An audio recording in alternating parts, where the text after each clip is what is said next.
Oof. Hello.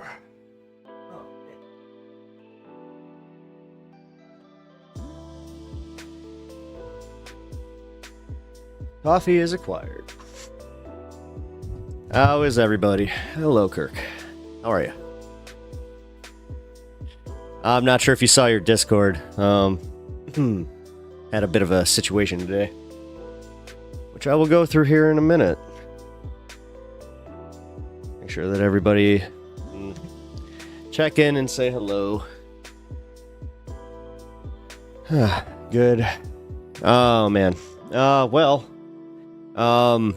Check your private messages on Discord. I explained it there a little bit. Yeah, man. I had a bit of a day. Gotta be honest. It seems that, somebody, and this actually, there's two things that I need to address. It seems that somebody, targeted my channel and systematically went through all of my videos, and I mean every single one. And they did a mass report on them. So I spent the majority of my day actually physically trying to talk to a YouTube rep,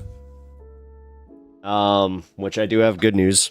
I do have confirmation that that's what happened, number one.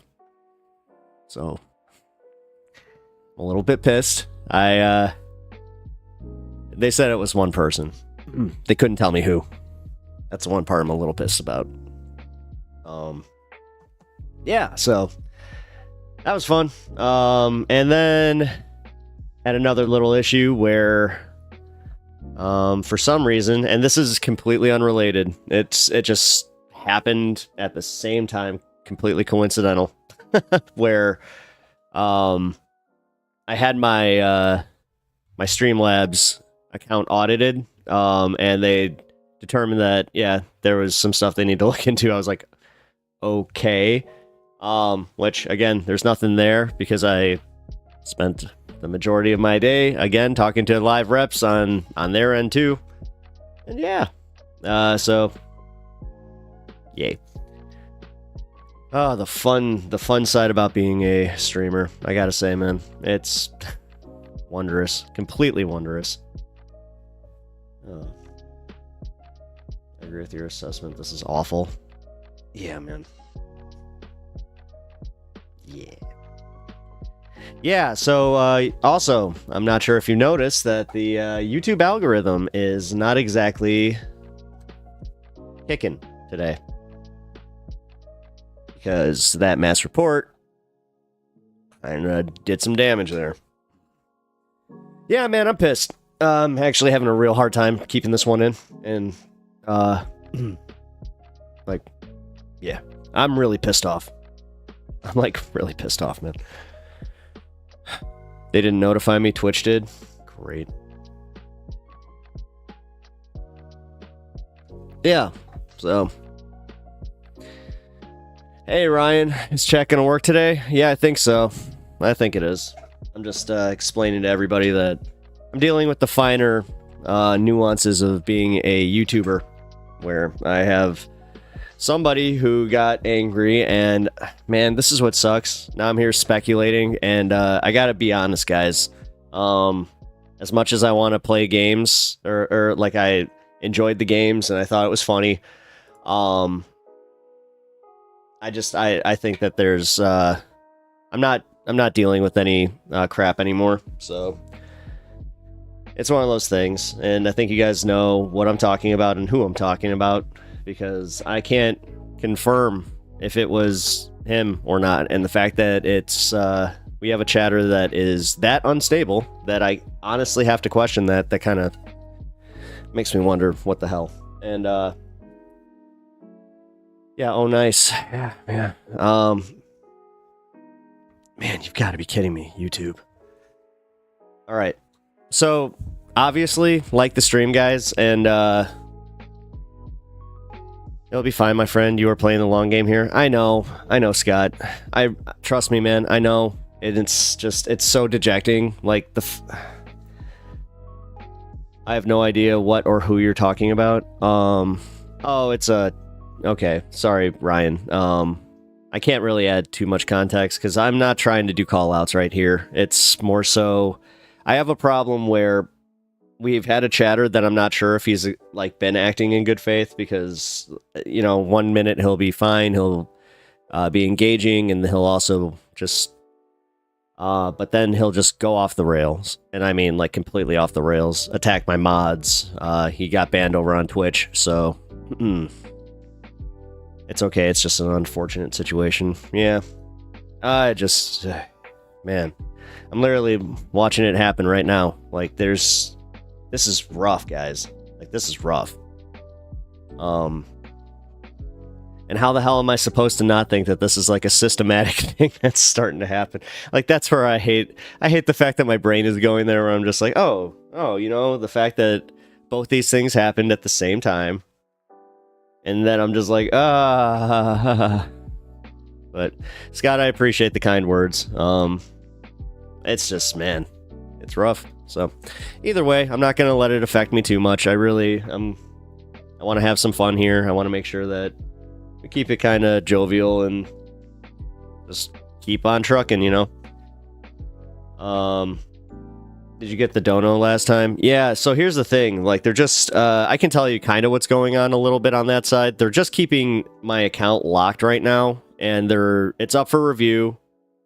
We're seeing what happens. So right now, yeah, I'm still taking donos through, YouTube, and I'm taking the, subs from Twitch, so if you guys want to help out that way, that's also cool, but, right now, I'm literally in I'm just waiting to see what happens, so I can't believe that any of my YouTube, like the fact that it hit my YouTube the way that it did, it really sucks because, like I said, it was a total algorithm like hit where all of a sudden all this momentum I just had, and I had it all last night. Like, dude, I woke up to this. Like, today sucks. I'll be honest, guys. It's hard for me to even, like, it was really hard for me to come on to stream today. Like, I'll be completely honest with you guys. It was so hard. Because, man, this sucks. Like, I worked so hard for this. And, like, just for the algorithm to, like, favor the shittiest people. And to, like, just to do the creators like this, it's just... That one will be sure cleared up, I'm sure of it. It's ridiculous. Yeah, that one was just a bad timing. Bad timing. Change that up. Have a good old chat and a good old time. Yeah, no, that's exactly it. You know what? Realistically, I hope that you guys aren't like, feeling too much of my negativity right now, because I am just like, oh. But also share the stream if you can. I really appreciate it over on YouTube, because we got to try and rebuild this YouTube algorithm again, or get pushed into the algorithm again. This sucks. Sorry to just be lamenting. No, I just don't want you to say too much and regret it. Oh. Good point. No, I appreciate it. So yeah, I'll stop. I'll just stop. It's whatever. It just sucks. So.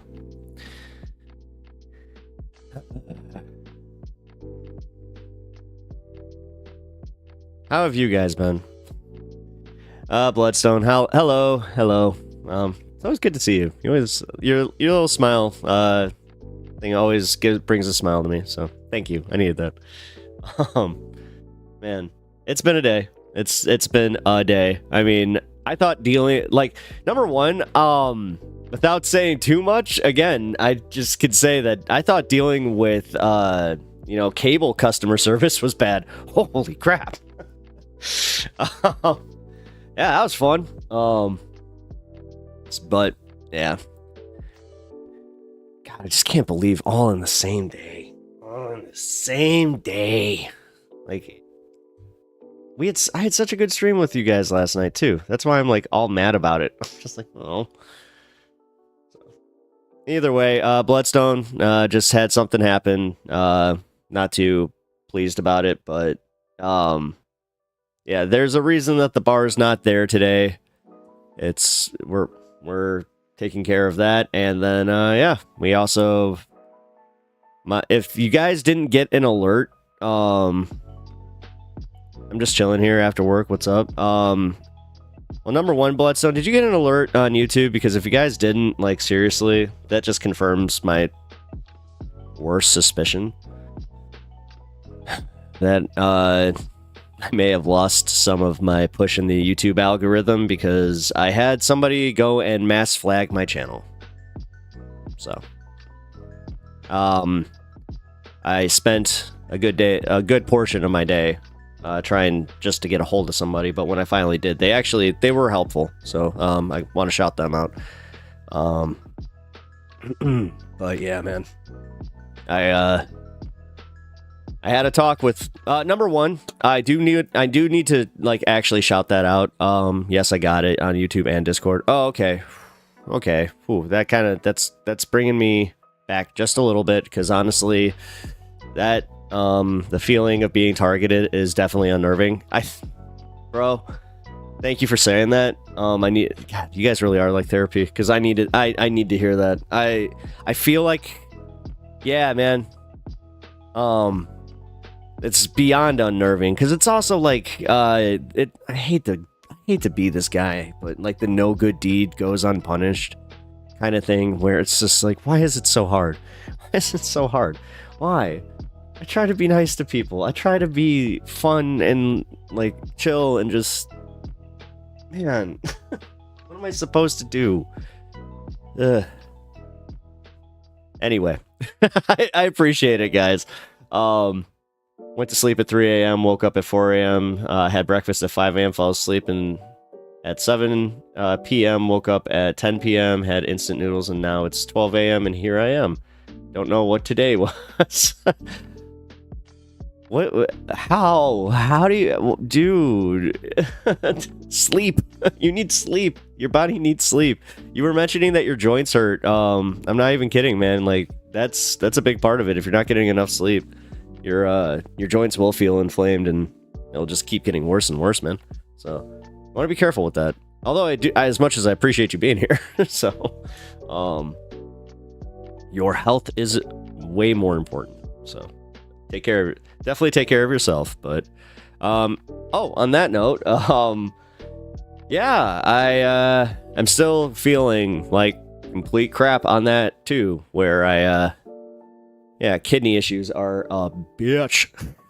Like, dude, okay, so I've already, like, I think I told you guys yesterday, but I already had a kidney stone, so I knew what was up. I knew what was up the second I started feeling like the pain when I woke up yesterday, where I was like, oh no, oh no, oh no. I know what that is. So yes, we're still in the long haul on this one too.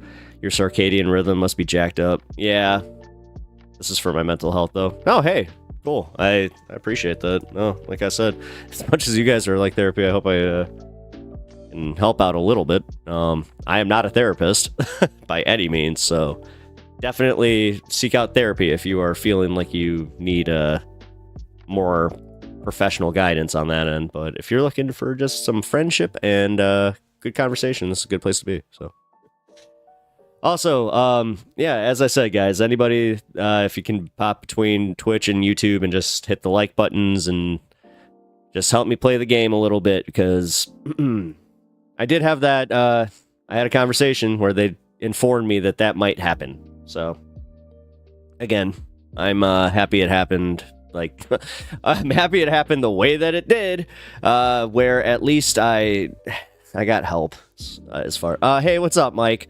If it makes you feel better, Apple fixed my issues, and my newest 2 albums will be on the platforms on the 17th. Yes! Yes! Hell yeah, Kirk. I am so happy for you, man. That's awesome. Oh, man. I'm so psyched for you. That's so cool. Oh, dude. On all platforms, too. Sick, dude. Sick. That's gonna make... Dude, you're about to blow up. I'm so happy for you. Like, this is... Cheers. Cheers. I'll stop lamenting about my stupid woes right now.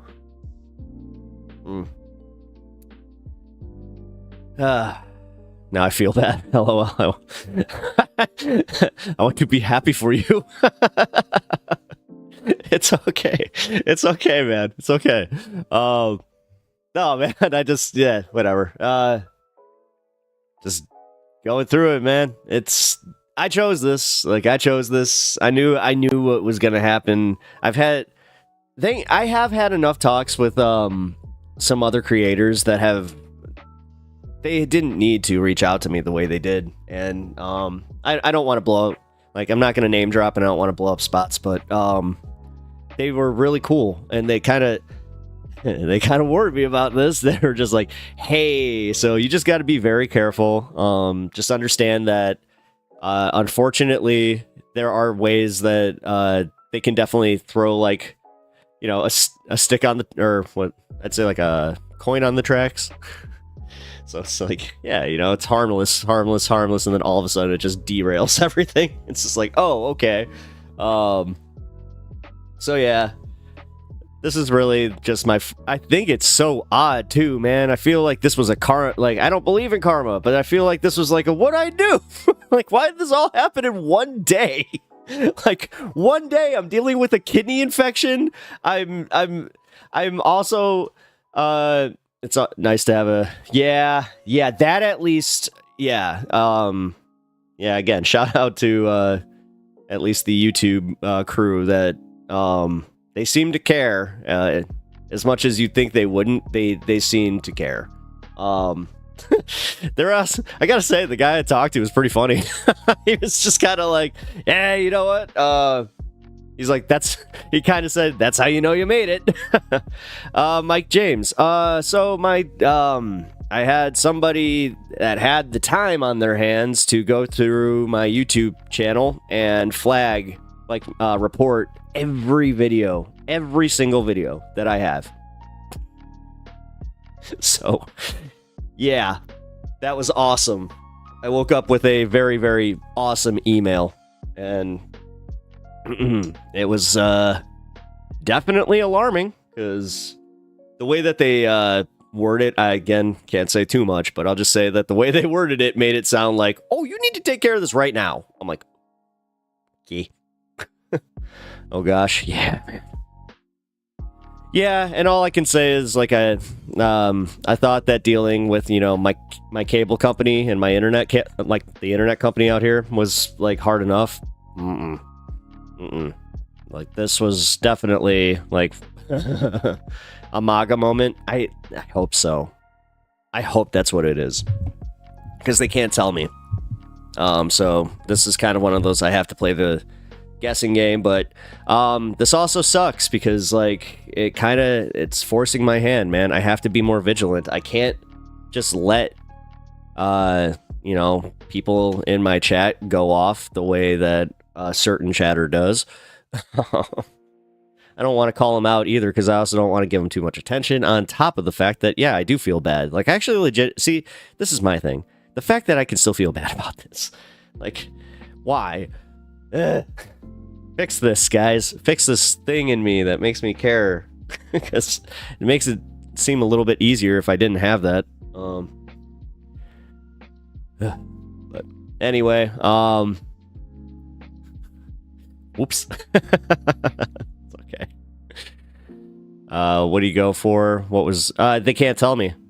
The only thing that they can let me know is that somebody reported me, and that the way they did it, like, I hate to say it, they kind of said, like, this is why we contacted you the way we did, because they were like, we had a feeling, like, especially because I am a politics page. Like, they know we Canadians always apologize.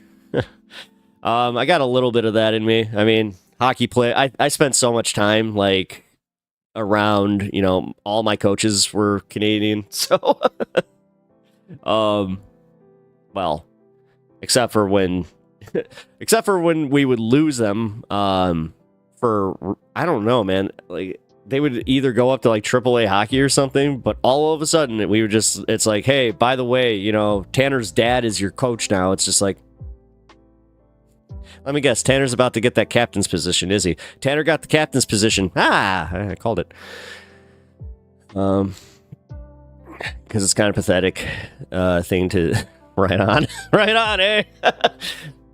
Been there. To do. Trust me, it's not so different in the America and on the northern border, man. The hockey league, that's just the great old hockey league. That's how it goes. It's like, let me guess, if he's not the best player and he's the captain, OHL, yeah, hey, I think we got the we used to do OHL, like, hockey down here for a little bit. Because we got SPHL, we got... God, I'm not going to stun lock on hockey. Sorry, guys. I could totally... That sucks about the reports. Thank you, Ruben. I really appreciate that. It sucks. It's just... Dude, who has that time? Who has that much time? Who has that much time and commitment to hating a small YouTuber?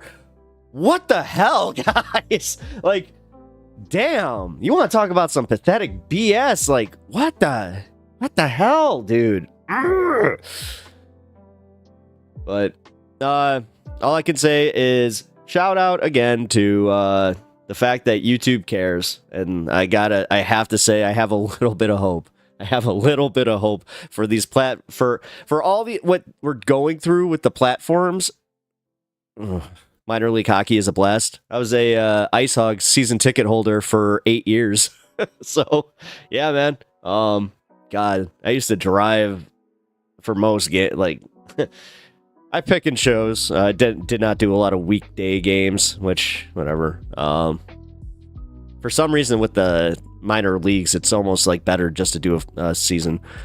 I hope whoever did it at least gets a splinter. I mean, for real, like, yeah, exactly. Like, I hope their finger, like, they get arthritis in their typing finger for when they were just hitting enter, just like, yes, report. Oh, I'm gonna show him. Oh. He said something I disagree with. Jesus. Let me ruin let me ruin any momentum this guy has. Sorry. I'm trying not to. We have the Oshawa General. Oh, hey, I know about them. Yeah, I like the Hitman. I still have to get a Hitman jersey, but I'm also, obviously wrestling fan, so Bret the Hitman Hart is definitely one of my guys. Actually, it wasn't even Bret Hart. It was Owen, as far as the Hart guys go. And yes, it was before his blue blazer and the whole situation. I was like, if they let that feud play out, he could have been on top, but that was like, I think Vince saw it and he didn't like the short guys back then, so that was kind of the thing. That's how I felt getting violent death threats after I said I had a good day at the range. Yeah, I mean, dude, I don't know, man. Somebody said it on here once, and it has kind of resonated. They're like, you're too nice for this platform. I'm like, Thing is, I usually wouldn't take, like, I can ignore that kind of stuff, but I don't know, man. It sucks. I just don't understand it. Like, I just don't understand the ability to, like, I understand wanting to troll. Like, trolling's fun, but, like, dude, I don't have it in me. Like, if I found out that, I could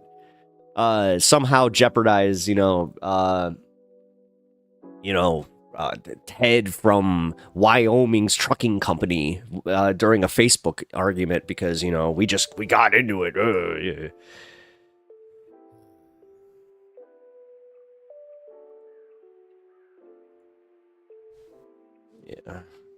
Yeah. So, I'm sorry, guys. Believe it or not, I feel... Am I crying? No. No, I'm not. I just get, like... When I get upset, like, I don't know. My sinuses get... My sinuses do this thing, and then, like, my eyes, they water a little bit, but it's not crying. Nah, I'm just kidding, guys. Avs and Rangers in 3 hours. Nice. That'll be a good game. Don't ignore it. Laugh at them. It's so pathetic. It's easy to laugh at when it doesn't take time out of my day. Like, I'm also gonna be that guy where it's like, dude, I had to spend legit time when I was doing, like, I got another life outside of this, so I was trying to accomplish those things. But I'm just gonna be completely honest with you. This is why, like, I do try to say, like, if you guys can donate and, like, help me out, I would love to do this full time and not have to rely on anything else or put any freaking thought into anything else at all. But say I love you. I'm a hockey junkie. Yeah, me too. Well, used to be. I used to be. I barely watched any. Like, but then again, my Hawks suck. Like, they proper suck. They are, like, aren't we not just the bottom of the division? I think we're at the bottom of the league now. Water coming out of my eyes. It ain't tears. They're man tears. It's man water. It's the man water coming out of my eyes. Wait a minute. Ew. Dude. Okay, that... It's gonna be a long stream, guys. It's gonna be a long stream. Oh boy. That just turned like freaky anime real fast. Honey?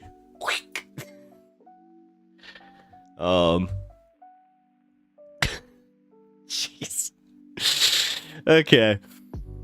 Oh man, San Jose is the worst. Yeah. Oh, San Jose is worse. Oh. Cool. At least, hey, you know what? Cool. But Patrick Marleau's not there anymore, so I can't even... Like, where's the satisfaction? I can't even, like, be satisfied with that. This sucks. God. I don't know. I think you might understand, Cosmic, is the fact that I can't, like, I'm from Chicago, so, like, we had our Stanley Cup dynasty, and I'll tell you what, that first year that we missed the playoffs, I knew it. I knew that we weren't going to go back. I was like, uh-oh, this is going to justify a rebuild. And I can literally pin it on the Brandon Saad. It was Brandon Saad.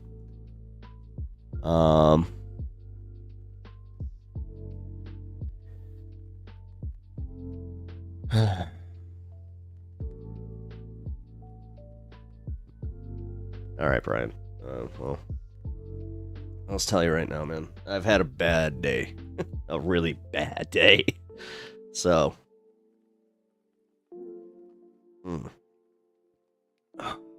Excuse me. I don't know. Bedard is a stud. He's only 19. Yeah, but we have this thing where we can't build around him. Like, the reason that we had such a good, like a good team with Kays and Tame. Wow. Tays and Kane is because, like, they essentially were drafted. Yeah, they were drafted the same year. And then we already had, you know, Duncan Keith and Seabrook on the back end there. Like, we had awesome defense. Like, dude, Corey Crawford was fine. And Ntien Niemi was also okay. But for real, it was, no, Duncan Keith and, like, our defense, Nicholas Hjalmarsson, like, no. and then we had one of the best two-way players ever to hit the ice in Marian Hossa. I'm so glad he won that cup with us. That would have sucked. God, you want to talk about like the whole jumping ship to another team, just hoping. I mean, Corey Perry's going through it right now, which is hilarious, but also kind of sucks to see because I used to, I mean, whatever. I used to enjoy him on Anaheim. Oh, the good old Ducks. Oh my God, you got me on a hockey stone lock. It happened. I hate you. You did it. You did it. You mentioned Bedard, and I'm just like, yeah, we have nothing else. Like, come on. And then we're just sitting here with, Mrazek just going like, he's okay. Sharks suck. Raiders suck. A's suck. Brian, I can feel your pain here. I can literally feel your pain here because Sharks, Blackhawks suck. Raiders, Bears suck. A's, Cubs suck. Warriors, Bulls suck. You know what? I'm right there with you. It's rough, man. Especially like people always wonder too that like I know like there's a lot of people yay sports in here, which I understand and I'll get over, like I'll move on. But yeah, there's something about like I'm already a Cubs fan, so like I'm used to it. You get used to it. But oh man, as I was saying, like going from a Stanley Cup dynasty, like we didn't just have like a Stanley Cup like winning team that just had one good year. Like we had a dynasty. Like there's no taking that away from us. And oh man, to lose that and then just see Patrick Kane journeyman his way around the frickin' league now. Ugh. I hate it. It's so sad. At least Jonathan Toews ended in a Blackhawks jersey like that. But he also just, man, he didn't even have like a season to end. And then Marian Hossa, he literally cannot wear his own hockey equipment. He's allergic to his own sweat. I want to talk about like, that sucks. Like, I get it too. That sucks. There's no way to get around that. Like your gear is just, that's all it's there for, is like to kind of protect you, but mostly to be a sponge. Are you going to stream on Friday, Saturday? Yes, I am. Yes. We don't have hockey. We don't have ice in Israel, so hockey isn't really a thing. We have roller hockey with rollerblades instead. I think you guys actually do have an international hockey team. But yeah, no, I mean, hell, you guys could, oh my God, lacrosse. You guys can play lacrosse. I call it field hockey because that's actual field hockey. I know there is other field hockey, but that's not real field hockey. I don't know how this all happened, but like legit. John Candy loves Chicago. Oh hell yeah, he did. You kidding me? Like that guy's royalty here. You do understand that we have like so much Canadian royalty that gets conflated just because they were friends with Bill Murray. Like Dan Aykroyd, like he was part of Second City. He loves Chicago. I love the fact that he does. I mean, he really does. Like, I respect that. I respect, like, the real ones where they're like, no, I love Chicago. It's like, yeah. But yeah. We might, but it's not really a big thing here. People watch football and basketball there, yeah. Well, dude, I mean, yeah. See, I also grew up when everybody, like, when I'd say I was from Chicago, they'd be like, "Oh, Michael Jordan!" Like, it's a good time to be alive. I gotta say that. That was cool.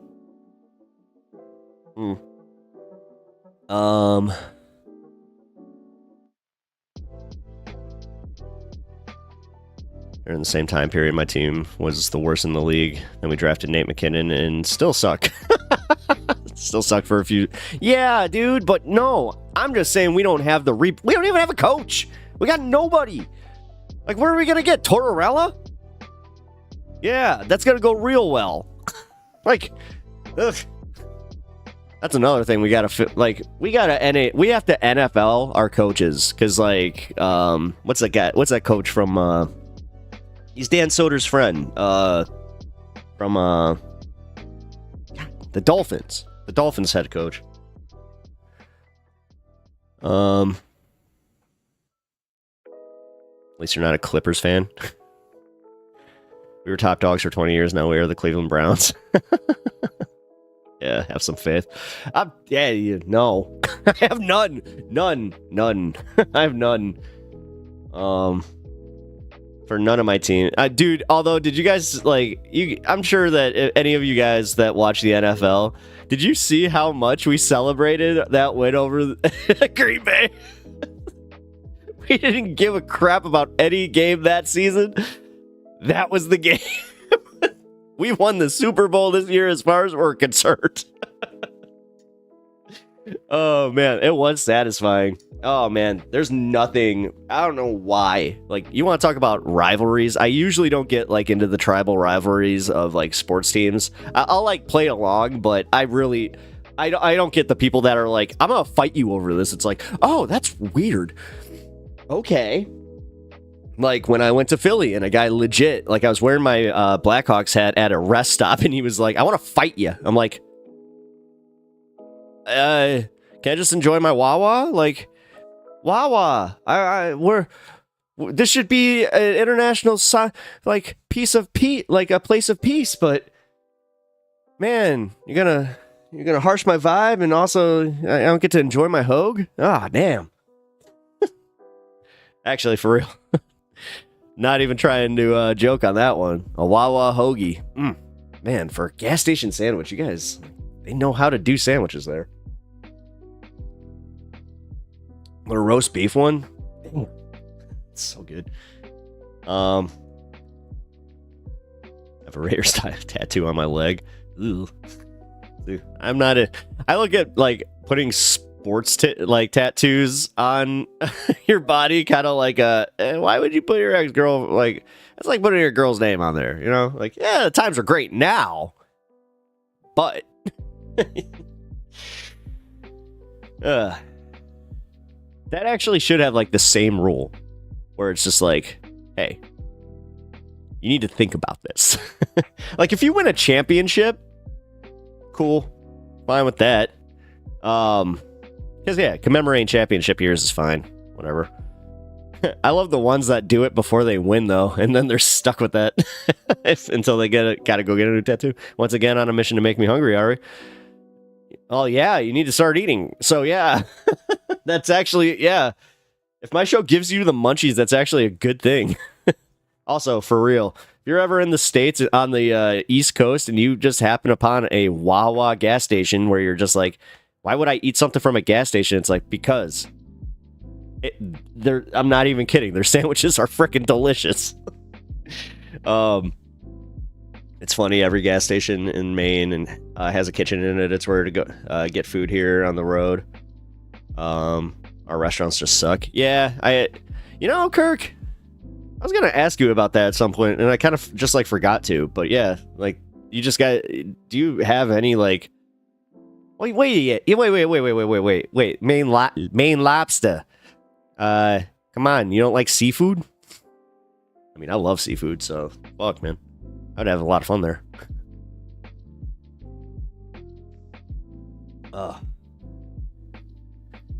Howdy. Come on, let me get. Come on, everybody, let me say howdy. Howdy. Sorry. Blues Brothers. How are you, Anna? I'm not sure if you caught it at the beginning of the show here. Probably not, because you're just saying howdy, but yeah, somebody did a mass report on my channel, so I've been dealing with that all day. Had fun. A lot of fun. Our seafood is overrated. Nice. I love it when people say that. See, that's the thing. I will totally tell you what's overrated in Chicago, and yeah, Portillo's is definitely overrated. There are so many better places to go. Let's talk about the fires, LOL. Yeah, I'm going. Although I need this. just give this to me. Ripperoni, yeah. I just gotta say, man. Whoever, has that much time to go and, mass flag YouTube videos.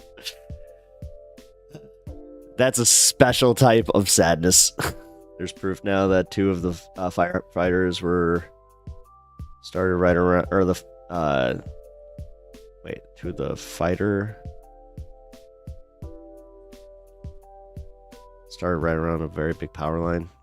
Oh yeah. Yeah, it was your fault actually. Cosmic debris. I will. Now I'm having a good time. Good. I mean, I hope so, guys. Man, charge $100 an hour for shrink therapy. Oh. Hey.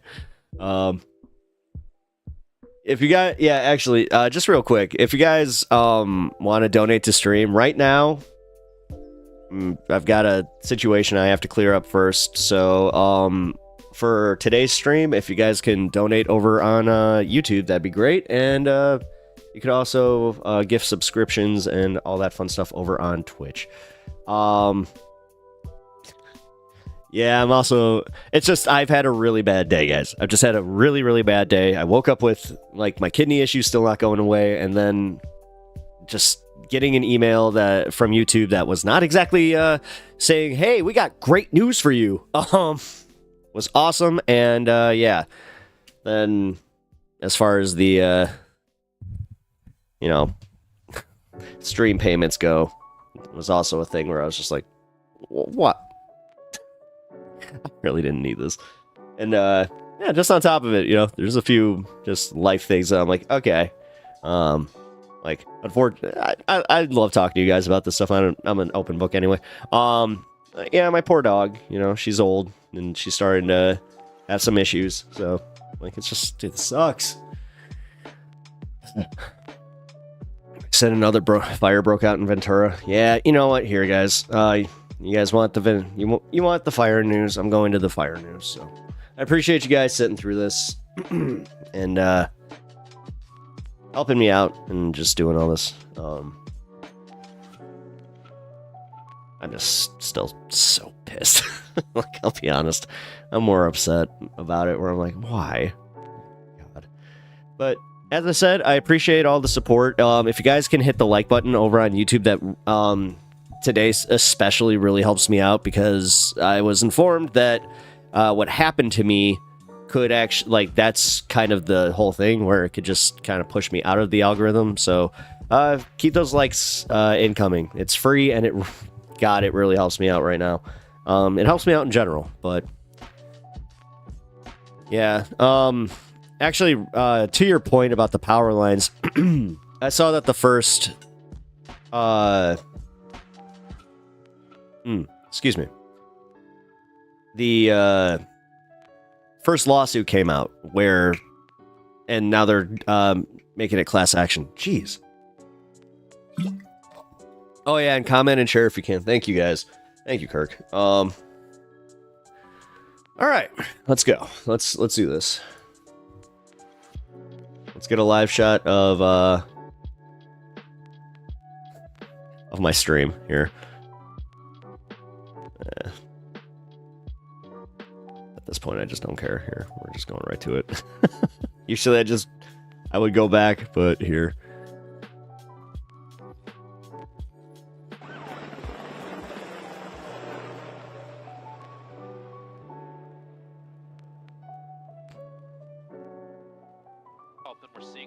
And just got 5 likes. Oh, thank you. I really appreciate it, guys. Offshore, so that's where that's the overall trend of wind right now. So, you know, not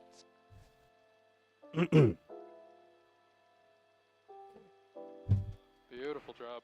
What's the LA fires compared to the burning rage inside me? Still going. From earlier? A lot. Actually, I could probably compare a lot, but so they are, you know, oh man, it's almost continue this massive, I can't even call it sadness, because like the nice part about being a stoner is like I can actually encapsulate my my emotions as dude and bummer, and I'm talking like this was a bummer. So, and I don't like being, you know, bummed out. Like, it sucks, man. Copy that.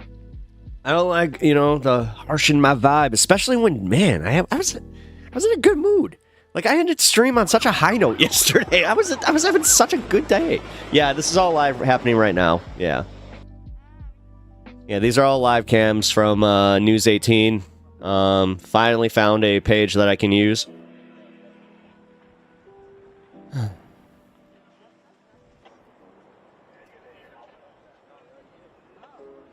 You have the video of the very first fire that was reported over 10 days ago.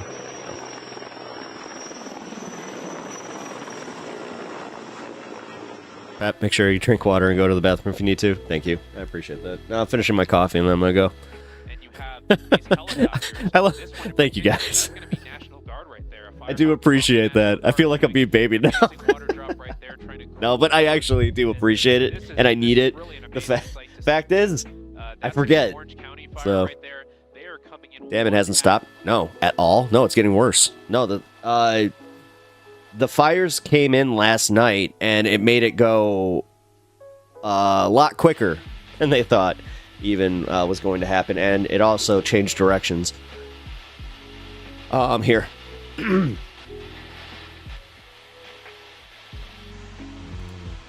Is now working to contain a new fire that erupted overnight in Southern California.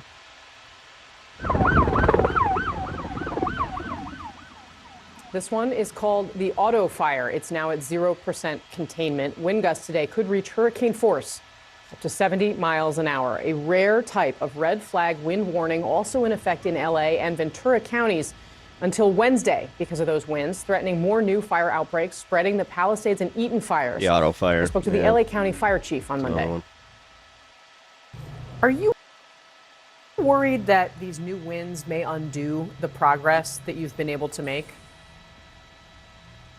Oh, yeah, absolutely. If we get a new fire start in a different location, it could be very difficult to contain. CNN's Michael Yoshida is live for us in Altadena. Michael, good morning. What are you seeing there, and what have we learned overnight? Hey, good morning, Casey. When you talk about that new fire popping up, just to put in perspective, that's about an hour west of us, but it's a perfect example of that concern that officials have been talking about and why over the last day, throughout the overnight hours, as our team has driven through the Palisades, through Brentwood, here into Altadena, we've seen so many fire crews staging, pre-positioning, trying to be ready for if one of those new sparks, those flare-ups happen so they can quickly get a handle on it. Now, while we have that ongoing concern and threat of those fires and new fires this morning, and I'm not sure if you can hear, but we have a lot of work happening here in this Altadena neighborhood. Utility crews, gas companies, others hard at work trying to begin some of that repair work. Obviously, as you can see behind me, this, as we've been talking about, one of those communities that's been just devastated by the Eaton fire. You can see some of the lines as well still hanging down. Just an example of how much work is ahead for these communities in and around Los Angeles. But again, right now, that most pressing threat, that biggest concern overnight heading into the rest of the day is going to be how those winds continue to potentially shift and what impacts they may have on those fires that they've already been working so hard to get those containment lines around, and what any new fires such as that Auto Fire may pop up as well. This was a few hours ago. The Auto Fire is getting worse right now. That's what we were watching. All right, Michael Yoshida for us this morning. Michael, thanks very much for that report. And that new fire burning right now in Ventura County could spread because of those gusty winds he was just talking about, and the area is under the high basin and from the San Fernando Valley, guys. Here, this is at the San Hernando Valley. San Fernando Valley. That's what I almost said. Water drops at the same time. There was a report just about an hour ago that there was another drone sighted in the area, and I think there may have been a pause at one point in some of the aerial activity. But in any event, you can see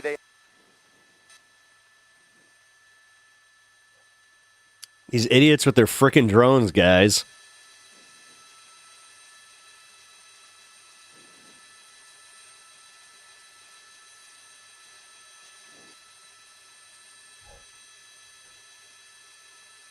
We graduated from looking like Mars to looking like the surface of the damn sun. Oh, sun. Sorry, guys. My dyslexia is real bad today. Faraday Times. Hopefully that helps. Thank you. I appreciate it, guys. All right, I gotta go let my dog out.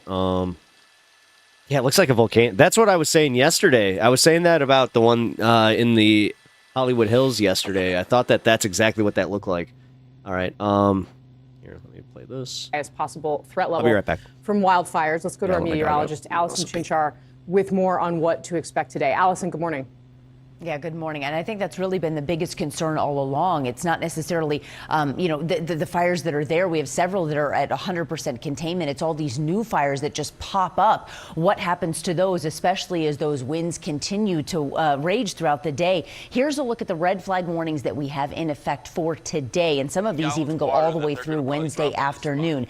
This is both the combination of those strong gusty winds up around 60 to 70 miles per hour, but also taking into account how dry the air actually is. But even embedded within the red flag warning, you have these two areas here, kind of like that darker purple pink color here, where they are considered a particularly dangerous situation embedded. And that does include 3 of the 4 fires that we are watching. They are in one of those PDSs, but it also includes places like Ventura, Thousand Oaks, San Fernando. Again, a lot of these towns and communities are inside of these. So it's going to be something we have to keep a very close eye on as those winds begin to tick up. You look as we go through the day, look at some of these 40, 50 mile per hour gusts starting to pop up, even in some of the more heavily populated areas throughout the day today, and continuing into at least the first half of the day tomorrow, possibly into the afternoon hours. You've got these wind advisories with the wind gusts up around 50 to 55 miles per hour, the high wind warning where they could get up to 60, even 70 miles per hour. And yes, this does include the areas where we have all 4 of those fires.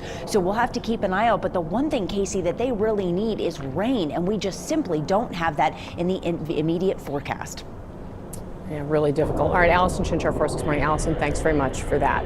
We're turning back now to the wildfires raging still in LA to speak to someone in the region. Todd Hall, a senior meteorologist with the National Weather Service, working in their Los Angeles office. Todd, I know we had a few issues with connections earlier. I hope you can hear me now. Todd, just bring us up to date on the latest with the weather forecast, because we were expecting these strong winds, hurricane-like winds, to pick up once again midweek. Is that what we're seeing? Yeah, we're going to expect those winds to increase again overnight tonight and into really we're starting into Tuesday morning now. So we're going to see those winds start to increase as we get into sunrise here and shortly thereafter. And so we could see gusts between 55 and 70 miles per hour in across the area, and we're already seeing these critical fire weather conditions already in place. We've had the red flag warnings out for the last several days.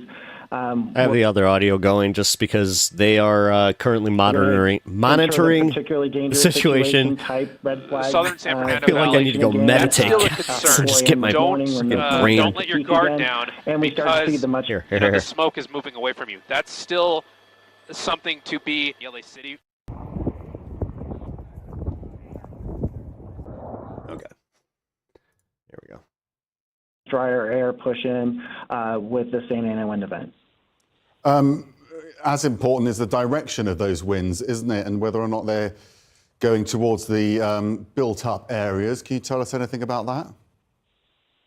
Yeah, so in right now we're seeing a little bit more of an easterly push. That is what fueled the auto fire near Ventura it'll be late last night actually. But what we're seeing is we'll probably see a little bit more of a shift back to the northeast a little bit, and that will cause different canyons from our complex topography to actually increase. And they'll see wind surface in some different canyons. At this point right now, it looks like the Palisades fire and the Eaton fire may not be affected as much by these winds due to the direction, but there is still that outside chance the northern end of the Eaton fire and the western end of the Palisades fire could see some of those winds, and if there's any hot spots, they could reignite. So that's the main concern. We also have to be very cognizant and aware of any new fires that start, especially not only in LA County, but to our areas to the east and south of us. I'm just going to point out here how Calabasas, where all the, the hyper super rich are kind of stationed. Yeah, notice how all this is getting pushed around it. In Riverside and San Bernardino counties. We know, Todd, that breaks in the wind are important for the firefighters to operate. At what point do you expect to see some respite this week? Any changes in the weather? We still have these critical fire weather conditions in place through 6 p.m. Wednesday. There's a chance that for some areas these could extend into Thursday. We're still evaluating that, and we'll be talking with a lot of the fire behavior analysts that we work with closely here across Southern California in these fire agencies, and really discussing that with them to see, what we're looking at as far as the fire behavior when we produce the wind forecast. We should talk about the Chinese HMPV virus at some point. And community forecast. I'm actually more scared about the cross bird flu. So we're going to be taking a very close look at that. We are seeing a little bit of reprieve, hopefully by Friday and Saturday, a return of onshore flow, which was flow basically from the ocean to the desert here in California. And so we will hopefully see some of those fire weather conditions moderate, which will allow containment figures to go up and really allow these firefighters to build some fire lines around these wildfires. All right, Todd Hall, we appreciate the update. Thank you so much. Misinformation is also spreading, just as Facebook has decided to stop fact-checking and go to community notes, I guess they're calling it. Donnie O'Sullivan takes a look at some of the misinformation that's out there right now. California has a lot of problems that sort of baffle the mind as far as why they do things. Mel Gibson on Fox News Primetime after losing his home in the California fires. And then in the events like this, you sort of look, well, is it on purpose? Which, it's an insane thing to think. But one begins to ponder whether or not... Yeah. There is a purpose in mind. What could it be, Do they want the state empty? I don't know. Conspiracy theories spreading like wildfire. This is an obvious land grab. They get them out of their homes this way, and then they can build whatever they want to build. From the common refrain that it's all part of a government plot. This is siege by design. To suspected AI-generated video and images falsely showing the fires approaching the iconic Hollywood sign. Fact-checkers working for Meta have been debunking some of the misinformation on Facebook and Instagram. Hey everyone. But last week, Mark Zuckerberg announced this. We're going to get rid of fact-checkers and replace them with community notes. Replacing fact-checkers with community notes, a form of crowdsourced fact-checking that is used on X. But critics say Zuckerberg shouldn't be trying to emulate X, pointing to viral misinformation on that platform that goes unchecked. Like this post, viewed almost 500,000 times, baselessly claiming DARPA, a wing of the Department of Defense, started the fires. I'm here with the fire command team at the Palisades Fire. Indeed, X's owner, Elon Musk, has spent the last week elevating conspiracy theories about the fires. What about water availability? Responding to a post from disgraced conspiracy theorist Alex Jones that the fires are part of a globalist plot, Musk responded, true. Oh, guys, but, And Donnie O'Sullivan joins us now.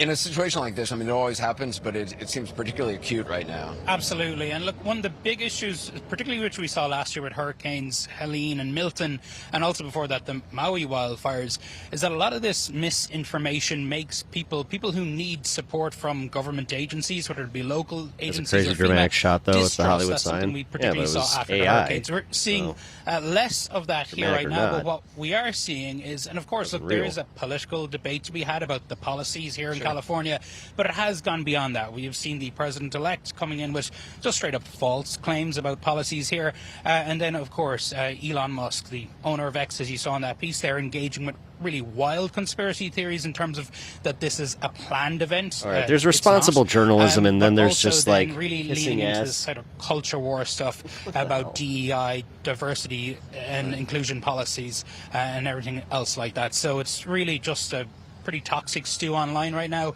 And on top of that, we're seeing changes that starting to be like, oh, maybe he is the Antichrist. Like, that's a big thing spreading in those circles. I still keep up with that. And Captain, it's great to have you back. Obviously, you've been joining us in these touch and go situations. I know y'all are very busy, so you're joining us on the phone tonight. We've been talking about these red flag warnings that are now in place through Wednesday evening. What is your biggest concern about that tonight? The wind is king. It always has been, and we saw it be so devastating last week, Tuesday and Wednesday. So we've been getting breaks, and then she comes back, and it's been very difficult. So the area of major concern for the Palisades burn perimeter remains the northeast area in Mandeville Canyon. It's a lot of homes, very narrow hairpin turns that we had to proactively enact parking restrictions to keep vehicles out of areas that turn to choke points in case there's additional evacuations. But right now we got a lot of firefighters lined up. His lying is out of control, though. Yeah. There in our air. Yeah, and now there's no fact checking on it, guys. Like, the assets are continuing to do a wonderful job. Whatever, and people are defending it. You got people that would rather look at Mel Gibson and be like, he's got a point. Yeah, I mean, we are looking at live pictures right now in LA. This is from KCAL and KCBS. You're showing firefighters trying to contain a fire. I mean, you can see how close it is to a neighborhood on this map as we're looking at this. Mm-hmm. You know, the biggest concern we've heard is new fires starting as a result of this warning, but this particularly dangerous situation warning that is so rare. If they do, are you prepared for that? Yes, we've battled these PDS incidents in the past, particularly dangerous situations, but they are significant. We take them very seriously. So we have a ton of resources here, over 5,000 firefighters that remain on scene, and we have over 40 helicopters that are assigned. We have a very large contingency of fixed wing, including C-130s from National Guard that's here, very large DC-10. So some of these will drop water on target hazards to protect property. Others will be more defensive and drop retardant to stop the flames at what we call the 3 Rs, the roads, rivers, and ridges. So they're doing a wonderful job, and we continue to expect night operations to continue. Are you worried that the winds could get so bad, though, that those aerial flights have to stop again, which was, of course, the issue at the beginning of these fires? Yeah, that's more of a worst case scenario. If that happens, it makes so much more difficult to stop the flame front. So I was talking to our chief pilots today, and some of the thresholds are around 40 miles per hour, but at the ridges, it could be cut even in half. It's really up to the discretion of the chief pilot. The main thing on their mind is safety, of course, safety for their members. If that aircraft goes down, now you have loss of life and it can't do anything. Plus, if the wind is so significant, the water dropping out of the bottom is vaporized, the target's not hit. So we have to consider that. But right now, again, we're really proud to say that boots are on the ground and the birds are in the air. Yeah, I mean, it's just remarkable what we're looking at now to see how close these firefighters are to this fire. This is in Riverside, California, that we're watching right now. I mean, and obviously dealing with a lot of the brush there and vegetation. I mean, the problem here is that the governor didn't use his water bending powers. We all know that he's a water bender. Everybody's seen the little arrow thing. This is just amazing to watch. I know we've expressed. I mean, wait, did the water benders have arrows? I can't remember. Down these trees as we're watching this. You know, or is that just, as we look at this, and I was just talking to Aaron about the investigations underway into the origins of this. The ATF is actually taking the lead in figuring out what caused the Palisades fire. From your experience, do you think it was caused by humans, or what is do you have any a hunch as you're looking at this? If I were betting, yes. You know, many people are surprised to learn that over 90% of wildfires are caused by us humans. And it's our fault, really blame Canada. I mean, South Park did just make a song. Didn't they make a very famous song about that? Cognizant of that. This is right near Mandeville Canyon right now. A few years past, you are not allowed to talk about Avatar: The Last Airbender. Only true fans can. This is true. They used a weed all right, fine. I will back up. Put down on light, flashy fuel like grass, and it took off. Fellow kids? Couldn't catch it. So people need to think if you're going to do that. I totally did just do that to you guys. Windy time periods, and when it calms down. Wait a minute. It's like me trying to talk about One Piece. It's just like, hey, I know, you know. And as we look at this, I mean, it's really just remarkable to watch this effort and what this looks like, and just how much they are putting their lives in harm's way, trying to contain this, trying to put it out. You know, we reported on Friday that the LA Fire Chief, Kristen Crowley, had met with the mayor, Karen Bass. they have been kind of publicly contradicting, not kind of, they're publicly contradicting each other on, budget cuts and if they affected the response here. Do you, when from what you've heard from with your colleagues, is the mayor and the fire chief, are they on the same page now? It's the fact that we're normalizing this crap again. Like the fact that she's just sitting here with the perfect decorum, just making sure From it's your understanding? whatever, man. I think they're going to continue to talk about that behind closed doors. It's safe to say that the LAFD is facing significant challenges due to previous budget cuts. Chief Crowley has been on statement to say three things repeatedly. We're underfunded, we're understaffed, we're under-resourced. And it makes it a real strain on our resources. It limits the ability to expand operations, to modernize. Los Angeles you got 4 million people that live, work, and play here. So there's a lot going on. Us firefighters, we're not asking for Propaganda a raise in runs money. strong in the we USA. Just want to be fully Stronger funded now. to do the best job we can for those we serve. We live in this city. Honestly, I'm not even gonna kid, guys. Like that's why it hit me so hard today, where I was just like, I kind of feel like this is the whole stifling of like, this is it. Like, there's a reason that leftist media is kind of like so few and far between, is because once you even get guys like up and running, they're so good at just like attacking them before they're even big and just kind of getting people out of it. This is one of the conversations I had with another creator where they were just like, do not quit. I was like, okay, like I wasn't thinking about it. So in Pacific Palisades, we're holding the hands of the people who we're are so busy in the USA. Hey, that's where I got married. That we are That's where my bored. kids go to So we have to school. make things up. We just want. Nah, I mean, I would say that's the suburban, Karens that essentially run the narrative. Like that's who this is for. That's who all of this is for, and it's who the decorum's for. Like I'm so sick of it. I'm just so sick of it. Training to do our job. No politics. Firefighters just want to do a good job. Yeah, we're watching them do a great job right now and just amazing, heroic work. Captain Eric Scott, as you know, please pass along our gratitude. Thank you for taking the time to join us tonight as well. Fire crews now working to. We already watched that one. 4 hours. Do we have anything that has like more updates?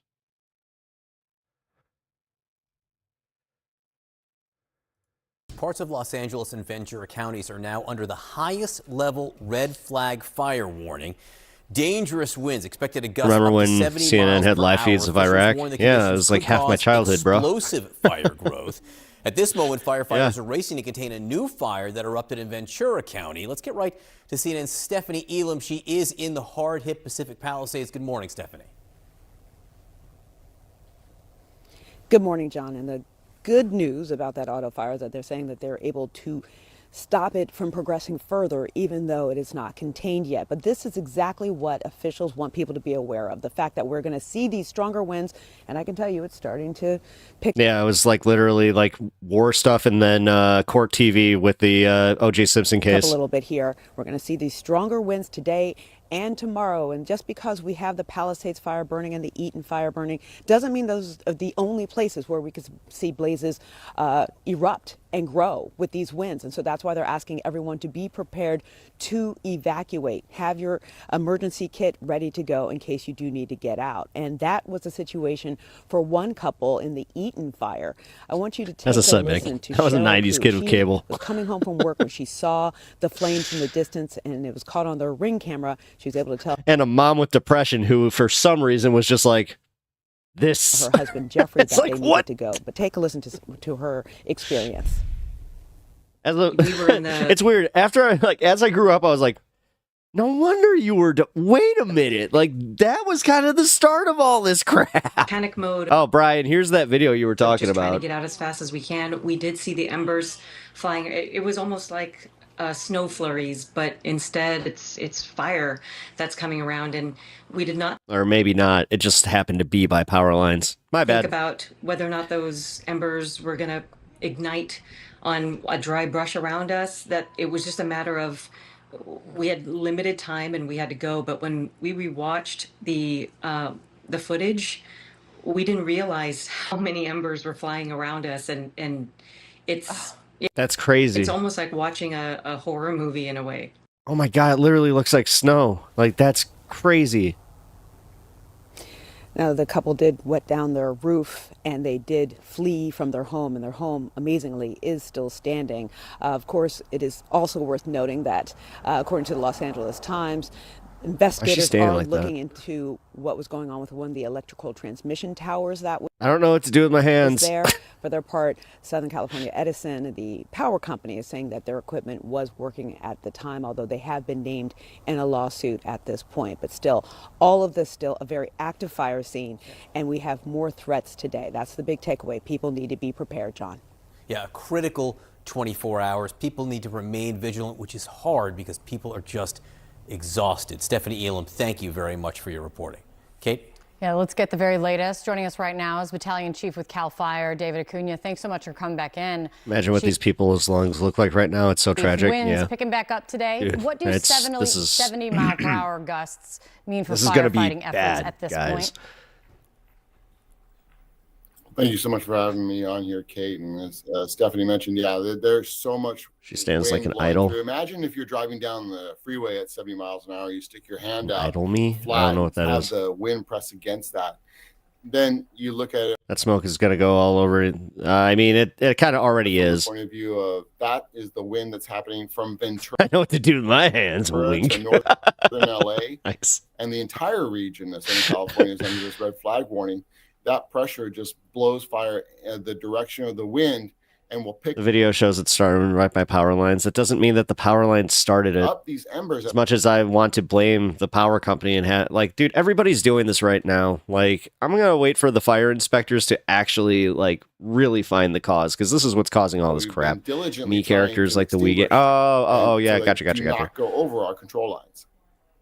Oh, yeah, you're right. She does. Oh my God, yeah, like the whole. Oh, what a good observation.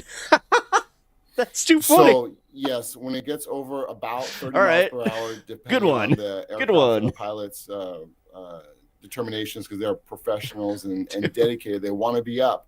But It was just the over way that 30 she was miles doing per this hour too. is Like, unsafe she to fly. just didn't know what to do with her Unsafe for the hands. aircraft, for the personnel, and of course for the people. So on many the things ground. could have caused the fire. not It could have to been a mention that cigarette. I mean, I we- just said that the other day, where I'm shocked that more cigarette fires do not start, like, especially with how dry this stuff is. Ardent at that level with 70 Or mile per hour campfires, winds, for it's that just gonna matter. turn into a mist that blows away without being effective. It's actually an aspect of it that I hadn't even thought about, that the retardant, that the whole purpose of having the plane up there is that you can It's a actually little higher now, target 10 to 30%. that fire Oh, really? retardant to a specific area, and that becomes almost impossible with these gusts. With all of that in mind, do you think you're going to see kind of I'll call it a backslide in containment today because of the conditions you're up against before you can make more progress in containment? While I don't like saying never say never, but we generally will. This is going put to take down a long time for everybody to come back. Everyone that lost their homes will start getting upset. the containment that we're confident They already we are. can prevent. You're starting to see it with the way that like grief works. Like, you're starting to see the one, like, once they hit acceptance, like, it's even scarier than the anger portion, because the anger portion, they're starting to just direct at anybody. That's why they're also like embracing stupid conspiracy theories. But I've also seen it where you have people that are just like so angry that they're playing politics with this. I hope I can find it, but they interviewed somebody and they showed them a clip of the guy from Ohio trying to be like, we need to cut their funding and make it conditional. They were just like, and this is why America hates politicians. From expanding.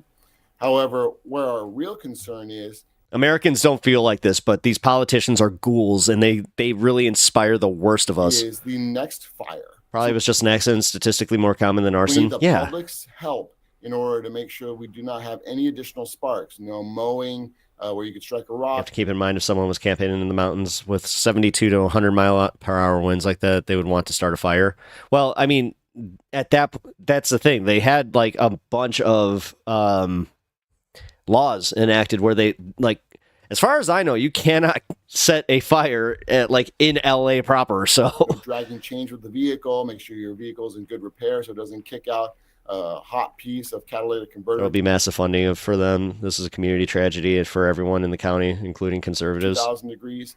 or even just simply having a camp. Well, again, they're trying to play politics. Like, dude, they're playing politics with this regardless. And like the way that they're doing it too is so egregious, where they're going to try and pack these bills with so much like fluff. And like, again, these principled people who, you know, oh, they're so consistent. They're the ones complaining. Democrats, they don't ever give us a bill in good faith. They always stack it with a bunch of crap. Meanwhile, stacking their bills with a bunch of crap, forcing it down our throats. And like, dude, I'm so sick of it. I'm so sick of the fact that, and then we have media like this that just sits there with a dumb face like hers that just is like, very interesting. On to the next segment. And they just, that legitimizes all this without them just going, what? Like, I am waiting for just one person on mainstream media to finally just go, what are you talking about? Don't do it. Or just legit call them ghouls or something. Make them feel the shame that they should. But here we are legitimizing the very worst of humanity, going, yeah, you know what? Not only are we going to platform you, we're also going to actually put it into other people's heads that, yeah, you're right. You're totally right. You know, showing some more lack of humanity. And you know what's really disgusting about all this? These people are going to church on Sunday and they think they're good people. Any of that right now in this very, very high wind, I'm so sick of it. So that we can avoid another fire. You want to wonder, like, never wonder why it was such an easy decision for me to just go, I don't want kids. On the Eaton fire, we've seen these images of early flames. It's a personality issue, Brian. People who are narcissistic start fires during high-risk fires. It's the same people who are conservatives that go, I don't want any regulations. Like, you don't think that with this and them having regulate, like, they're cutting the red tape. They're cutting the red tape. I keep hearing that they're cutting the red tape. Yeah, great thing to do right now. With the couple from a home in Altadena. Yeah, real awesome. Let's build more tinder boxes, and let's not even have anybody there to tell them that it's a tinder box. Let's just make sure that they're there so we can get as much money as possible for the next time when they don't have insurance, and we can just take that land. Dina kind of capturing the small fire on the hillside by the home last Tuesday. And the LA Times is reporting that investigators have cordoned off the area around that tower. How seriously are investigators looking at those images? Do you think investigators are any closer today than yesterday in determining a cause of any of these fires? Well, the professional investigators working on this are going to stay open. I'm going to go probably be back later on. And awesome. Of course, they want to look for something that may have been caught in some images, but keep in mind that Thanks for stopping in, Ryan. And so they have to look at the entire area and see what kind of information they can gather in order to make a proper determination using their they still own the property. Methods, yeah, but technically the bank does. Not only what couldn't have happened, but also making sure that they can determine exactly. Because I'm not sure how many people want to continue paying mortgages on houses that aren't there. Sort of material, or if it was a person, or however that may have happened. They're going to make sure that they have that all dialed in before they release a report. The investigation clearly underway, but are you getting a sense, as CAL FIRE, their aspect of being involved in it is it's looking more or less like arson? Oh, right. Loans. Yeah. Yeah. No, Americans, like, do you know how many, the actual percentage of Americans that own their homes? It's going to be in like the low, maybe 20s. Well, again, it's really early in the investigation where we really want to focus right now. Yeah, the banks are going to be looking for handouts. Yeah. And the thing is, they're also talking about how they're not only are they cutting red tape, but they are cutting red tape on the government and what they can say. Like, so this is both a good thing and a bad thing because it's going to be telling them, hey, you can only build this type of home. But the problem with that is only one type of corporation or one corporation is the one who can build that type of home, thus creating a monopoly on the build. 5% of all fires are started by humans. But that's not all arson. It can be accidental. Again, with a rock strike, it could be like, mark my words, by the time we even get to 2028, you want to talk about monopolies, and like, we're still going to be talking about the woke mind virus at that fucking point. Like, I'm so sick of it. I'm so sick of these fundamentally unserious assholes that they're going to sit there and literally go, woke policy, DEI. And do you know how many times I hear that in my life from people that watch that crap? Like, that shit resonates. Chains. Like, that's also why I'm kind of upset. Like, yeah, like our propaganda is not great. And we also have we got this thing called morals and consistency where we really can't just, do that thing where we just knowingly compromise our morals just to get that quick buck. It can also be, trust me, just simply if not that was the case, I wouldn't be realizing here. they had some sort of combustible material near. I'd literally be on the quarterings channel or it is something. Important for the public Just be like, yeah, you know what the problem is? Wokeness in comic books. maintain their awareness and to help us not have any more fires. Chief David Acuna, thank you for coming in. Good luck today. Joining me now is California Congresswoman Sydney Kamlager-Dove. Thank you so much for joining us as you watch what is happening in Southern California. And I know that you've been there. You have seen firsthand the enormity of the damage in Altadena. When you look at the damage and the vastness of it, how long do you predict like it may take to rebuild? Stuff, yeah. Are we talking years, not months? We are talking years. This will screw Canada too. Oh yeah, because you already have a home a housing crisis. Trust me, the price of housing is about to skyrocket because you don't think that the fact that we need this many new builds is going to put a strain on materials. Come on. And in Altadena. Like, dude, seriously, I'm not kidding. If you need anything done with your house right now, set it up now. Like, buy this stuff now. I saw. Hell, it's already going up. Pure and utter devastation. And we have short-term and long-term needs, right? We certainly need to get out the facts. I'm eating, so I won't be commenting and on. listening. Yeah, I'm jealous. Hydrants were not turned off. We have enough water. I got some There's granola no I can probably system in munch the on here world in a that bit. is prepared for typhoon winds and 0% humidity. It's coming and the people are going to feel it. No, like that's the problem. No, they're not. No, Trump is what? No, Trump is going to bring about this great economy with these tariffs that is somehow going to save the American economy and make America great again. Come on, guys. Come on. Don't you believe? Don't you have faith in the president? For highways for these embers. So we have to contain that. Then we have to get into reconstruction, and we have to manage a healthcare crisis that we're seeing across LA County because of these fires. You're talking about the acrid smoke that people are having to deal with, never mind some of the environmental impacts this has had. I do want to ask you about what we heard from House Speaker Mike Johnson. He said there should probably be, and this is his quote, probably be conditions on federal aid to California, saying, and I'm quoting here, it appears to us that state and local leaders were derelict in their duty in many respects. How do you respond to Johnson? Well, I hope that he and his fellow Republicans understand that climate change is real, and we have seen natural disasters like this. Of course, this is unprecedented in states across this country: Florida, Texas, North Carolina, Hawaii. If you recall, Republicans tried to kill the. Kind of like that you think it'll make it to 2028. Joking, for real though. Oh, sorry, FTR.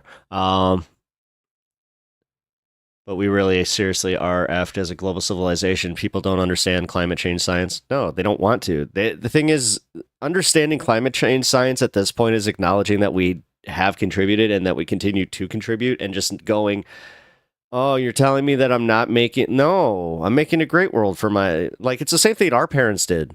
Like, think about it. Like, our parents thought they were building this great civilization for us, and look what they did. Like, look how they left it for us, and then they're just like, you guys didn't work hard enough. Disaster supplemental that we were finally able to What'd you guys do? pass before the end of the year to actually help those states. Like, seriously, it reminds me of that scene in Tommy Boy where the door falls off and then he just puts it back. Richard, what did you do? Continue with their recovery. So now he wants to condition aid. I'm really tired of folks hating on California. We are the underdog right now, and we need the restaurant I work at gets 75% of our workers from Mexico. We are so effed. Yeah. I've been working with Republicans and Democrats from California. Well, again, no. But here, no, guys, you know what's really smart?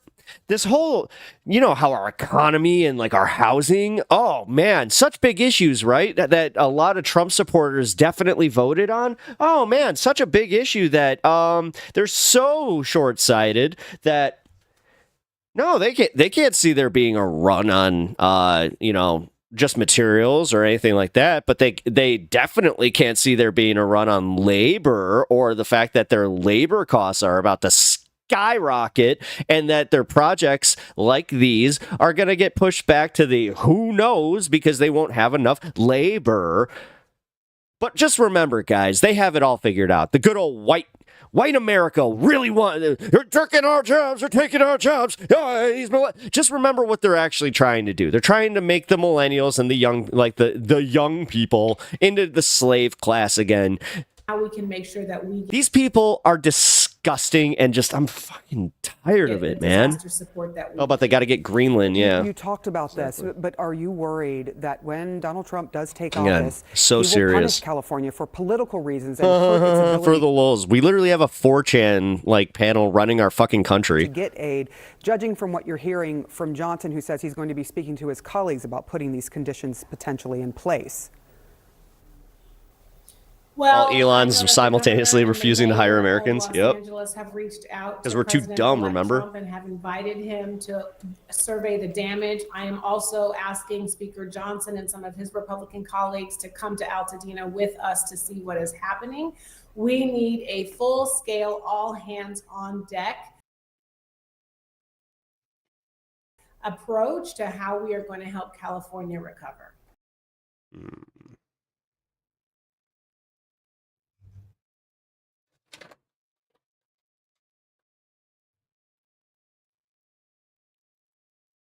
All right, guys.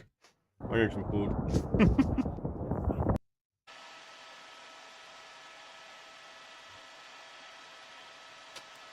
He used the R word to describe American workers? Yeah. But again, Musk cool. He knows what's up, right? Sorry. Usually I'm funnier about this kind of stuff, but it is actually kind of starting to hit me. Like, the closer that we're coming to the actual inauguration day, where I'm just like, this is just... Ugh. God. Just mind-boggling, man. All there are antennas and... Before I was alarmist about it, and I was just doing the thing that, a lot of the right do accuse us of doing, where it's just like, you guys are being hyperbolic. It's like, you don't even know what that word means, but yeah, we are.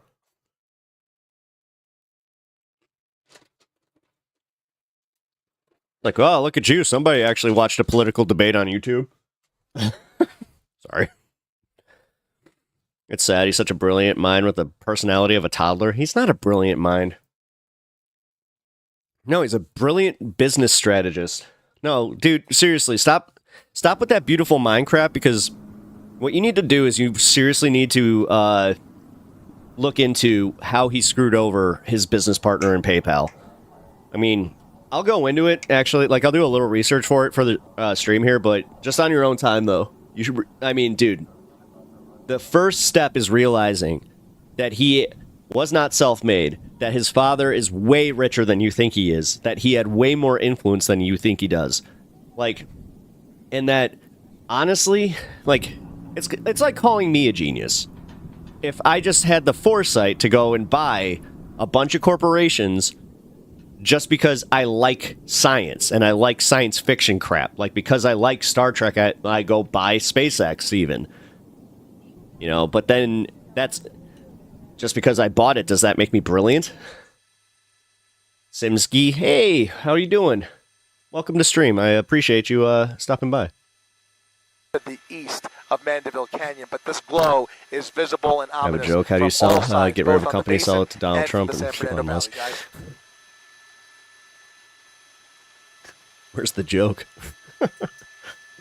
Investing doesn't mean inventing anything. Exactly. In addition to that, Exactly. they are making water drops Like, at that's, the same time. yeah. There was a No, and I'm report so, just that's about why I an was hour like, ago that guys, there like, was another I hate the drone fact that there's sighted in conflation the there. area, and I think there may have been a pause at one point in some of the aerial activity, but in any event, you can see they...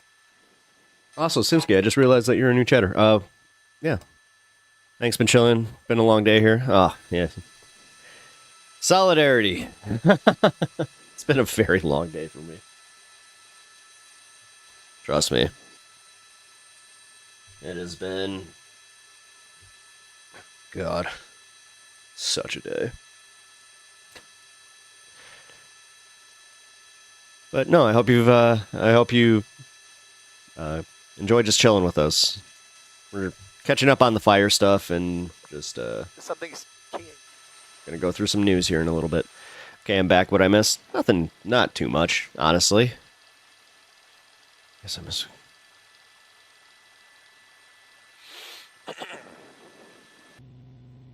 From Norway, might go to sleep soon, but I have a question. Yeah, what's up?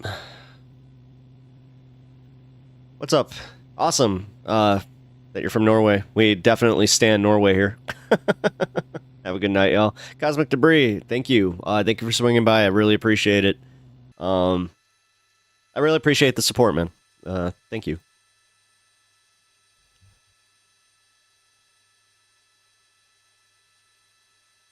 Gallons of water that they're going to probably drop on this spot. They're going to drop 3,000 3,000 gallons of water on the head of this fire. And just tremendous to see that these resources are available. This one's actually based out of Van Nuys. And there you go. Boom. 3,000 gallons dropped at the head.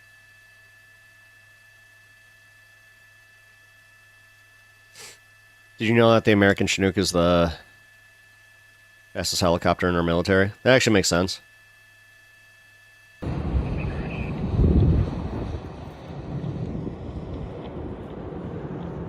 Oh, geez. Yeah, here. Let me pull this up and I'll answer. These images aren't apocalyptic at all. No. Yeah, right? Yeah. So I've asked this to other creators and curious on your take. The Democratic Party in the U.S. often seems to prioritize maintaining the status quo over making bold progressive changes. 100% you are right about that, and that's part of the problem that we have as like broader leftists in the U.S. We just keep getting kneecapped anytime that we make progress because we can't we can't win small battles because like ideologically we also keep getting like told that we're just a bunch of idiots and essentially just sit down and take it kind of crap. Like, so you can only be told that, oh, you're wrong or it's not practical kind of thing. Because, like, that's how I am. Trust me. Like, I consider myself a practical leftist. Where in that, I mean, where I would like to get practical socialism in my lifetime accomplished. So I keep saying, firefighters, like, firefighters should, like, if you found out how much these people are being paid, you're going to be disgusted. Beautiful job. These people should be paid way more than any of these, CEOs and Still any of this going. crap. But,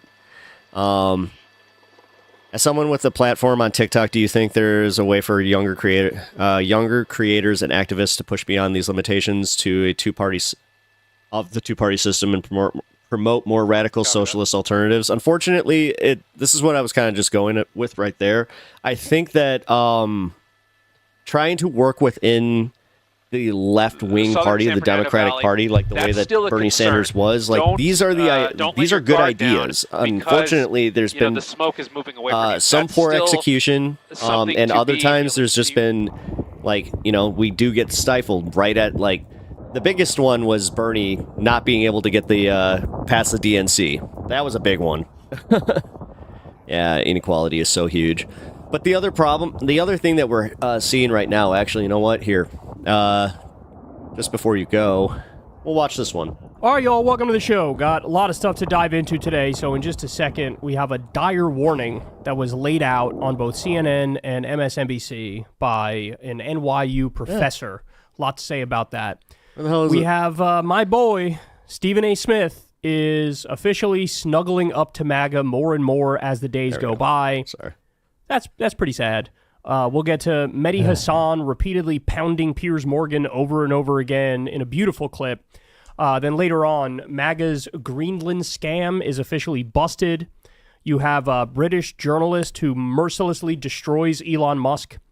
And Joe Rogan's fans... Also, actually, yeah, Simsky, also just try to get on YouTube and get your YouTube shorts out there in the algorithm. It's as easy as take all of your TikTok shorts and just repost them onto YouTube. Because I do know how TikTok does it, where it saves it on your phone, so you could just do that. Even if it has the TikTok stamp on it, you'll be fine. Turned on I him. think, after that, because if it's a banned platform, I don't see why they would have a problem. They've turned on him. This is Hold on. I take that back. Gotta be... Use the original one that you edited, or just re-edit. Also, be very careful if you used music. You have to definitely go through the YouTube Music platform to get your anything behind there. The So 14th time they've turned on him within the past few years, but this one is interesting. So we'll talk about that and more. well, you're from Norway, so it's a U.S. ban, so I'm not sure how. Yeah, I'm not sure how that's going to work over in Europe. So just be prepared, because if it's going to happen here, there's a good chance that the EU is going to. Everybody do me a big favor. Please subscribe to the channel. As y'all know, that helps out massively in the algorithm, and it costs you nothing at all. But realistically, the problem with that is if you're trying to reach a broader audience and not having an American audience to reach out to is going to be a problem. So definitely hop on YouTube. It's huge. It's huge. I can't overstate how big it is. And then beyond that, thank you to everybody who supports this show on Patreon. We couldn't do it without you guys. You guys keep this show going. Small dollar donations. To be honest, why don't you just get a VPN? Just going. I mean, remember, because I don't value TikTok that much. This is real independent media, not fake independent media. Personally, we're not talking to any advertisers or sponsors or corporations or billionaires or foreign governments. It's you guys and the default YouTube ads. That's how we fund this show. Very proud of that fact. All right, so let's go ahead.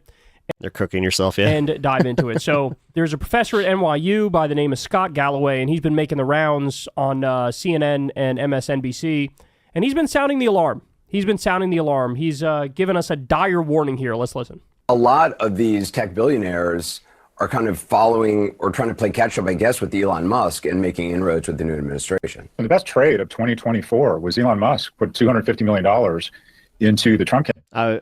No, I kind of got what you were saying. And since then, the value of his companies and his stake in those companies is up by about $140 billion. So that's about a 5,600% return. And that's not any change in in Tesla, in the output or anything. Nothing to do with the company.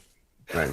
Nothing to do with their operating margins, their innovation, their sales. It's based on a general assumption that America has become a full kleptocracy like Russia, that the largest, deepest pocketed customer in the history of our modern economy, the U.S. government, will effectively is now pay to play and will shuffle contracts, monies, and impose regulatory punishment on the competitors to the companies who do not invest in the Republican Party or in his inaugural campaign, as evidenced by the fact that very few of these tech executives invested in the inaugural campaign fund for Biden, and they are all doing it for Trump. In other words, I'll be honest. Yeah, man. Like, even saying TikTok is just for teenagers and telling adults to get a effing life. Yeah, come on, man.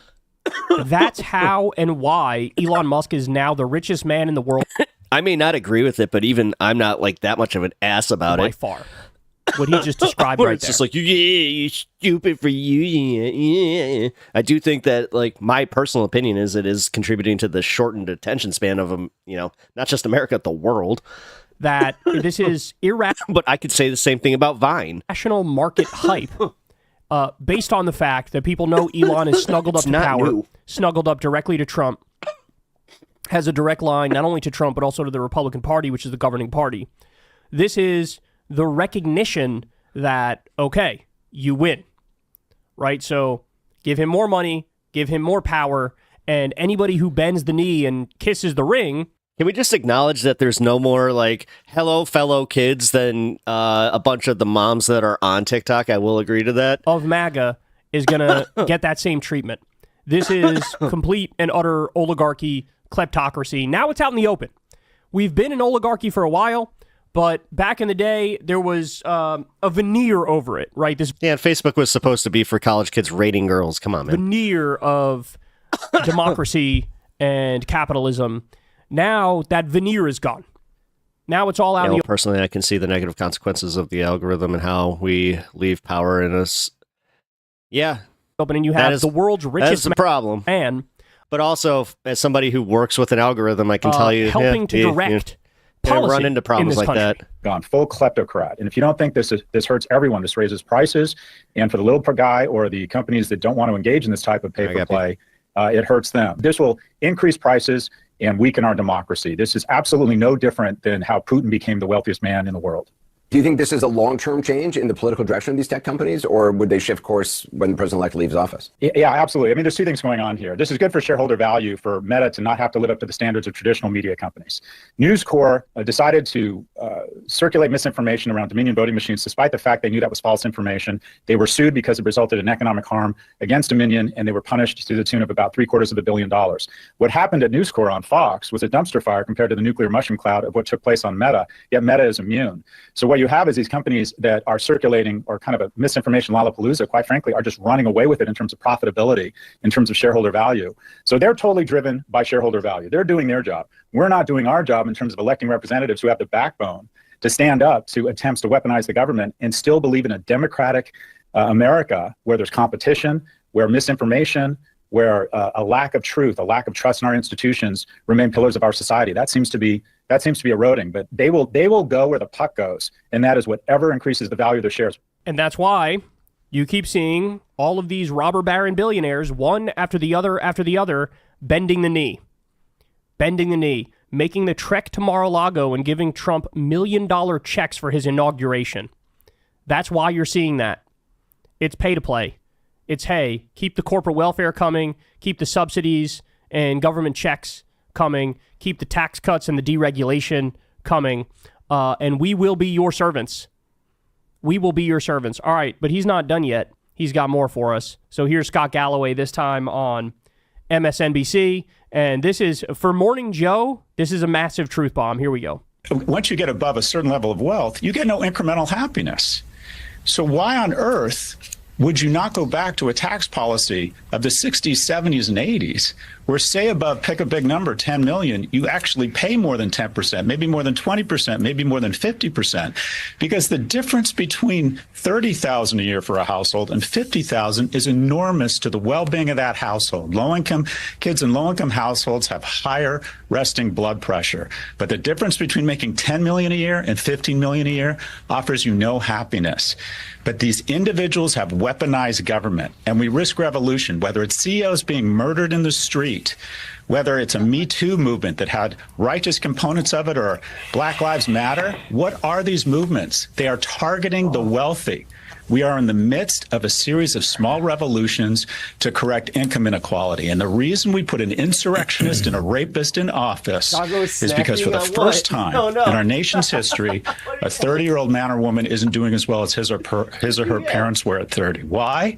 Because the majority of households are having the oxygen sucked out of the room, such that a small number of individuals and a small number of companies can be worth more than nation states. Income inequality is out of control. Our tax policy has gone full oligarch.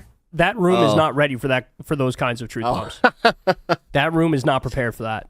I was eating these granola. Are all, good little loyal. I mean, like a good long-haired hippie, I'm making my my tea, and I got some granola. Servants to the establishment and to the donor class. That's exactly who's in that room right now. So you could tell they're a little bit like, whoa, dog, what the hell? We were not expecting all that. So I actually have a slight disagreement with him there. I think that the anger that you're going to see bubbling up and boiling over, I think that anger is going to appear more scattershot, going to appear more random, going to appear more disconnected from any particular issue, right? Because in this country, we don't have an awakened class consciousness, right? And that's why you see the pendulum swing from the left to the right. You see Obama winning, and you see Trump winning, and then you see Biden winning, and you see Trump winning again. The consistent part of every election is... Yeah, Nature Valley bars, when you open those, if you're in your car, you're just like, oh. Change. People want Same big as eating change, a croissant. and they don't know where to go to get that big change, right? Bernie offered it, but he wasn't able to become president. And now we're dealing with the fallout of that. We're dealing with the consequences of that. And now, between witnessing firsthand climate collapse, which is happening right in front of us, witnessing the absolute implosion of our institutions, which I now think you could argue is complete after January 6th, and the fake electors slate, and Trump's 91 criminal charges, and the Supreme Court basically granting him full immunity, and now him coming back in charge. The George Floyd protests were really just the beginning. Occupy Wall Street was just the beginning. The George Floyd protests were just the beginning. I think you are going to see real strife. And I also happen to think we're in... Bro, that's what I'm drinking right now. Like, for real. The biggest market bubble in the history of our economy, worse than 1929. We're going to talk about that in the future with Ben Norton on Crystal Kyle and Friends. But the bubble is colossal, and as soon as that bubble bursts, you're talking about real pain and devastation, the likes of which we haven't seen since arguably 1929 and the Great Depression. That's what we're looking at. And the problem is, yes, people feel like they're not getting a fair shot. People feel like the system doesn't make sense, but that has not been harnessed in a positive direction yet. So when you see a fallout occur, when you see violence in the streets, when you see protests and riots, when you see the collapse of social order, it's not going to be as nice and neat as we would all like to think. It's not going to be as organized as, say, the civil rights movement was, where they're all out there protesting the Million Man March, and they have clear goals. Don't put honey in and they the have tea. a clear reason for being out there and clear policy aims. We are not going to see that. I mean, it's on us to give it direction, to give it order, to give it clear policy goals, right? Universal basic income, 4-day work week, universal health care for everybody, higher wages, right to a union, etc. It's on us to do that, but it's just going to look my age. He games. like chaos. It's just going to look like mayhem. It's just going to look like social collapse. It's just going to look like everything's falling apart. I mean, you tell me, we're seeing some of it right now with the climate collapse as to what's happening in L.A. Does it look orderly? Does it look like people are connecting the right dots? I mean, the reality is this is all because of climate change, but you don't see that that's the initial reaction.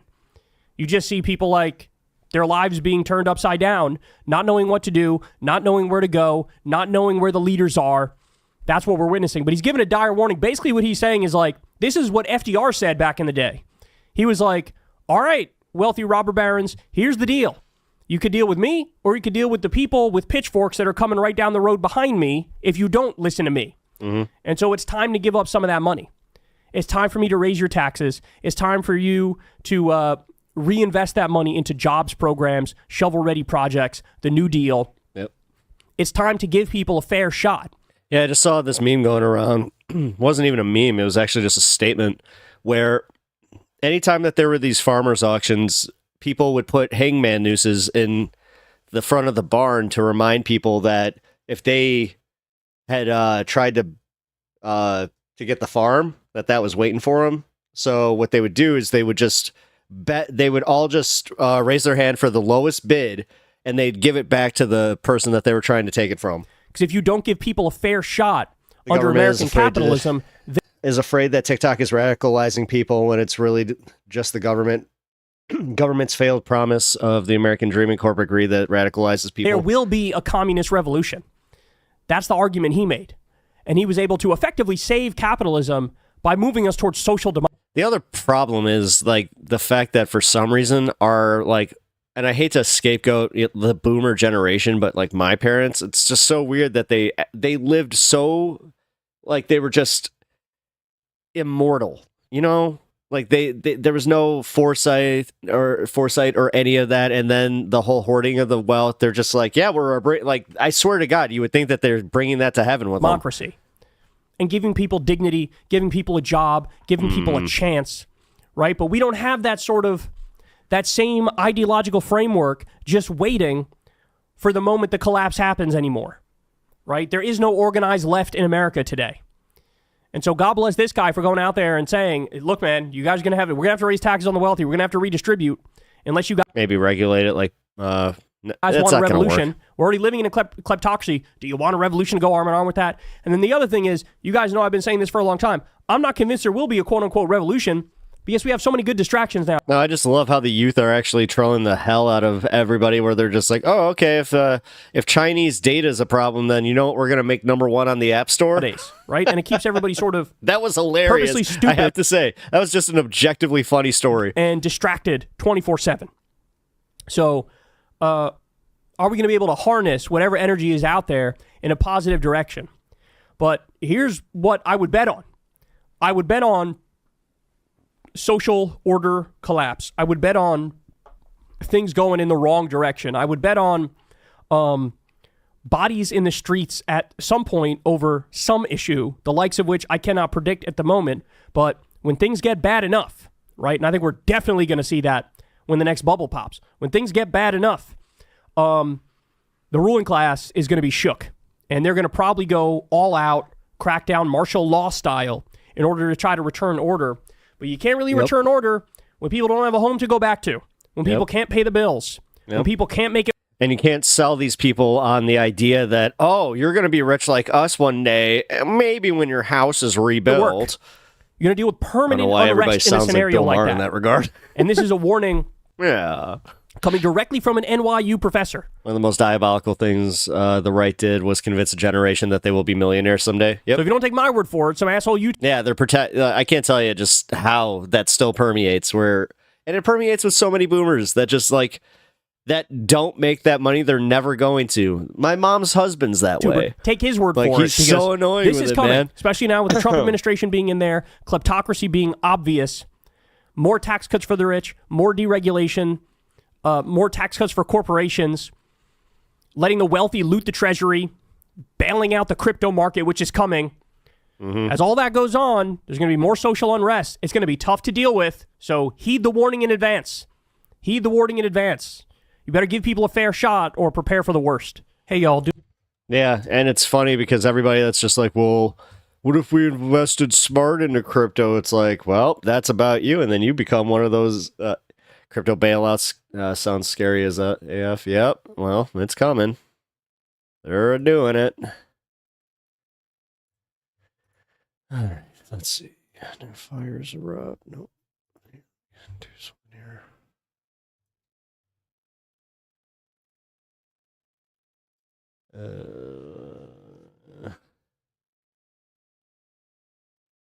Where the hell is it?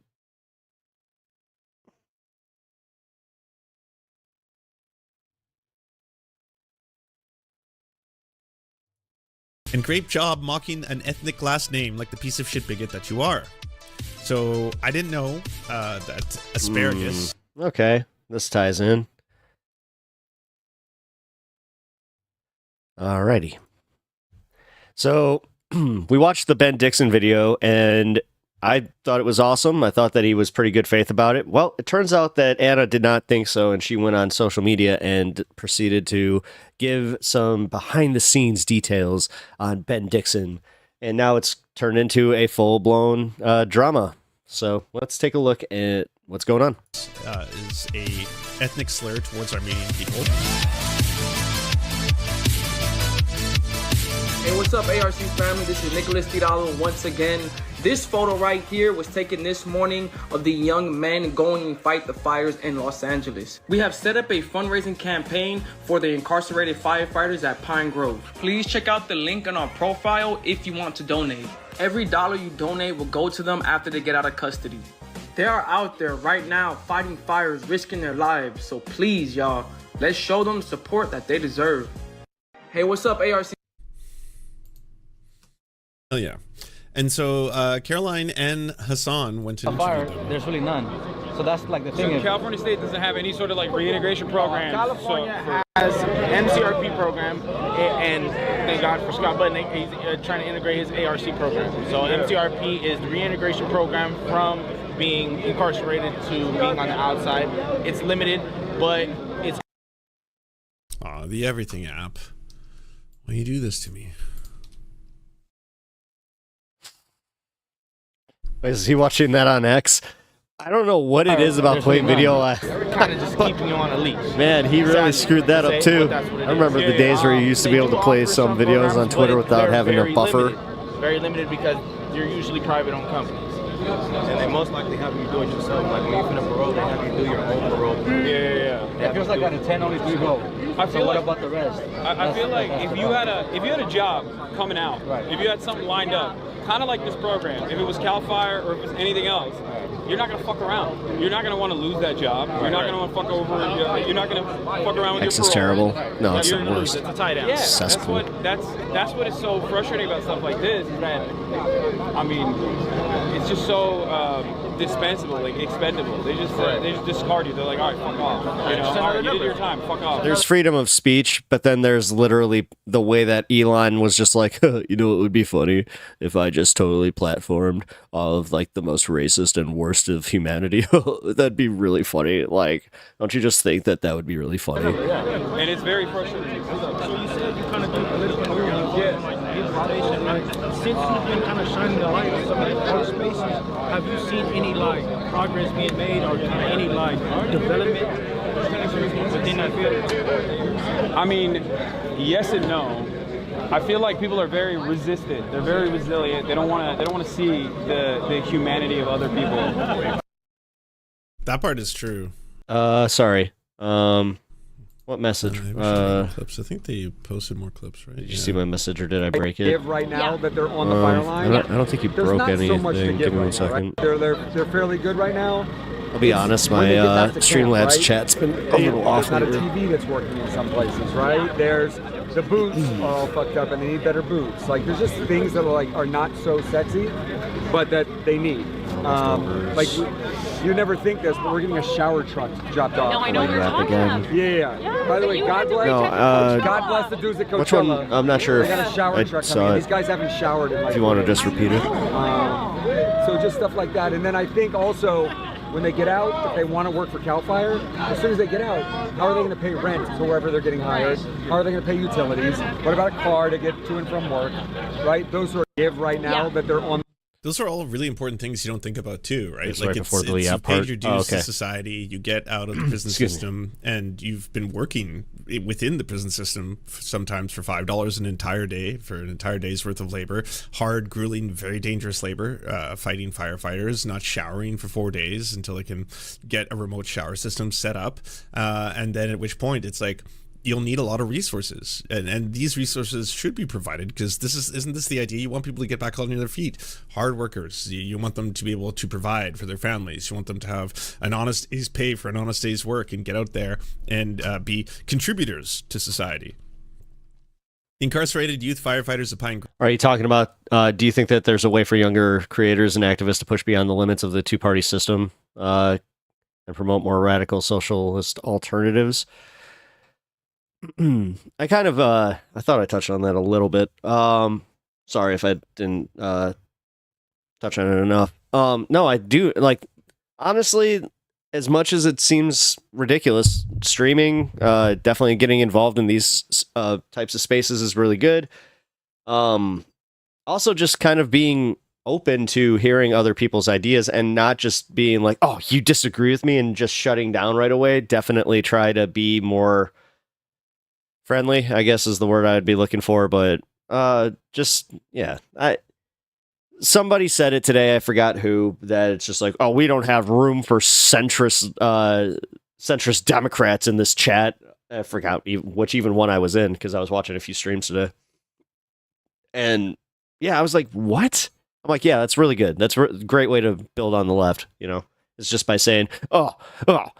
Yeah, and it's like even worse when it's kind of like the center left like that, where it's just like, you do know that they have like the seeds planted, and they could probably be brought around if you weren't just like a condescending dick to them. But are currently risking their lives on the fires in LA, working 48-hour shifts. Definitely something to work on. These are their faces.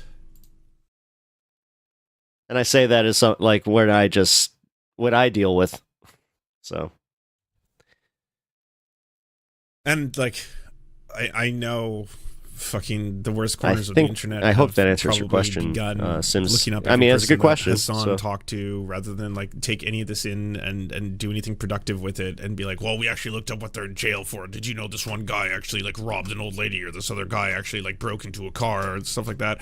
That doesn't matter. Is, if you're not like in this willing regard to humanize them for reasons. Yeah, they want to continue to dehumanize, but they also have this really bad problem where I'm actually really upset about this, is where I found out that they cannot get jobs as firefighters, even though they have this much experience. Like, you want to talk about, how many years of experience do you have in firefighting? And they're just like, nah, you went to prison.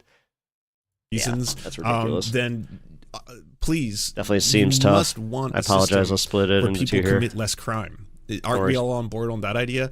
People committing less crimes. So if these are people who have been working as firefighters for no pay or little to no pay, and working really hard shifts, working sometimes for days on end with no showers, and then are getting out of the prison system, at that point, shouldn't you want to support them? Shouldn't you want to help them get back on their feet and do something productive so that they don't continue to be impoverished or put into a situation where they might continue to commit crimes either out of desperation or...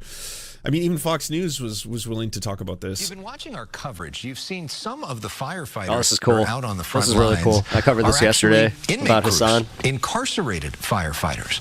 Hassan Piker is one of the top streamers on Twitch. He's actually streaming live on Twitch right now. Hello to his streaming audience. Pretty cool. He is hold also on, sorry. To be honest, low key in Norway, the reason we have so goated social crap is because we have got independent in 1905 from Sweden and stuff, and the urbanization where town people moved to cities, started working, and soon became unionized. You know what?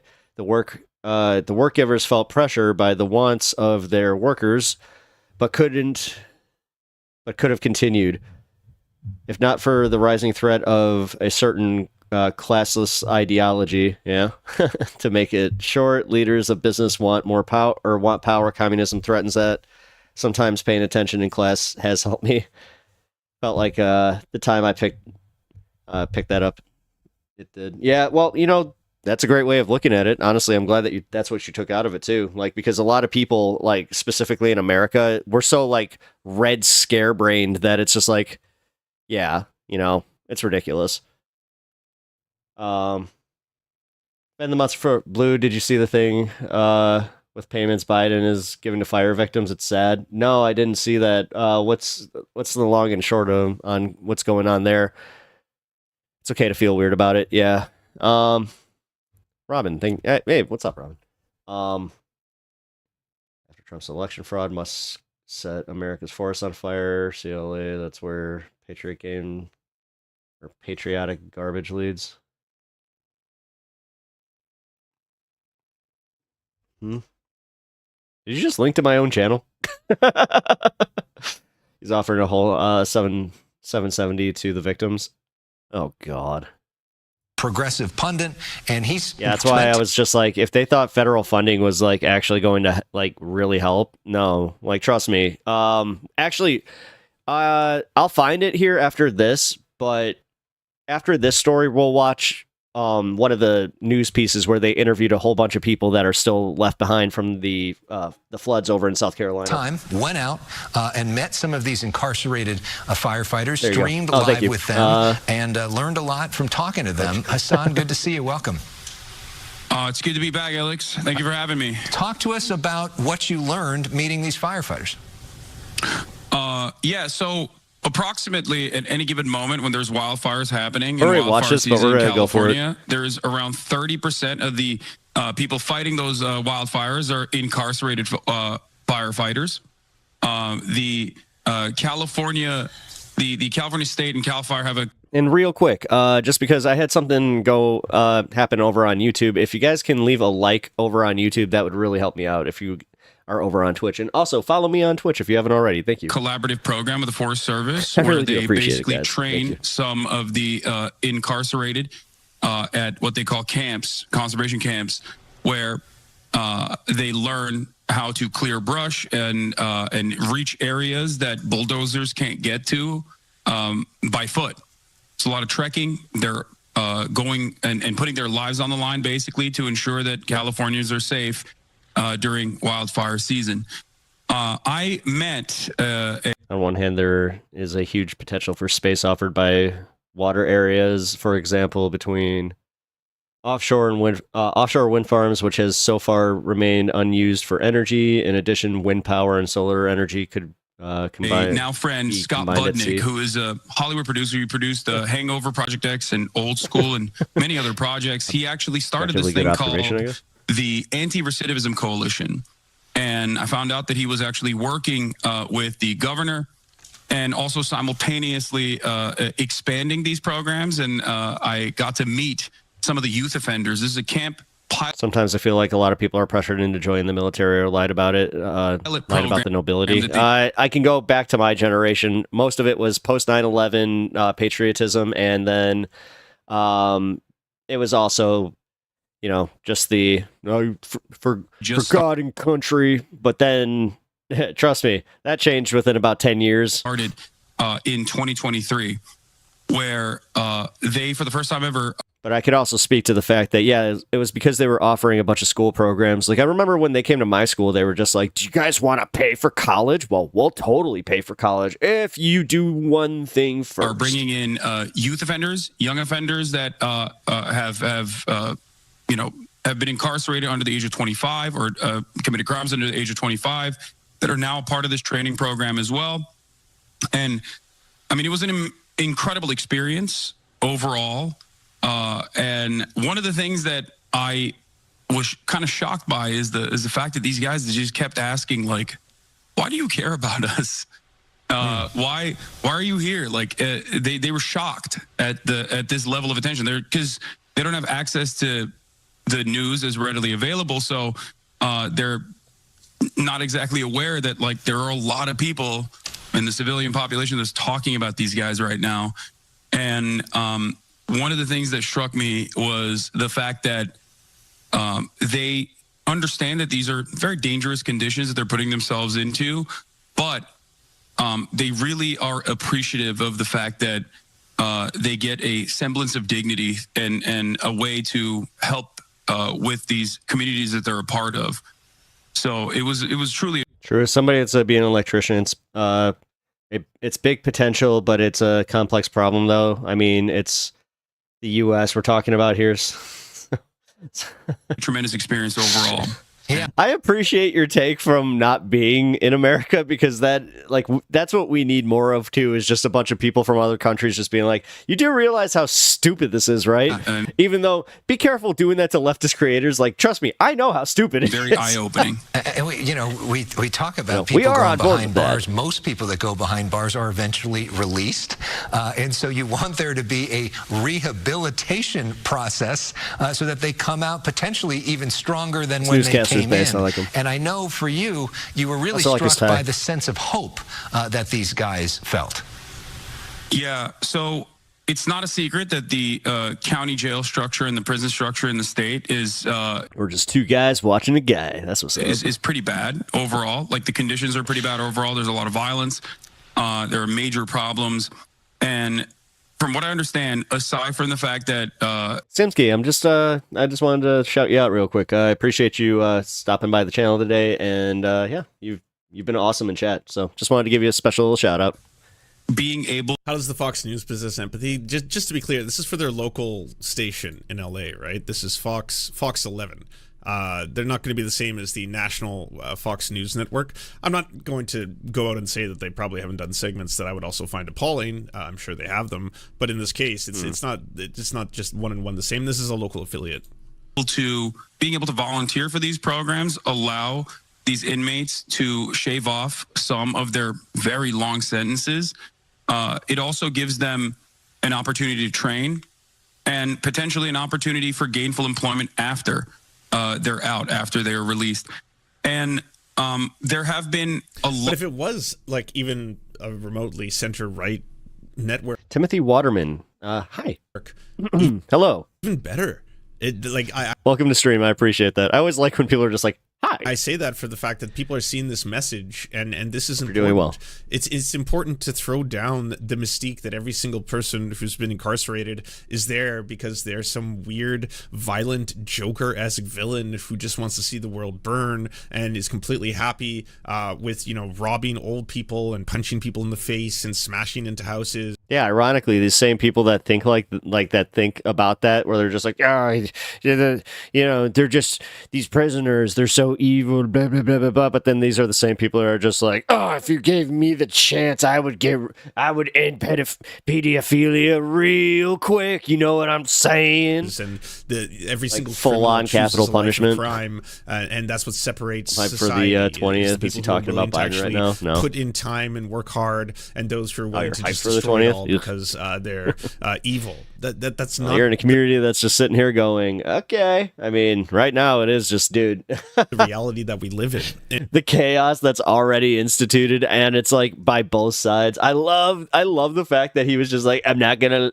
When asked about the if he was gonna make a blanket pardon for the January 6th protesters. He was just like, you know what? I've looked into it a little bit. It's a little bit more difficult than that. Maybe I'll look at certain cases, but right now, nope.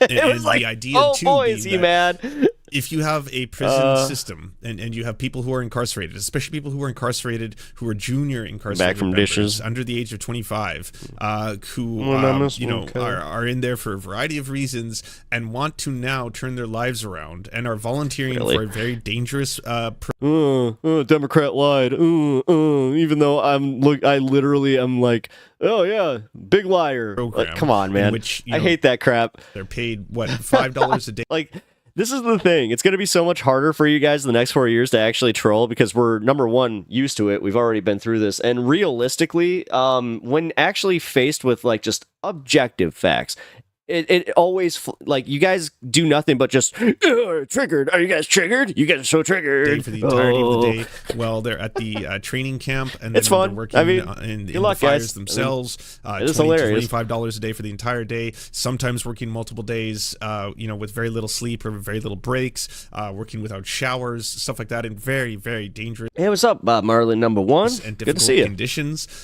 These are people willing to sacrifice in order to help others. So the narrative is lost there. The narrative that these are all just fundamentally evil people without humanity. This humanizes them, and this at its core should be something that I think everyone, regardless, just wrapping some work, taking a break. Nice. Of what your views are on either crime, the criminal justice system, policing, whatever that is, you should want to have less people in jail. Period. I mean, at its core, that's what abolitionists actually. You just realized how to use emotes. Oh my God, you just figured that out? They believe. Not that we should allow rapists to run the street.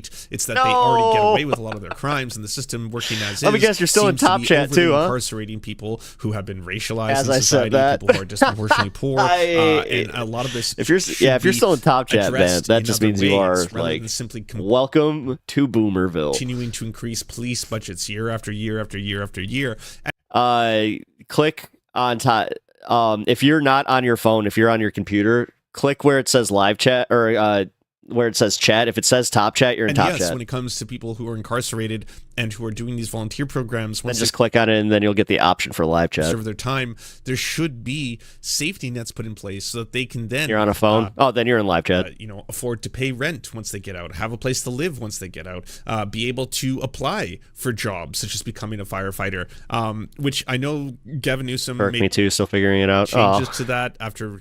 Actually, guys, you know what? I like this idea. I'm gonna take this one from a Majority Report. If you guys find your favorite emote, spam it 3 times, and that'll be your emote when I welcome you. Huge public backlash after the 2020 fire. And then, like, for everybody, just to kind of welcome everybody in. After there was a lot of media attention on the police, Same goes for you over on Twitch. You guys can do the same thing. They decided that, okay, we're going to change the laws, but still, I think something like 12% or less of people who are inmates who applied to the program actually does it say all messages? Yes. Making it in. So while it's not simply you can't apply at all, there's a very, very low percentage of them who actually make it into it, which also speaks to the fact that the program can be very competitive. Yours. Yes, I can already nice kitty box. The economic globe liberals being like, well, that's because becoming a firefighter is very difficult. But there should be, even if they're not going to become firefighters, programs in place. Period. Dino Nuggies, nice. I do not. I don't think that anyone would.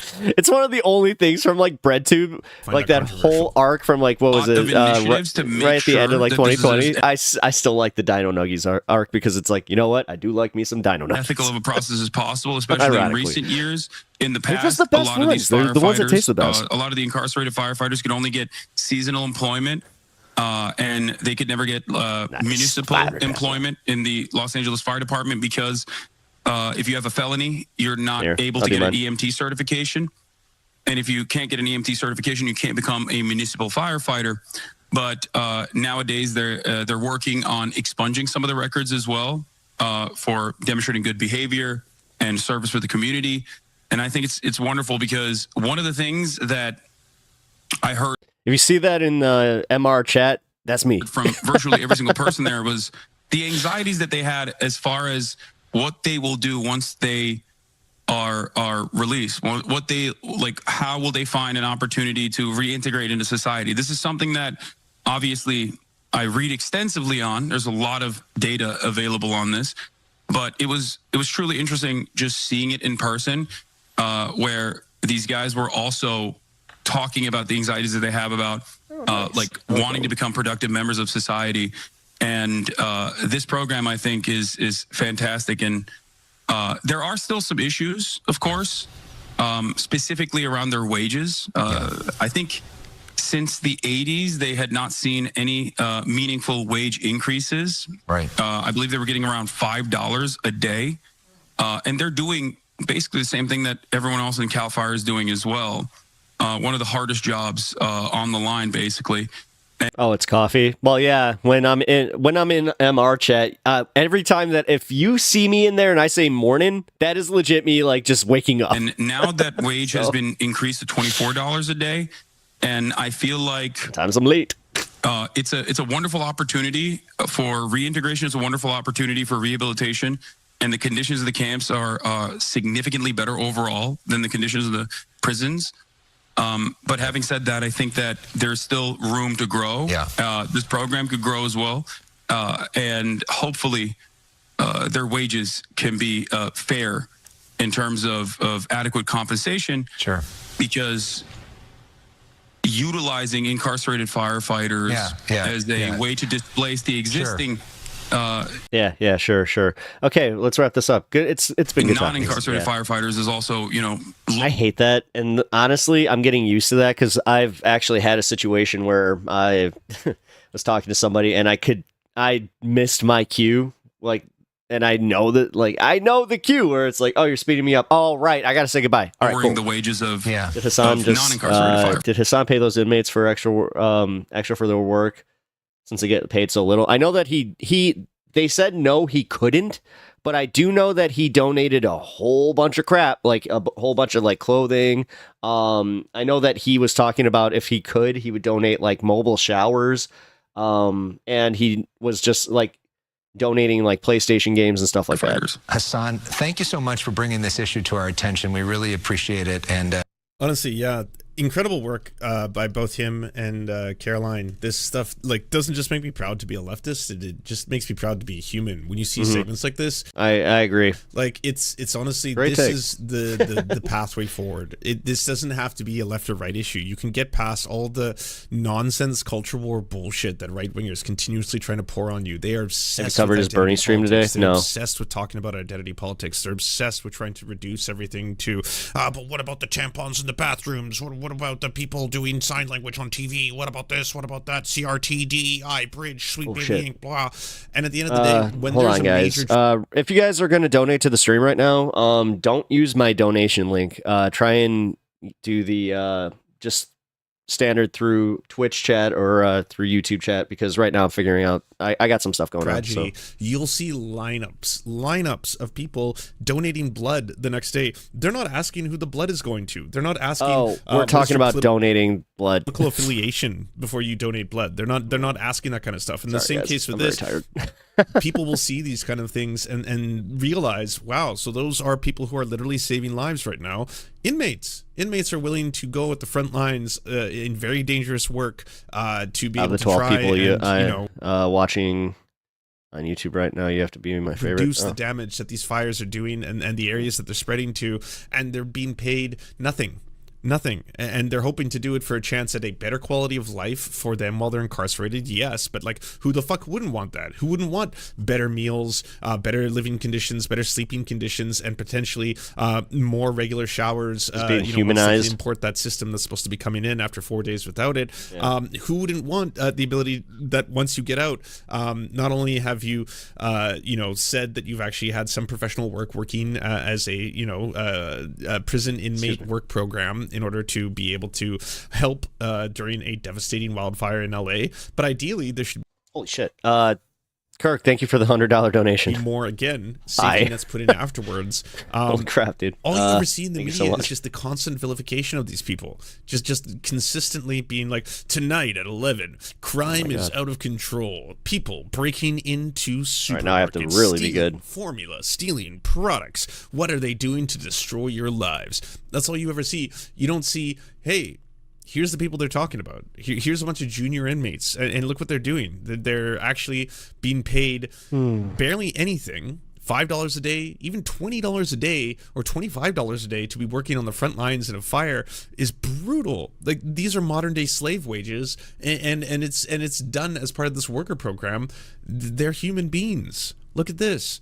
Like, you do want people, thank you so much, man. Like, seriously, like, people to be I'm kind of processing. I'm like, incarcerate. That was supposed to be $1 to be in a cage for the rest of their lives, or do you want there to be pathways so that they can actually have I was about to say, do not do a chargeback, I swear to God. So that they can actually demonstrate to the rest of the world that there is a pathway forward. Pod Save America says, if you want to help those impacted by California wildfires, please Meanwhile, donate you get the at message from Vote Save YouTube America. where they just go, we're playing the meme game, so all of a sudden it's just going to go, wah. .com/relief. And then this account says, using Act From your Blue for coverage, it donations seems for like fire you're victims. very pre-rehabilitative justice over strong punishment. How do you feel about rehabilitative justice for sex crimes and murderers? They can use their list for future Dem campaigns as diabolical. I'm anti-capital Can't hate punishment. people enough. I think Shame that, on everyone involved with this podcast. It doesn't in do this anything. episode. Says Brittany. Communications. Because if you actually look at the GOP. statistics, it costs more to put people on death row than it is to just keep them incarcerated for life. Citizens United. And I know. Scott Walker. Trust me. You would think the other way around, but when I learned that too, I was like, oh, this really does just solidify my position. We'll reposting there. I think a lot of this starts a little bit in the past with this post. I spent all my California and especially LA is controlled by stream Democrats. games. Oh, they are it's okay. responsible. No more passing the buck. Our mayor, who is in Ghana as the fire explodes in our city, cut the fire budget by $17 million. Endless amounts of money funneled to bullshit scammer homeless nonprofits. You want to talk about how, like, I practice patience? I don't pay for phone games. We're the highest tax, yet we have So, encampments and squalor like, I play Pokemon, everywhere. and Even I wait worse, for the drops, we don't have enough which are firefighters to every respond to the 19 absolute hours. disaster So. we're experiencing right now. Rather than conserve the record rain we got last year, we just drained it into the ocean. We're failing in a city run by sick excuse for local government. You want to radicalize people against the modern Democratic Party? Send them to LA. Using the real story, by the way, of how a billionaire couple Awesome. exposed by More Perfect Union, as well as countless Great other job, articles. Anna. Great job. Great job also. Mother Jones, etc. Like, just... have been privatizing water in California. But guys, she's not doing the thing. She's not pivoting right. What? And how they were consuming more water for their luxury goods production, pistachios, pomegranate juice, than every house in LA combined. A story that I myself was talking about, but not specifically to be like, and this is the reason why there are so many homeless people. Sorry, guys, this is really frustrating to me. Homeless, and I don't know why, but seeing Jenk go down the rabbit hole somehow is easier for me. But just watching Anna, man, it sucks. Or the nonprofit corruption is to blame. Are there nonprofits? I think it's because she's technically better at communicating it. That are corrupt. Maybe that's what bothers me about it. Utilize the money that they should be in order to build vast amounts of social housing. Absolutely. Is that the root cause of this? No. That's fucking cartoonishly wrong. I'll get into the numbers in a second. Couldn't have put it better myself. It's cartoonishly wrong. And it has continued to go down this pathway of saying, what did I say earlier about the suburban mom mindset? That's what she has. That's totally what she she's has. unwilling to speak about. Obviously, I'm sure you all know because we've spoken about it so many times already. Let's see if we got the LA statistics. As the city of LA goes broke, one of the many questions we get is, where are our tax dollars going? The city just started a new fiscal year. If you want to know how the mayor and the majority of the city council increase or decrease the department's operational budget, see below. And so you can see where money was slashed, $17.6 million from the fire department, which we've spoken about. The police got $126 million. I'm pretty sure I understand why, and is not going to talk about this because it's probably something that she wanted, but this is clearly where the money is going, and clearly where you should be pointing your anger at, as in, is this money being well spent? Does the police budget in LA need billions and billions of dollars? Should their money be increasing by $126 million when there are other things you could be Brian, if you donate $420 at one point, I will sing it with a ukulele and all. spending that money on?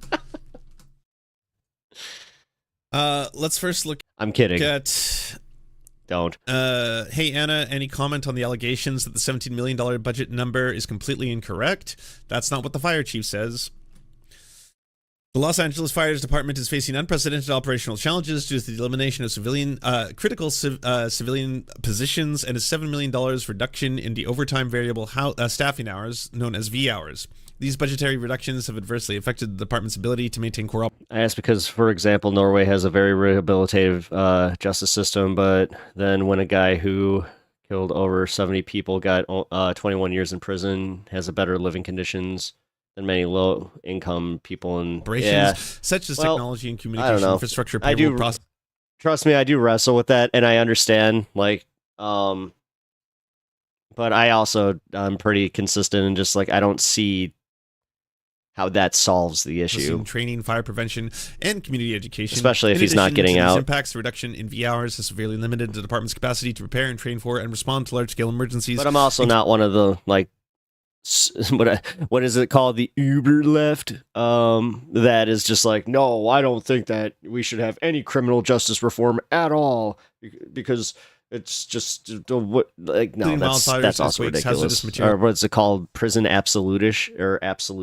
Incidents, large public events, specialized programs and resources such as air operations, tactical EMS units, you just watch me disaster have response, community emergency response teams, which rely heavily on V hours, are now at risk of reducing effectiveness. This report provides an in-depth analysis for these cascading impacts, underscoring the critical need for resources restoration to ensure operational readiness, firefighter safety, and the delivery of high-quality public service. December 17, 2024, approved 12/17/2024. This is talking about critical civilian positions and a reduction of overtime variable staff. Wait, do I have two people from Norway in chat right now? Hours, specifically. Cool. The one you posted yourself. She's issued some additional things. Here's more. When we go into it and you look at the articles, a month before the fires, LA Fire Chief warned budget cuts were hampering emergency response. Before the wildfires broke out in LA, the city's fire chief said the budget cuts were hampering the department's ability to respond to emergencies. The department memo shows funding for the city's fire department decreased by $17.6 million, or 2%, between 2024 and 2025. Red flag warning is still in Santa Ana. Fiscal year. No kidding. The 2023 we'll go back to that in a little bit. Fiscal year, according to the city budget documents. However, and this is where all of a sudden, don't stop reading. The city council in November approved a 4-year, $203 My dog is a Norwegian Elkhound. Nice. $1 million contract with the firefighters union to help boost wages and health benefits for the staff, drawing from the budget's general fund.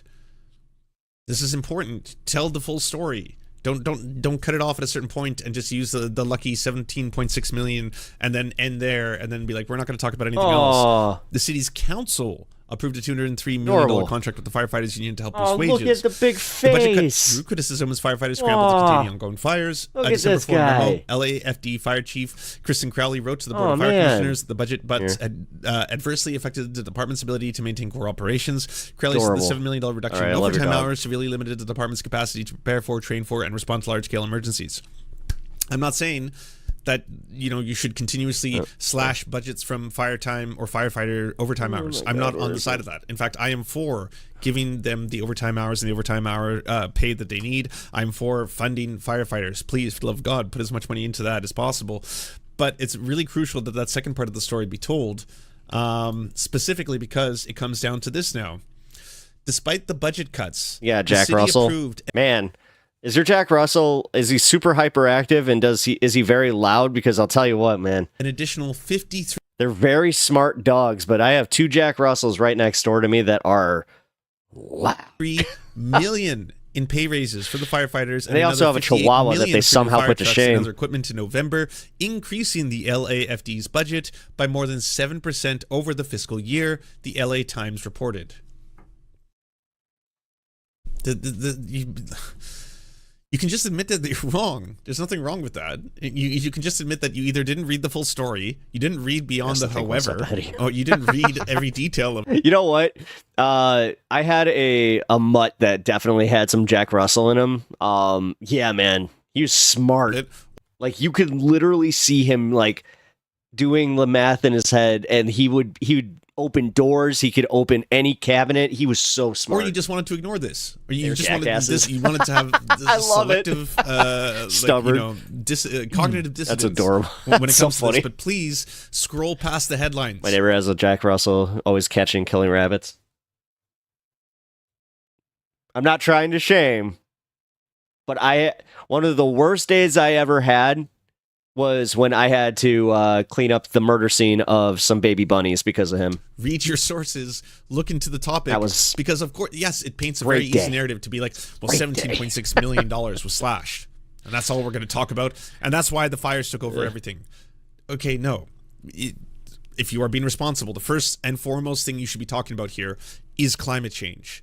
The 100-mile-per-hour winds, it doesn't matter how advanced the technology is. It doesn't matter if you have the water drones that everyone is now saying, why didn't Elon Musk send in water drones? The drones will not work on 100-mile-per-hour winds, for starters. And another really important point here is... No, the thing is, let them have their little fantasy here, and then let them see it in practical... let them see it in those 100-mile-hour winds, because, again, no better PR against Elon Musk than seeing his little inventions, backfire on him. That's honestly what some of the funniest stuff has been, was him self-owning, massive drought. Which thus again proving that the self-burns are not as rare as we thought they were. By the exacerbation of the very climate processes that we have a very, very deep understanding of. These are processes that have been warned. My girl tries to go after squirrels. To us by the scientists for over 100 years of understanding this topic. They are accelerating this crisis, and that is the first. I knew a guy that would mountain bike with his Jack Russell. The little dog was a beast. Foremost, the thing seriously, like his dog was like on a leash next to him, or was it like in his backpack? Humanity has to deal with. Sean Baker. I have a pit bull, and she is the most lazy dog I have had. She hates to wake up in the morning. Seriously.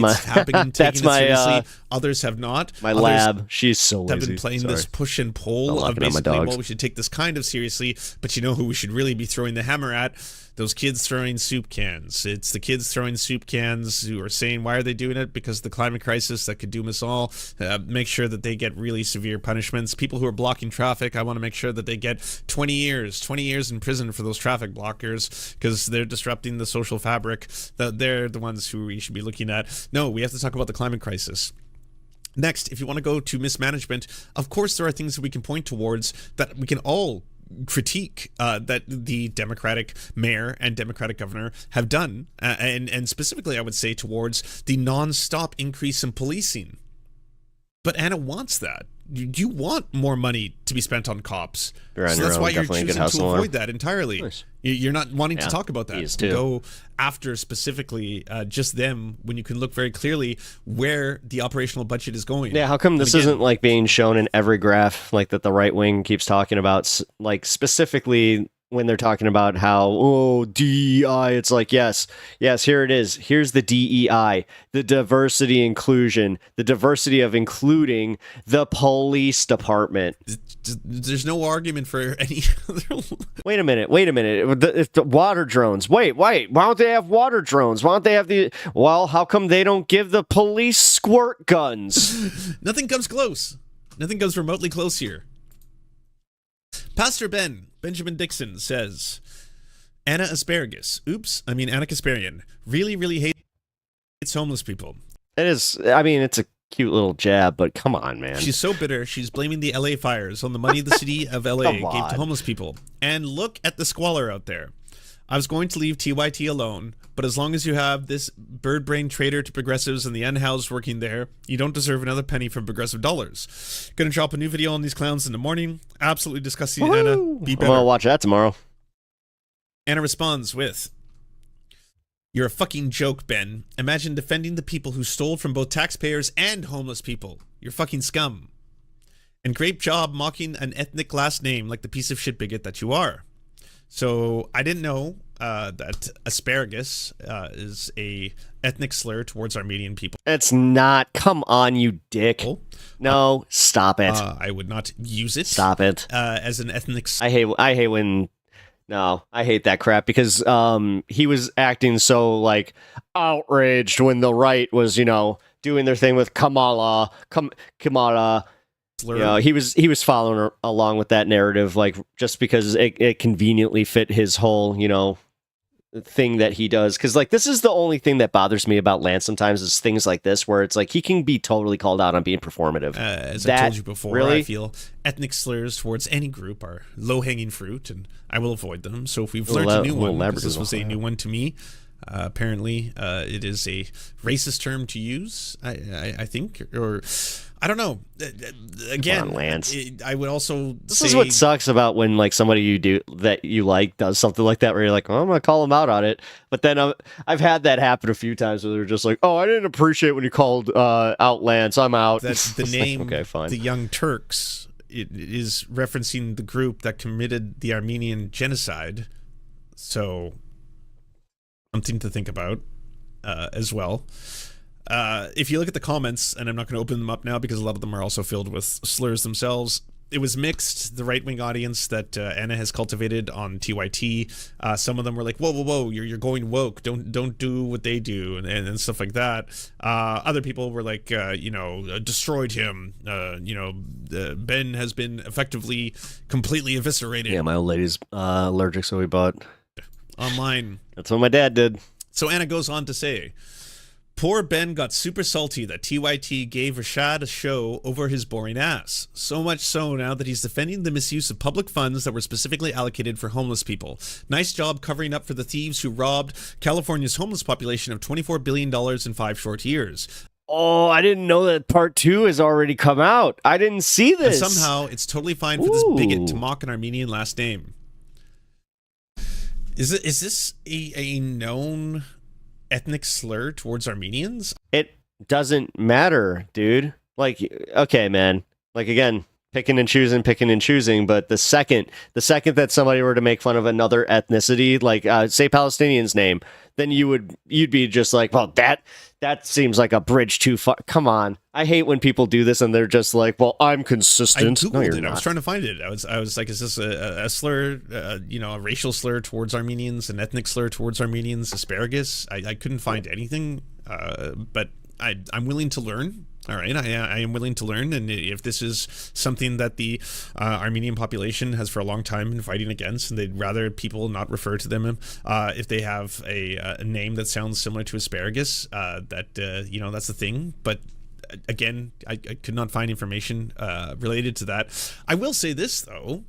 It's profoundly fucked up to try and do this thing where you're trying to pit 2 black creators against each other to form a narrative here where it's like, well, Ben was just jealous of some other what I just said. Black man's success.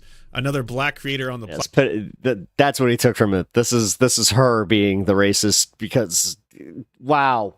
Lance, come on, man. I didn't expect to, like, all of a sudden have my opinion just go, you're being super uncharitable, and then all of a sudden doing exactly what I was just accusing you of. Platform Great. happened to be quite successful, and he got salty about it, and so that's why he left the network. Yes, because one black content creator was unable or unwilling to tolerate.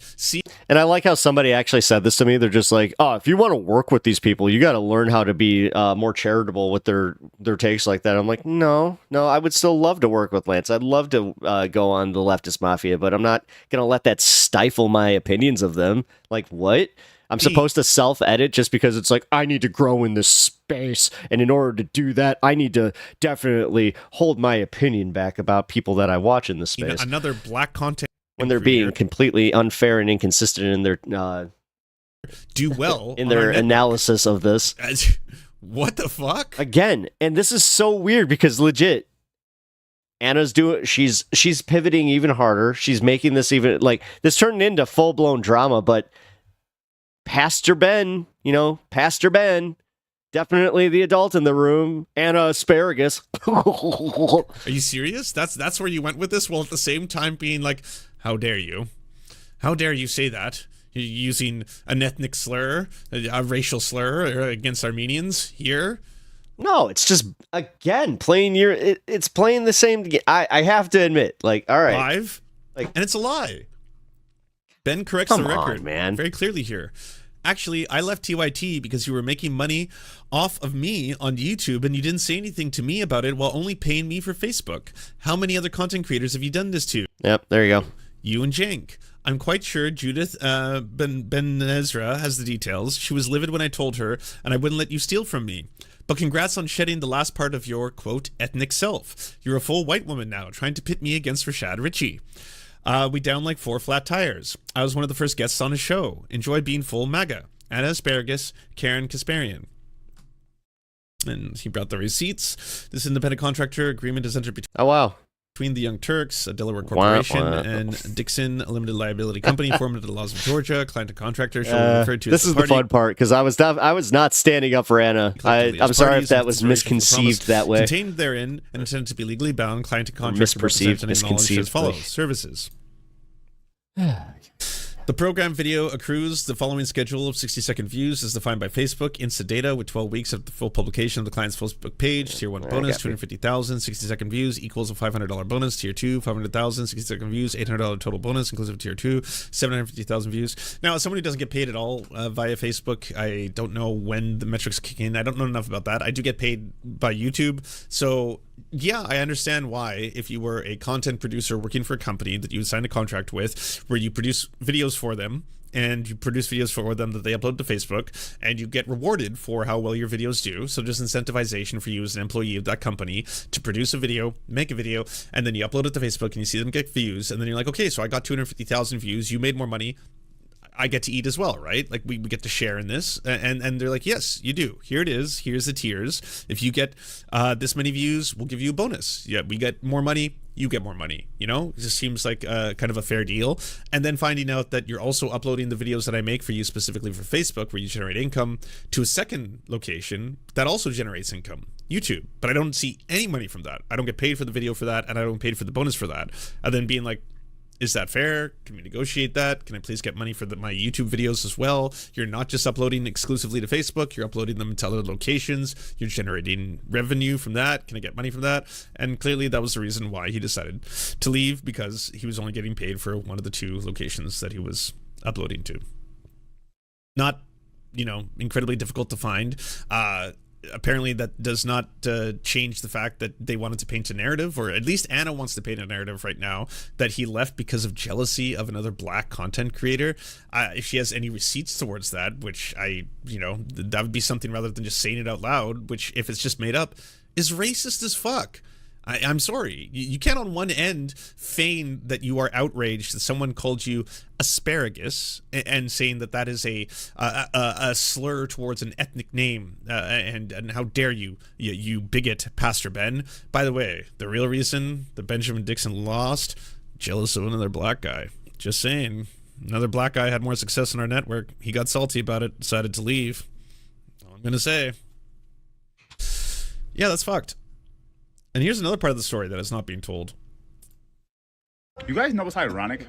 This is a map of all the fires in the Los Angeles area right now. This is a map of Los Angeles. Out of all the fires raging in LA, the only fire that's actually in the city limits is the Palisades fire. This is Kristen Cowley, the LA City Fire Chief. Only one of the 5 fires in the LA area is actually in her jurisdiction. Chief Dustin Garner is in charge of Ventura County Fire Department. He's in charge of the Kenneth Fire. Chad Augustine is the fire chief of Pasadena, California, there we go. Where the Eden Fire is raging. This is Joe Tyler, the chief of I love that they're tackling this narrative. Cal Fire. And this is Fire Chief Anthony C. Marone, the fire chief of Los Angeles County Fire Department, who are responsible for the responses all across the county. However, it seems only the gay female fire chief has drawn the ire of conservatives. Yep, I wonder weird. why that may be. Yeah, weird. Anyway, I'm gonna go hit that mountain. So I don't know if this is a person's actual account, but anyways, that's from TikTok. Image flip IMFLP33Z. I guess for 1 week more. Octavia E. Butler, the late pioneering black science fiction novelist. I'll be honest, that's why I'm kind of like climate change in her novel Parable of the I Sower. stopped posting is on TikTok. buried in Altadena Cemetery. The cemetery caught I might fire. post one more just to say goodbye. Very fucked up. I also want to say, by the way, another angle that a lot of right-wingers were using was going after indigenous people. I saw that Jesse Waters, for example, was targeting the Native American community. Meanwhile, there have been numerous Native American content creators who have been pointing out that the solution to a lot of this, including, managing the resources of the earth so we don't all die under climate change, is land back. There's a very, very demonstrable, look at not the left-wing communist publication, but look at the article in National Geographic about how indigenous people make up 5% of of the world's population, yet are responsible for over 80% of ecological preservation and sustainability globally. That includes indigenous people in Brazil who have been fighting and dying against mass deforestation. That includes indigenous people in Canada who have been trying to defend land defenders who have been trying to defend and protect old growth forests from, again, ecological disaster and deforestation. They have been leading a lot of ecological movements globally. It is perverse to target indigenous folk and to go after them specifically when it comes to all of this, saying that, like, oh, well, this is because of native land and because of native land rights and apparently the red tape created by that and blah, blah, blah. Like, it's just racism. It's ignorance and racism and completely ignoring the reality on the ground. A historic black community that grew out of the civil rights movement in the 1960s is amongst the communities wiped away by devastating wildfires charring through the LA County. The Eden fires has flattened the many black-owned homes and businesses in the unincorporated area of Altadena, California, and the San Gabriel Valley. Yeah, The I'll be community of honest. 42,000 residents, of which 18% This is are one of black, have them been amongst that the kind hardest of hit made by me the go like, wildfires so oh. far, and they've claimed 24 and burnt over 12,000 Yeah, structures they, across the county. The Eaton fire alone charred more than 1,000 structures and killed at least 5 people in Altadena, per the LA Times. We definitely need to Butler, like the pioneering black science be more fiction novelist charitable who wrote about to wildfire people from who climate lost change their homes, starting because on I've only February 1st, I heard this narrative where it's like everybody who lost their homes is rich. It's like that is so not true. 2025, although I think more people are waking up to Parable of that. The Sower is buried in Altadena Cemetery. The cemetery caught fire. And then zoom out of the images of the fires themselves. So, yeah, I mean, please keep pushing back against the misinformation and the bullshit and the fucking nonsense and the racism, because it's all just ridiculous at this point to try. Like, honestly, I've learned in the last little while that there's not a single, I'd say, like, at this point, Tim Pool is completely Alex Jones. He is Alex Jones tier. He can have someone like Piers Morgan stare him in the face and just tell him, like, factual information. Here is the list of things that Tommy Robinson has been charged with, the times that he's been in contempt of court, the times when he nearly, like, ruined an entire trial where people who were trying to be tried for grooming and child predation, he almost ruined it by being loud and disruptive in the courtroom. Like, the guy is not a good man. He is in numerous times, he's assaulted a police officer, all this kind of shit. He can be told it to his face and he'll be like, we don't believe you. You're lying. They don't care. You can have the statistics come out about how many children in America actually are receiving gender-affirming care,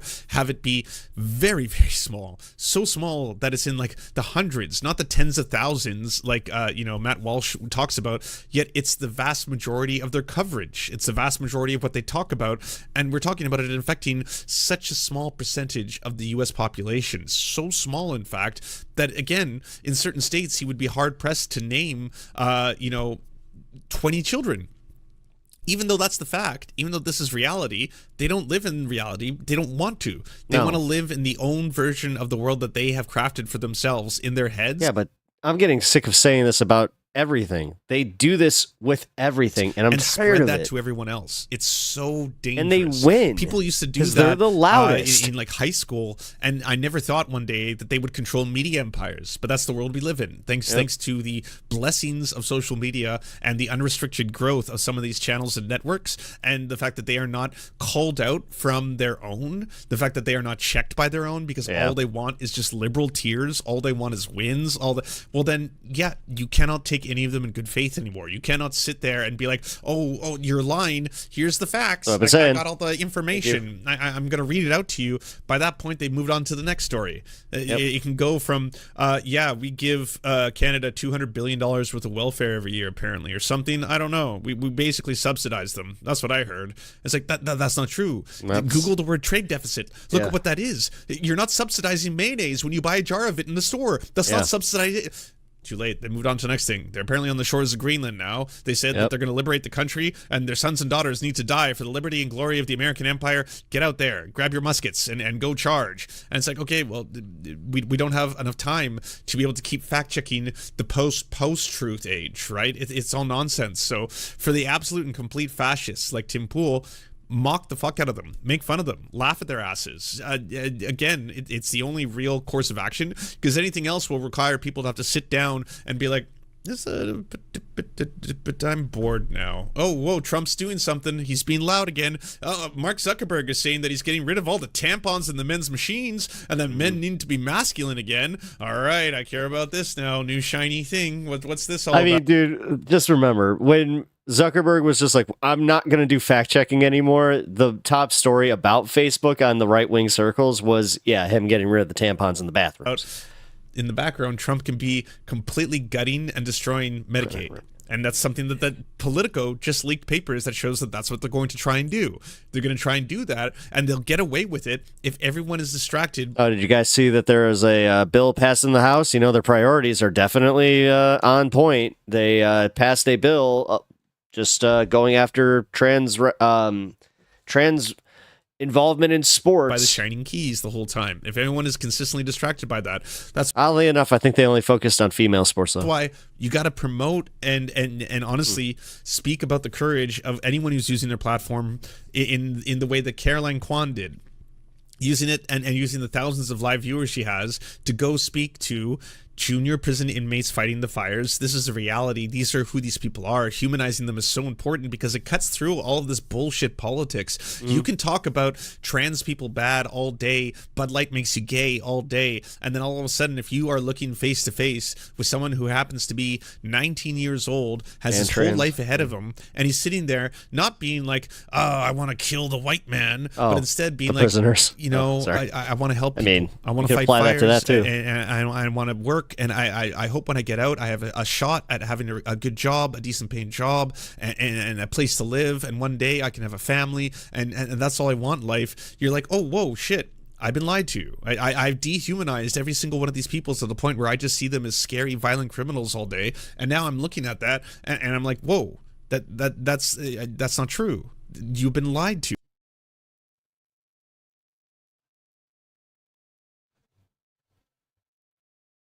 He's dreaming.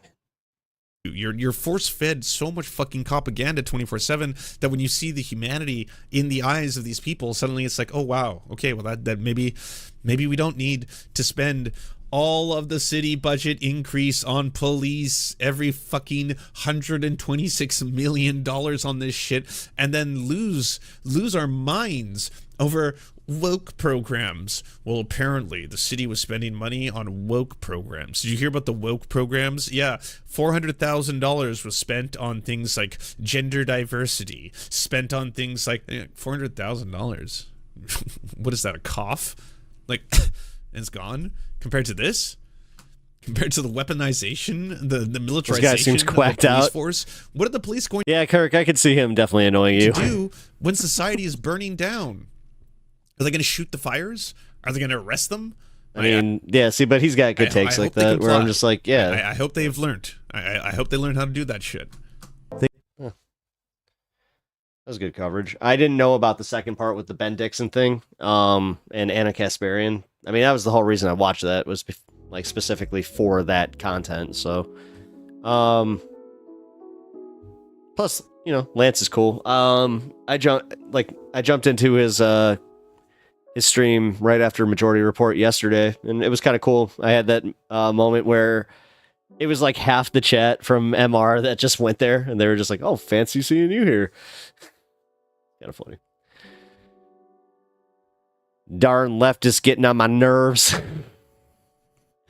Yeah, it tends to happen. That's why I honestly, I'm just like, can we not, like, I'm trying to just say, yeah, you know what, guys, we can do that.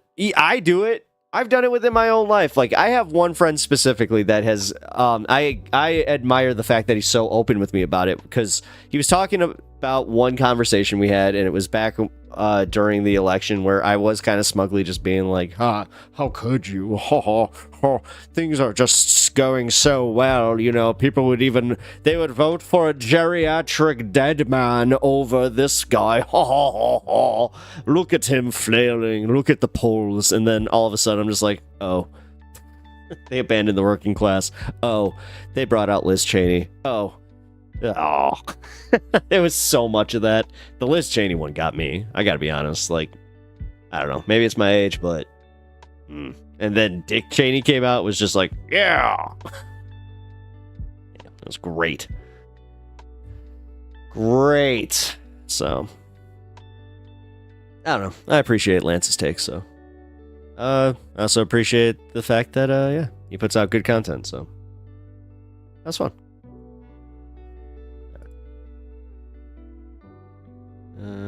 Now we're just getting repeat stuff. Did you see that, Ben-Gvir threatened to quit Netanyahu's cabinet over the Gaza deal? Which, oh yeah, guys, we should probably cover that.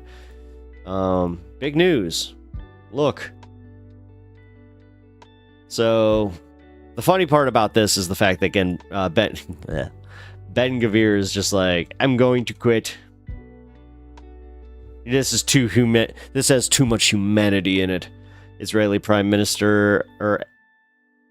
Minister of National Security Ben-Gvir threatened to resign if the Gaza ceasefire deal is approved. Now let's see about the ceasefire deal. Oh, SEC sues Elon Musk, alleging failure to properly disclose Twitter ownership. We'll see how that goes. Federal judge blocks FDA from enforcing graphic cigarette label rule. Great. Awesome. Here's the House Republicans pass bill to ban transgender athletes from girls' sports. It's one of the first things they did, guys. Remember, economy. Remember, inflation. Remember, any of the pretend issues that they had. Ugh.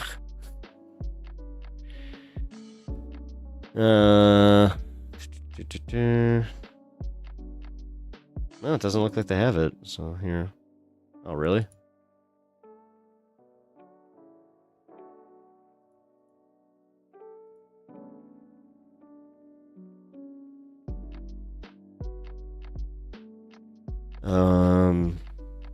Okay, I guess they don't have anything about that. Trump threatens NBC and Comcast. Great. Donald Trump slams Seth Meyers as dumb and untalented, demands Comcast pay a big price for political hits. Dude, again, free speech absolutist, guys. Free speech absolutist. Can't just not watch it. Can't just, I can't have it. We can't have it at all. We can't have any criticism. There's nothing more American than going after my political opponents for being little bitty, meanie beaties. They were mean to me. I don't like it. Come on, guys. You got to get on board. Dude, this Ground News platform is an infinite content generator. Is amazing. I know. I love Ground News.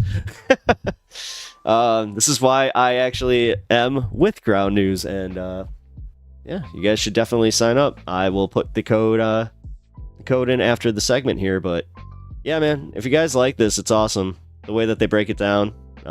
This one's mostly left, go figure, because it's so leftist to care about freedom in journalism and freedom of speech. Yeah. Yeah.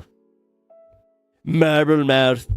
Did you know that Seth Meyers, he's got marbles in his mouth? I don't understand it. I just don't understand it. He sounds weird. Not like me.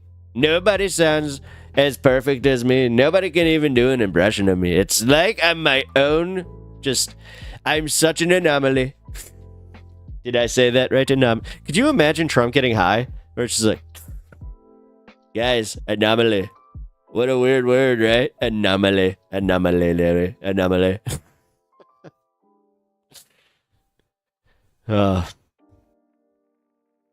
Oh, really? Thank you. I appreciate that. Also,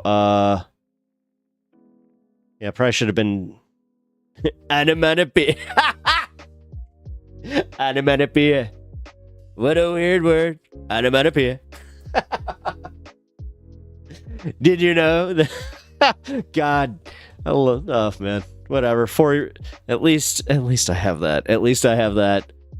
I will never, for as long as I live, I will never forget when my wife just looked over at me day after the election and she was just like, "This sucks, but at least this is good for you." I was just like, "Wow." And she's like, "No, we're doing this." I'm like, "Okay, that works." It's funny.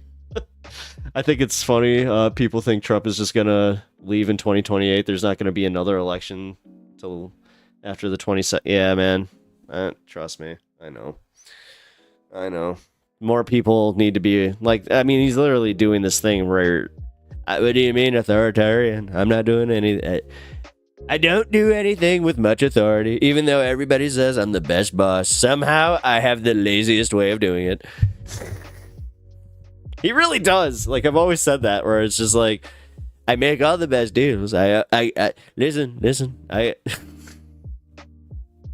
And just like the fact that he's just so full of shit that like anytime he says a number, it's like, everybody knows that I'm 300% correct all the time. I mean, did you not see my hats? I got this cool new hat that says Trump is right about everything.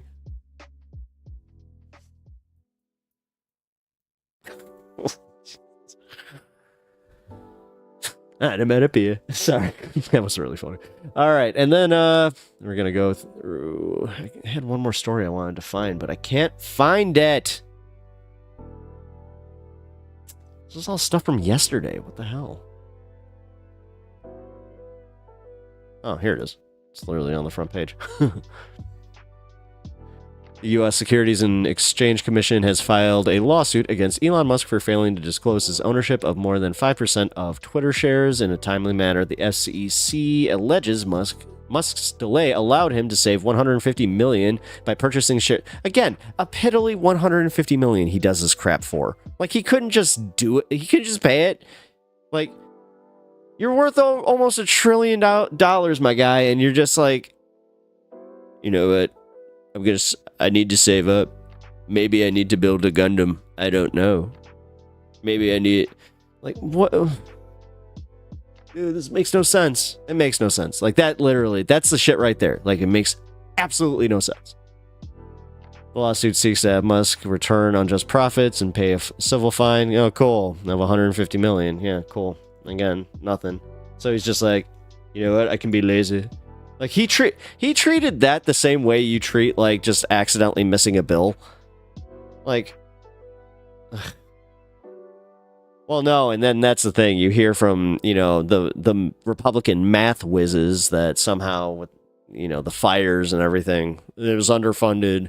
And then they're not looking at the police budget, like I was saying earlier. Like, Jesus.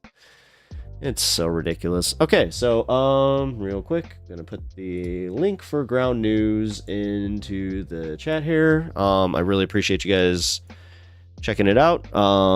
You can use... check.groundnews-pep talks TV for 40% off.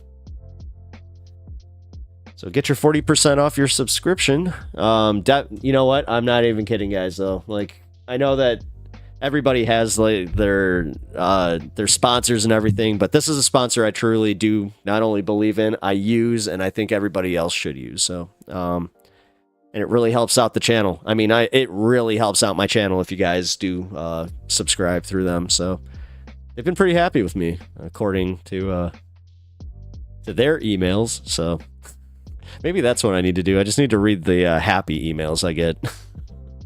Isn't Elon's net worth tied to his stock in Tesla? Ish. Yeah, I know what you're saying. Because I was saying that last year, where it's like technically his liquid, like as far as like liquid assets, he's not worth much.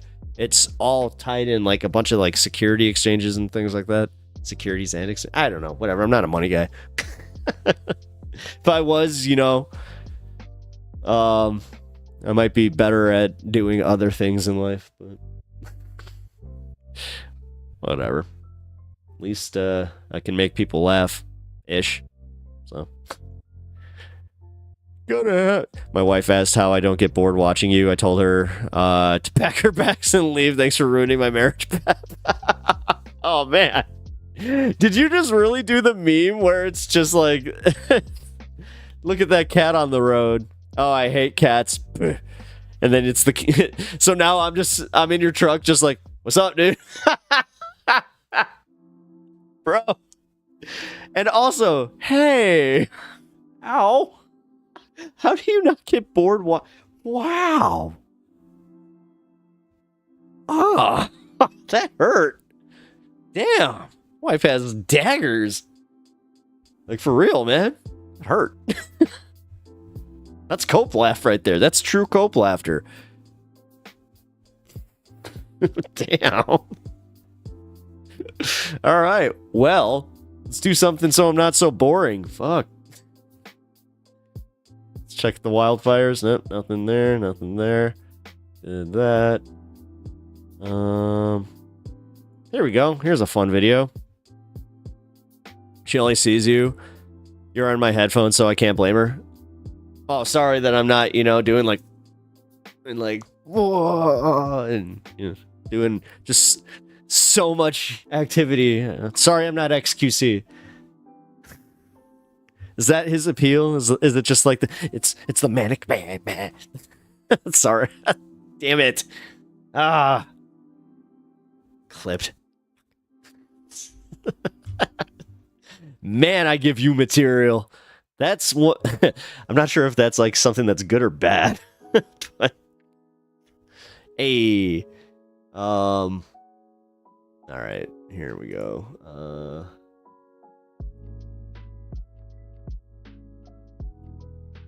Here we go. Oh crap! Is this?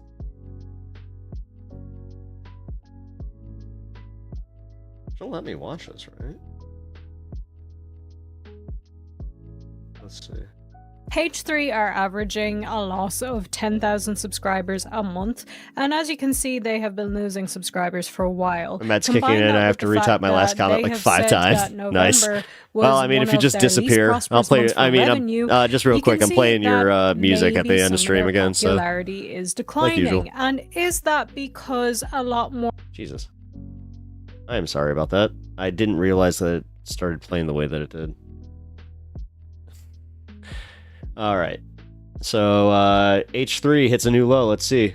Page 3 are averaging a loss of 10,000 subscribers a month, and as you can see, they have been losing subscribers for a while. Combine that with the fact that they have said that November was one of their least prosperous months for revenue, you can see that maybe some of their popularity is declining. And is that because a lot more people are starting to disagree with the things that they say on there, the way that they conduct their business, the way that Ethan seems to allow his fans to attack people, his stance on things that are just a little bit questionable?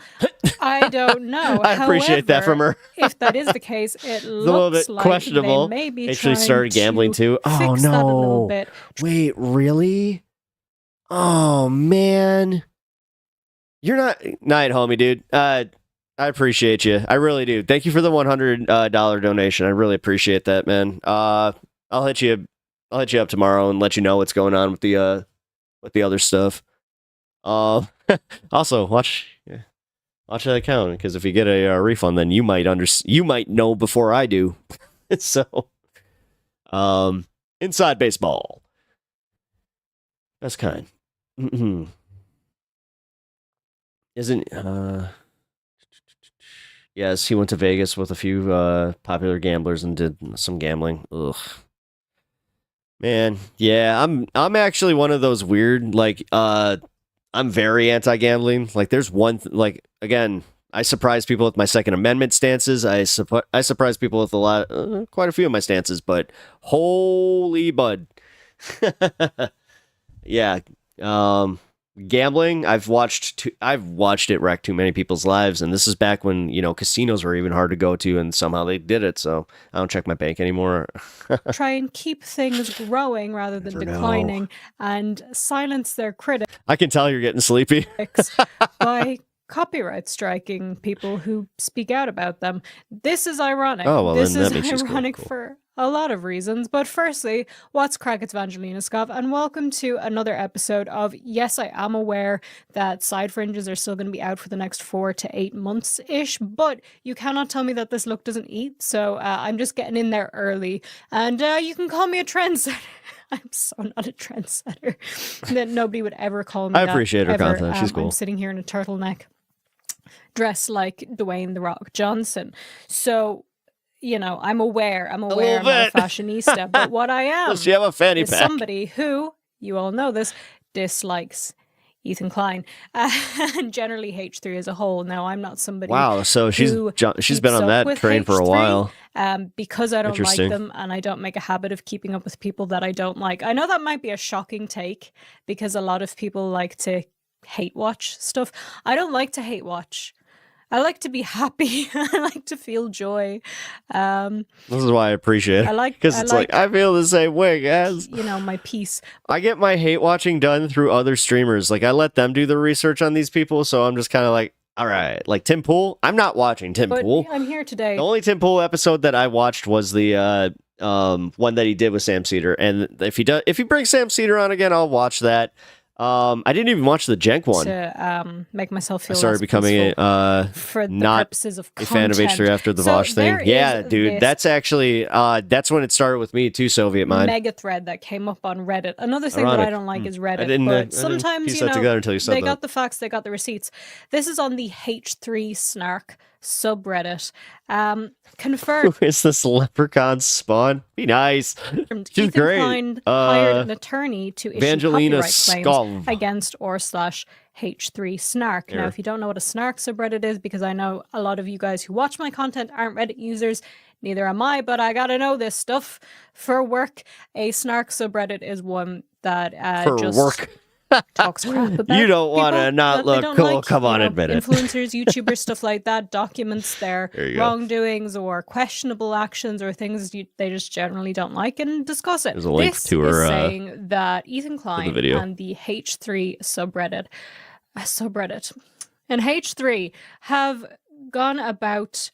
She does really good videos too, like taking down people that are like kind of scammy.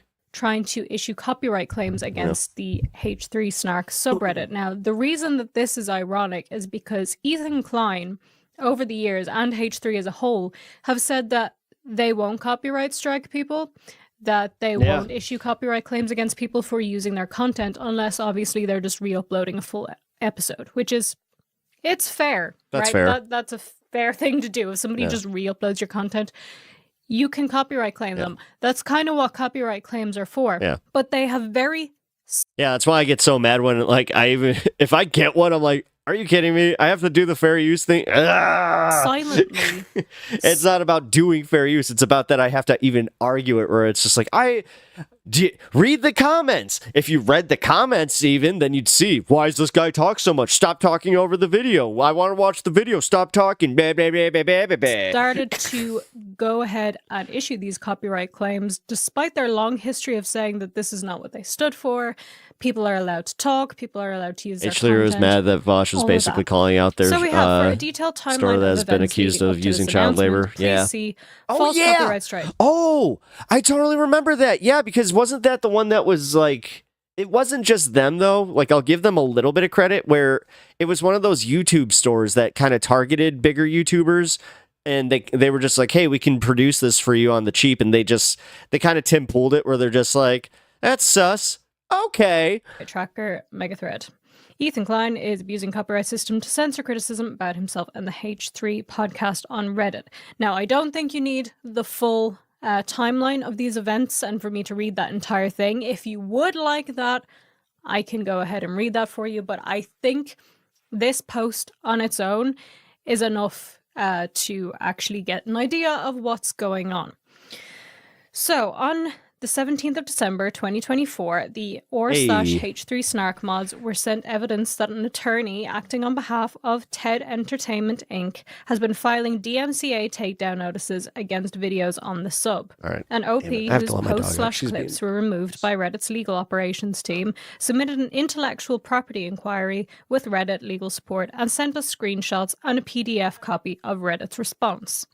So, what's Ethan/H3 said about clipping his videos in the past? This is what I was referring to a moment ago, that he and H3 have been very open about not copyright claiming people. Now, they did change their minds about this at one point, not about copyright claiming in total, but about copyright claiming members only content, which again, I do think is fair.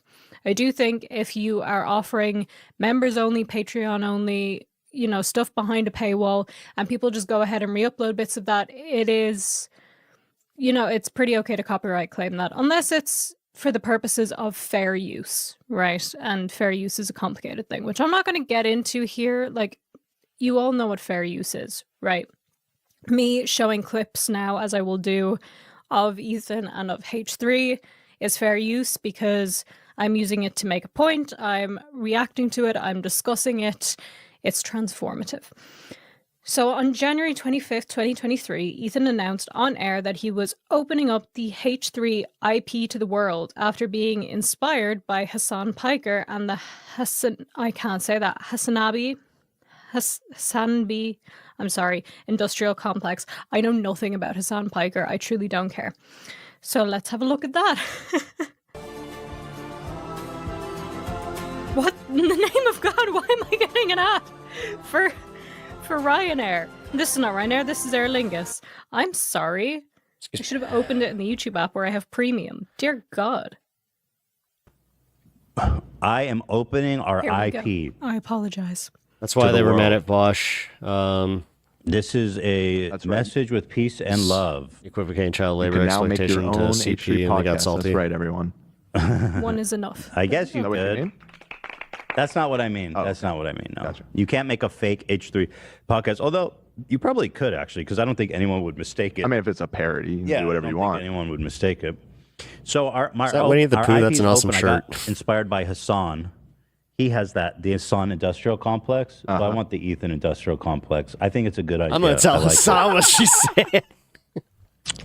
I heard what she said. And it's actually Who was crazy that? how many people are Can we just, sorry. Okay. Yeah, I think it's really that cool. was weird. Sure. And it's actually crazy how many people are seemingly making a decent living from having their own clips channels of him. Mm-hmm. So if you want to cut up clips from the podcast, from our members live, from anything with me in it, go for it, man. Monetize it. I will not claim. I will not remove. I will not do anything. I mean, to be fair, it's basically been my policy. I don't claim or remove anything really at all. But now you're making it explicit. Yeah. So you get the point. He's saying that, for a long time, he hasn't claimed or stricken anything before, but now he's outwardly saying, you can do whatever you want with my content. Now, the point that he's making here is because it's to help people make some money or whatever, but he is saying he won't claim people, so that was only a year ago. He was excited that clips from his non-members and members-only content could possibly help give others gain some financial stability. That was not what that sentence said, but you got the point.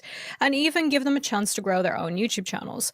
H3 talked about how excited they were that they opened up their IP on the show more than once. Here is H3 Industry hard at work with 2 videos, 2 subscribers. Let's go. Get in there, boy. AB fights a security guard, not clickbait, and Prince Harry oscillates what? One example of joy there. Let's see the...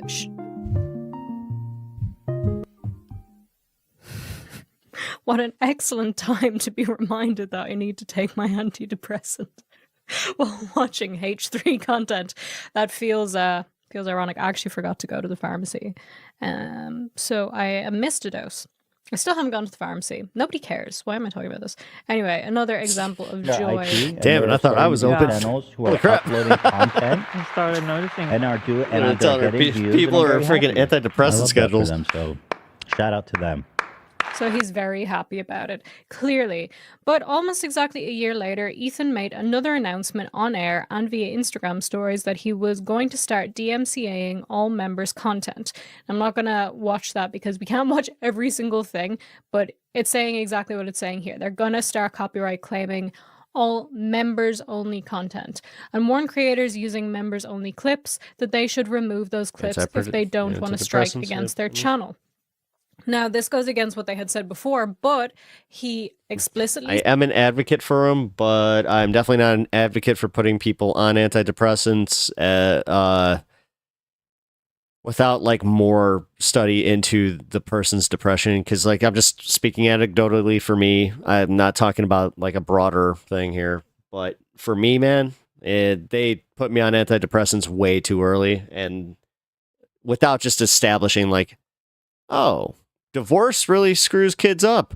He said that this is what they're going to be doing. He warned people, he told people, Maybe and it's I more think anger, not that depression. that is fair enough, to be perfectly honest with you. The video chapter in the episode is even titled SYNT Highlights, referring exclusively to members-only content.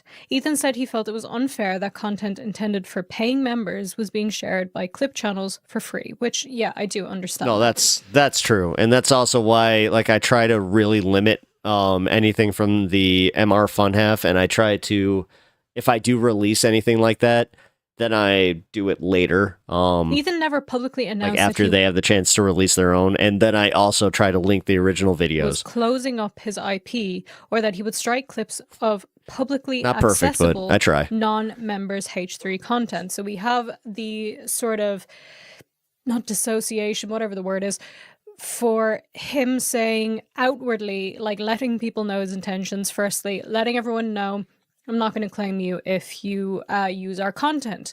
Then secondly, letting people know very publicly, very openly, actually, if you upload members only content, we will claim that. Just so you know, don't do that. And I think that's good. It's very transparent. But then he never said he was going to start claiming stuff that was publicly accessible from their regular ass YouTube videos, not from their members only content. And now he's doing it without saying anything, without addressing it. How do you know it's Ethan filing the DMCA takedown notices and not someone else? OP's email from Reddit legal support confirms that claims against clips posted on H3 Snark have been filed. I was by using a an app lawyer for help, and they on were just like, behalf of "Oh yeah, TED take this." Entertainment Yeah. Inc. Ethan is the host of the H3 podcast /show and the co-founder and CEO of TED Entertainment Inc. The lawyer acting on behalf of TEI has previously represented Ethan and Ela Klein funny, I in kinda did other the same thing lawsuits. there, You can dude. see a redacted copy of the PDF shared with the H3 Snarks. I didn't take Mark team antidepressants here, because so I didn't want them to dampen the effects of psychedelics, and which did help me. Yep. let's just take a quick look. Which again, I love how, Elon Musk and his ketamine use. Yeah. Let's just ignore that. But anytime, what do you mean you take At sherms? that. If things would stop asking me to consent. I'm saying that wrong on purpose, guys. Below Come you will on. find a copy know. of the DMCA take. What's up? I hate the fact I have to play that, but What is happening? what Oh happened? my god, lads, stop! What is happening? Wow. Why is this happening? Stop it. Get some help. Aha! Trick the system. So professional here. I don't have a team. sure that she has a big enough Below you'll channel find a where she could copy totally of the get an DMCA editor for notice we that. received and process regarding the Maybe content. not. If you would like to resolve your copyright strike and just have feel the like that should content have been edited reinstated to out. Reddit, you have a few options. You can submit a counter notice, or you can contact the report directly to request that they withdraw the claim of copyright. Lads, I can't fucking see. Text is so small. Hold on. The glasses absolutely ruin this look, but I literally cannot see what I'm reading. And I think you guys would prefer that I actually can read. You can contact the reporter directly to request that they withdraw their claim of copyright infringement.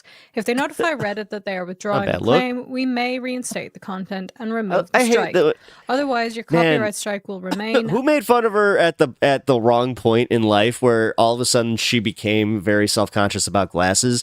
I've known so many people like that are like, they tried that with me and I was like, I need these, right? Like, yeah, these help me see. Yeah, and putting contacts in all the time kind of hurts sometimes. Yeah.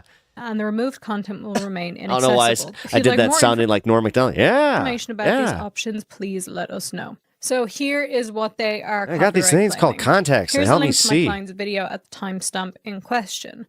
What is the copyrighted work? A video I recorded. Title of copyrighted work: I Haven't Been Well, H3 show number 85. You know what's weird? The thing about wearing contacts, you never see it coming when you need them. Copyright owner's full name: TED Entertainment Inc.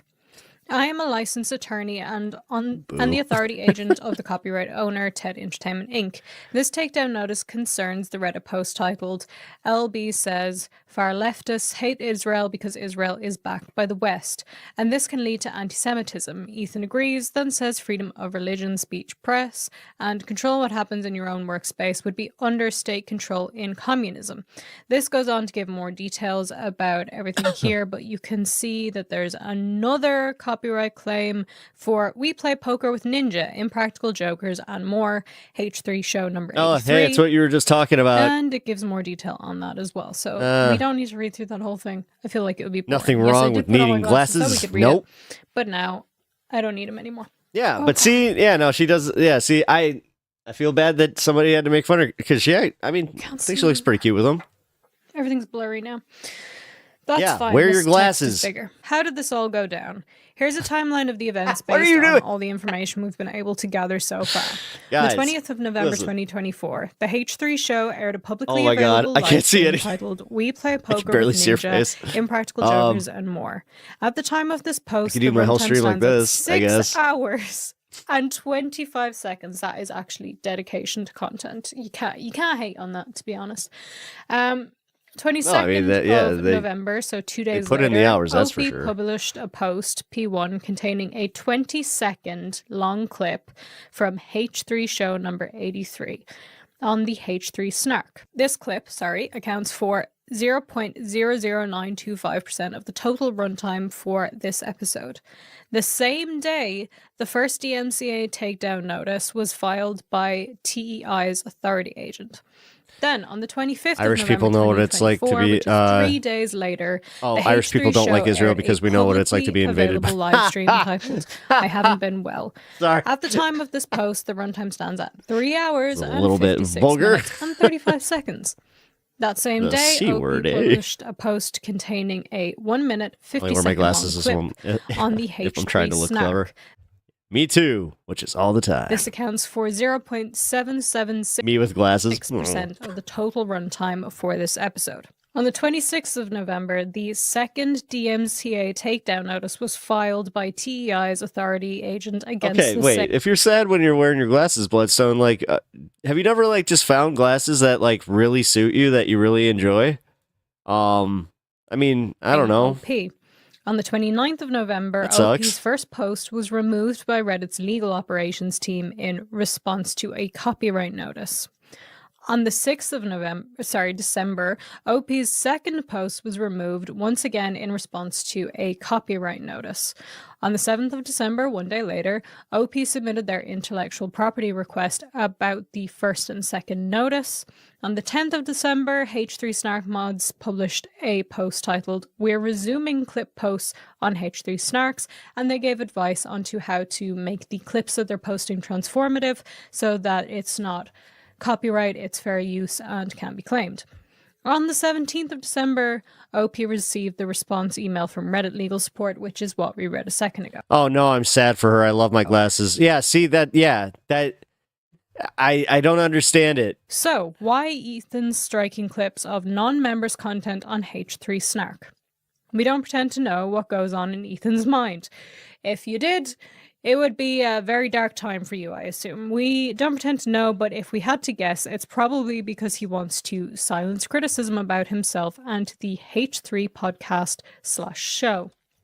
H3 has censored criticism from viewers and longtime fans by disabling/heavily filtering deleting comments on YouTube, shadow banning paying members from participating in the members-only live chat, and banning people for even the slightest pushback. This year, he's made it a habit to seek out criticism about himself on Reddit, X/Twitter, TikTok, etc., and even from his own fans. This was your first mistake, Ethan. Never seek out criticism about yourself. In fact, never seek out any information about yourself, good or bad. I don't want to hear shit about me. I mean, nobody talks about me, but when they do, you know. All right, I like that little cell phone right there. Nobody talks about me. When they say something bad about me, I don't go seek it out. Sometimes people will tell me. Or, you know, I will see it because people tag me, but I'm not going to. Well, then you kind of get seek it. that out. You should not go and look for stuff about yourself. It's such a bad idea. Like, Not only is it just going to make you angrier and feel like everybody's against you, it's also going to make you do dumb shit like this, like DMCA posts about you that you don't like, when you have previously said you won't do that. Yeah. So, especially when it's not just that he said he wasn't going to do it. It became like a big part of his platform. Just never read stuff about yourself. Yeah. Just let people talk and be done. He does this so he can, to quote Let's talk Ethan, about her pop out loudly. and show him in his Instagram stories. Let's see this, shall we?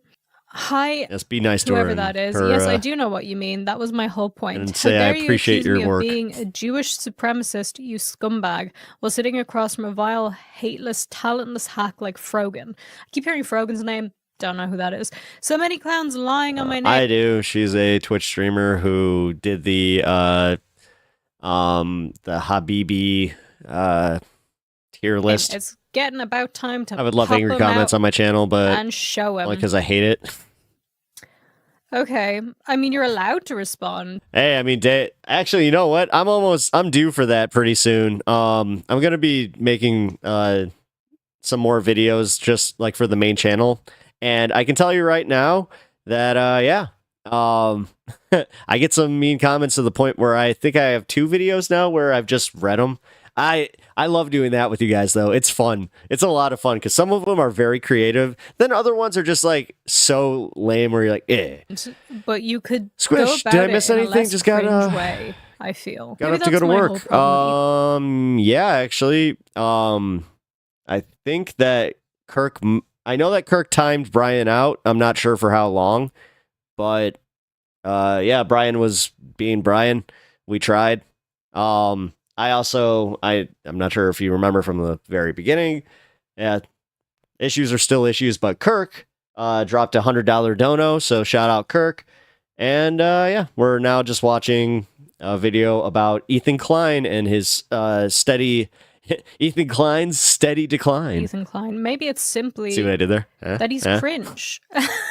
Maybe that's it. But aren't we all cringe in our own way, I suppose?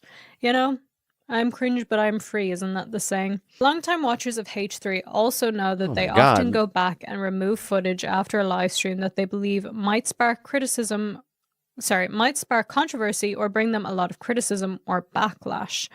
That means the footage of H3's opinions/conduct during a live broadcast sometimes cannot be embedded or linked with a timestamp, making clips of publicly available non-members H3 content the only way to ensure that footage remains publicly accessible and viewable for critical commentary. So basically what this is alluding to, in my opinion, is that H3 and Ethan want to make sure that clips they don't like, that they think can get them backlash, can get them into trouble, can lose them fans, are removed from the internet entirely.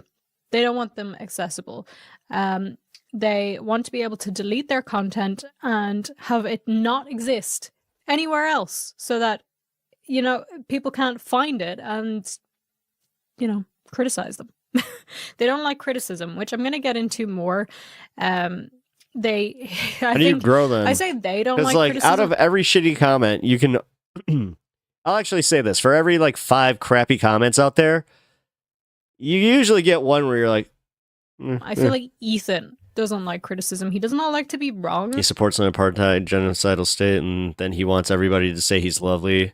That's not high expectations, and it's a sign of madness. Well, it's also think of how MAGA functions. It's kind of the same thing, where it's just I'm going to do everything and make everybody mad because look at me, I'm the biggest troll, but I don't like it when you say meanie bobini things about me.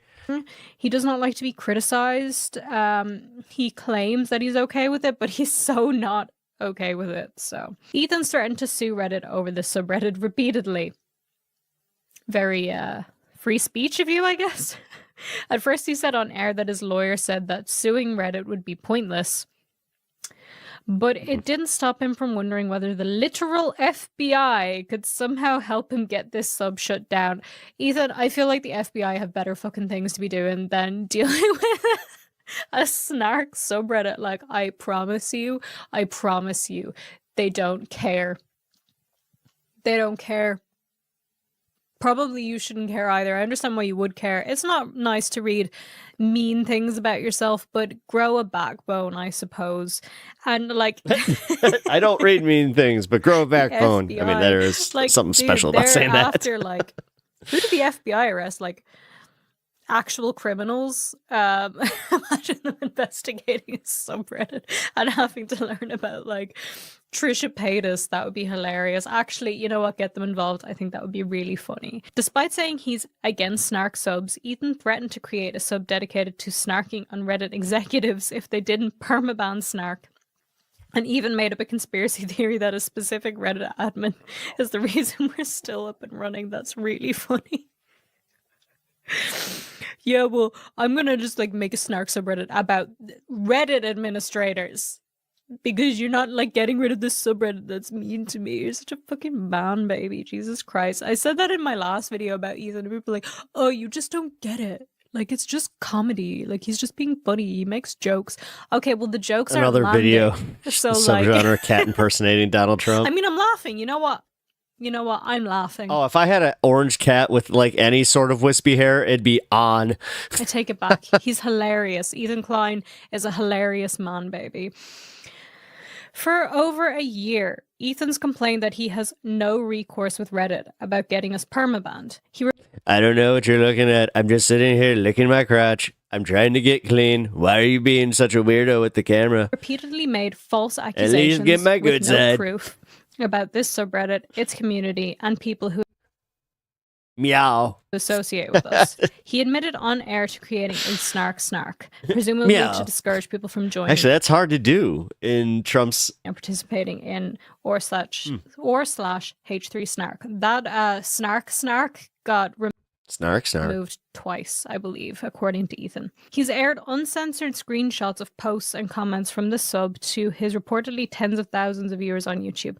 Okay, that one, I don't see the big deal. You're making the claim that his clips are publicly available. So are your posts and comments. So he's allowed to share those in his videos. Like, he can absolutely take this and share it. He doesn't have to censor anything. Like, if you messaged him privately, maybe it would be good to censor stuff then. But this is publicly available information. He doesn't have to censor it. He can share it whatever way he wants. And he can respond whatever way he wants. But I can also respond to his responses. So here we are in the big fucking circle of life. Hey, this has resulted in members of our community being harassed by H3 fans and defenders on Reddit and other social media sites. Yeah, so that's the not chill part about this. Now, he is still allowed to respond, right? He is still allowed to share stuff. If you're choosing to publicly post on Reddit, Buy him give him a little red tie. He can choose to then screenshot that. Look at me. I dress so sharp. And share it on his podcast. That is just the way it is. However, his fans have a history of like really going after people that don't like Ethan and don't like H3. They're like vicious, right? And he never, to my knowledge anyway, never steps in and is like, guys, don't do this. Don't be assholes. Don't like threaten people and harass them en masse. My assumption, my opinion, is that it's because he wants them to do this and he likes them doing this because he can still claim to be the good guy while his fans are the ones who are harassing people into silence. Now, we kind of saw this a little bit with Mika's rhetoric. Now, she uploaded a video about Ethan and about H3, a nuanced conversation, blah, blah. He then posted this to his Instagram story. And as a result, Real quick. So this picture of Trump right here, that's how my cat looks at me when I'm changing the kitty litter. Zing. Oh, moved the wrong thing. My bad. No. We're going back. Oh my God. Where did it go? Here it is. Mika got a lot I of derailed comments the whole from thing to people try and get a who really were bad joke being out. really vile to her, and Leave it also to me. like trying to threaten Garfield her essentially is future Trump. career Kinda. prospects because she's a licensed teacher. I mean, and they she do wants to eat teach this. in the future, I and love they're trying to make sure lasagna. that doesn't happen. So that is horrific. My Did doctor he says ever it does step in nothing and to my say, "Guys, cholesterol"? can you just take it fucking easy? No, he didn't do that. He never does that. He allows his fans to go and attack people. He's not in charge of them. He can't be responsible for them, but he can be decent enough to actually at least try and say something and try to discourage people from bullying people, basically. But he doesn't do that. My assumption is because he likes that they do that for him. He has his own little army. And you know what he's done now is actually like, instead of addressing it and saying, hey guys, let's not bully Mika, he's talked about her in the podcast episode that came out yesterday, which I want to talk about that in more detail because this is going to take up the whole video, and this video will end up being like 5 hours long. And I'm glad you guys can do that, but I can't, right? Physically cannot do it. So I feel like I'm going to talk about that in a separate video. Might even like just record it straight after this one. But that one will take a bit longer, so I don't want to just put this all in one video. But he did talk about her and reacted to her video in his podcast, which, again, he is allowed to do that, obviously. Mm. But he could be decent enough to do that and still ask his fans, his little army, can you please not attack her, though? Like, you can dislike her, but don't attack her. Does he do that? No. So, you know, he has his little sneaky ways of silencing people. He does. And this is his newest one. So, Ethan's also threatened to dox members of H3 Snark. Yeah, this is bad. This one's bad. What? Is he legit, like, threatening Shout his out to Reddit? This. No way. I don't know if I should do this or not. Oh, I didn't know it went that deep. want to. I think I missed that part. I thought it was just going after other creators. You know what I'm talking about, right, Dan? Sorry, Dan is talking on the side. Yeah, sorry. What did you say? I really want to expose this person, but I don't know if I should. Because... Expose this person? The snarker. The snarker thing. Oh. I really want to because I hate these people. They're just the worst people in the world. But I mean, I've always wondered, like, what do these people look like? I think even describing it gets the... And then they very quickly cut.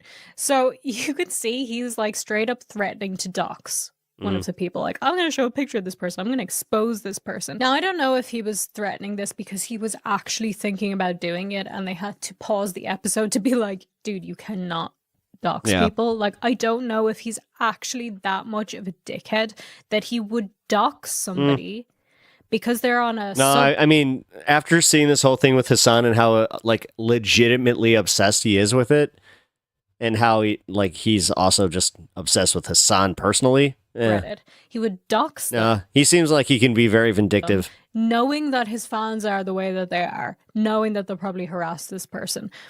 Or if he was simply threatening it because he knows that it'll put the fear of God into the subredditors. He is definitely past his expiration date. Unfortunately, I hate to say, because at the beginning of this, she showed like the chart of like his sub dips. I'm part of that. Seeing them, but wanted them to know that he could. That if he felt like it, he has their information. He knows what they look like. He can share it. And it was very recent too. It took a lot for me to finally go. It's one of those two options, and neither of those options. Did he dox Hassan? I don't know what's going on.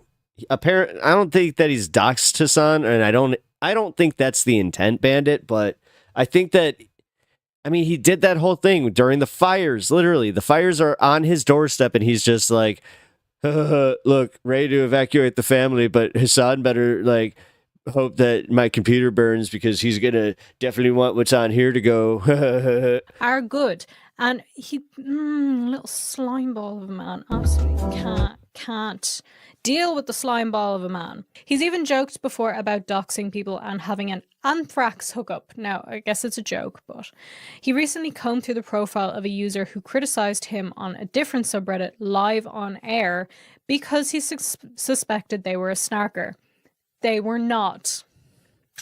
He Snarkers doxed being YouTuber part of his Northstar Radio subreddit. I live didn't on know air, that until berating him in front of I was like, reportedly oh. tens of thousands of viewers Right. for posting on H3 Snark and making a critical commentary Snark. video about the end of Leftovers. His long rants about Northstar Radio prompted brigaders to harass NSR on YouTube and other social media sites. Other commentary creators have even said that they avoid talking about Ethan because of the harassment they received from H3 fans. Can honestly say I've never received harassment from H3 fans. I think that's because I am nobody to them. They don't watch my videos. Nobody watches my videos about Ethan. I think I've made like 2, maybe. They're some of my worst performing videos, to be perfectly honest with you. And why am I here doing it again? 31K? 31K is one of your worst performing videos? Ouch! Ow! He annoys me. Sometimes I make content about things I know will do terribly just because I want to talk about it. So I feel I'm safe from the harassment. Don't want to knock on wood, don't want to jinx myself there. But there you go. This behavior isn't new from Ethan. After all, he encouraged the same type of behavior towards Trisha Paytas, After Frenemies, and is currently doing the same to Hassan Piker, as well as smaller creators who've criticized him. Oh, but when I say he dislikes Trisha and he was horrible to her after Frenemies ended, everyone's like, no, he's always so nice to her. He loves her. No, he fucking wasn't. No, he wasn't. No, he wasn't. He throws in a compliment here or there. That does not mean he's being nice. I mean, you'll see when I talk about the whole thing with Mika, he's like, yeah, she looks great, but she's an idiot. Like, does that mean that he's being nice? Does that mean that he's being nice? Are we understanding here? No, it does not. We believe Ethan is striking publicly accessible non-members clips on H3 Snark as part of a larger, wish I could speak, project of censoring criticism about him on platforms he can't control himself.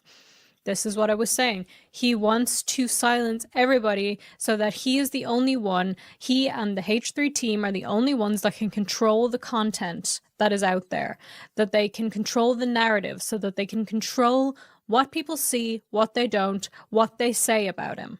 We suspect he's trying to extend the reach of his echo chamber by doing whatever he can to stop people from discussing his beliefs, statements, and conduct as a public figure online, as well as sharing evidence of it in spaces beyond his control. It's funny, Ethan actually complained that Ryan versus Kavanaugh of Triller blah blah blah blah blah was doing the same thing to him. So, what now? Well, Ethan Klein has never publicly said that he is closing the H3 IP when it comes to clips from non-members' content. This is what I was saying. He was really transparent before about what they're going to claim, what they're not going to claim. When they changed it to say that they were going to claim members-only clips, they made a statement. They publicly said it. They let people know that that was what was going to be happening. Now, nothing. And that transparency was a good thing, but now there's none of it. We know he hasn't done this because there are still multiple H3 clip channels operating on YouTube, and H3 clips are still shared on other sites like Instagram. Yeah, but how many of those TikTok, are like his official clip channels that he like commissioned essentially? Yeah. Hey, Kenzie, what's up? Subreddits good to see you. Without issue. Moving forward, we strongly advise that all clip posts to H3 Snark provide criticism/commentary in the title, include criticism/commentary in an accompanying comment, promote discourse, and add transformative elements to the video posted. We're not lawyers, but we're happy to answer Snarkers' questions and work for the community as a whole to find ways to adjust as we continue to grow. And then we have a TLDR, but we read the whole thing, so we don't need the TLDR at this point in time. As I said, this is just like typical Ethan Klein H3 behavior that like, oh, I've decided I don't like the criticism. Let's do something about it. It's the same thing with what he does with allowing his fans to attack people, and he can claim innocence all he wants. He can say, I'm not the one doing it, they're doing it, but you never tell them not to. You never tell them not to. And I do want to talk about the Mika thing. I'm going to go into that more in another video. Is she trying to say it's some kind of hate group? 5 billion years. My mouth is getting dry, and I need coffee. You know what they say, become what you hate. As established earlier, I need to go to the pharmacy. What you hate. Sorry. Sorry. I just dislike the way he goes about things. I really do. I think he is so sneaky with this stuff. Like, he tries to keep this air of innocence about him at all times. Yeah. While doing shady things, and Yeah. he doesn't like What to do be you criticized. mean, He can claim he's guys? okay And with then- it, but he does not like to be criticized. Yeah. Obviously, if No, you're that's being a harassed, great that's one summary of thing, but Ethan. this is criticism. And we know in this space, people are going to be criticized. In your own comments, you probably have people criticizing you. And you know what? So be it. If you're Yeah. so scared of criticism, don't say anything. Just simply do not speak. It was like you saying to Mika, and spoilers for the next video, it was like you saying to Mika, if you have an intense anxiety disorder, get off the internet. Okay, if you can't handle criticism, get off the internet. Like, that is the way that it is. These clips, to my knowledge, you've said you're okay with it, right? And now all of a sudden you're not, but only when it's criticizing you. And you're not going to be transparent about it in any way. It's ridiculous. So, you know what? To the H3 snarkers, right? He started I'm making not gonna say reactions any to left-leaning snarkers, social actually, justice just warriors these where he ones. acted For your as cause. the social justice If warrior. you need Yeah, to- the anti-social justice warrior. If you yeah. need to edit your clips to be Yeah, I just took that as some edgelord kind of BS too. Like, it was easier to ignore it when he wasn't focusing on like politics or Hassan or any of that. But now that he's like almost what you would consider borderline obsessed, to be fair use, right? Just saying. You can, crop me out. What's up, I know dude? on CapCut Nobody's there's allowed an to criticize automatic me. cutting feature. It's not great considering my Well, hair you is are the black Duke, and everything after behind all. me is black, but it works. It does the job, right? You can cut me out and you can put me on top of the clip. You ready? Here, I'm gonna give you like a few seconds. You can loop it. I like. Right. You ready? You ready for the clip? Clip it. Uh-huh.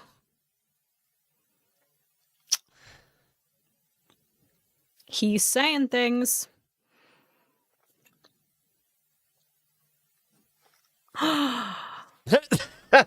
Okay. Here's Kinda funny. here's a few seconds of silence as well that you can use. Ready? I won't make So noise he's over always this been a one. winker. Yeah, a little bit. Ethan loves bombs people, then scorch earth when he feels wrong. Yeah, that's a perfect This is way so of putting cringe. it. Perfect way There of you putting go. it. You can use that. You have my permission to use that. Put that on top of clips. Obviously, don't take the piss with what you're doing. Make sure it's actually fair use. But you can use that as much as Ah, there we go.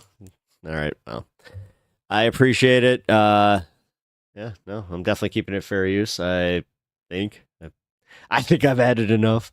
No, I appreciate her takes on that. The funniest part is I know of her specifically because of like the Illuminati fiasco. She was really, really good at making videos about that. So, oh God, I hope everybody's doing well. Sorry if I seem a little just out of sorts today. This whole thing is just bothering me. It's a little piece of hair right here. Anyway. Who was she? Vangelina Skov. Skov. She's really good. Jeff Curry. Hey, what's up, buddy? How you doing? Hope you're doing well. We're actually coming up to the 420 fun half here in a minute, so this is going to be fun. But before we do that, I actually have something I wanted to cover as one.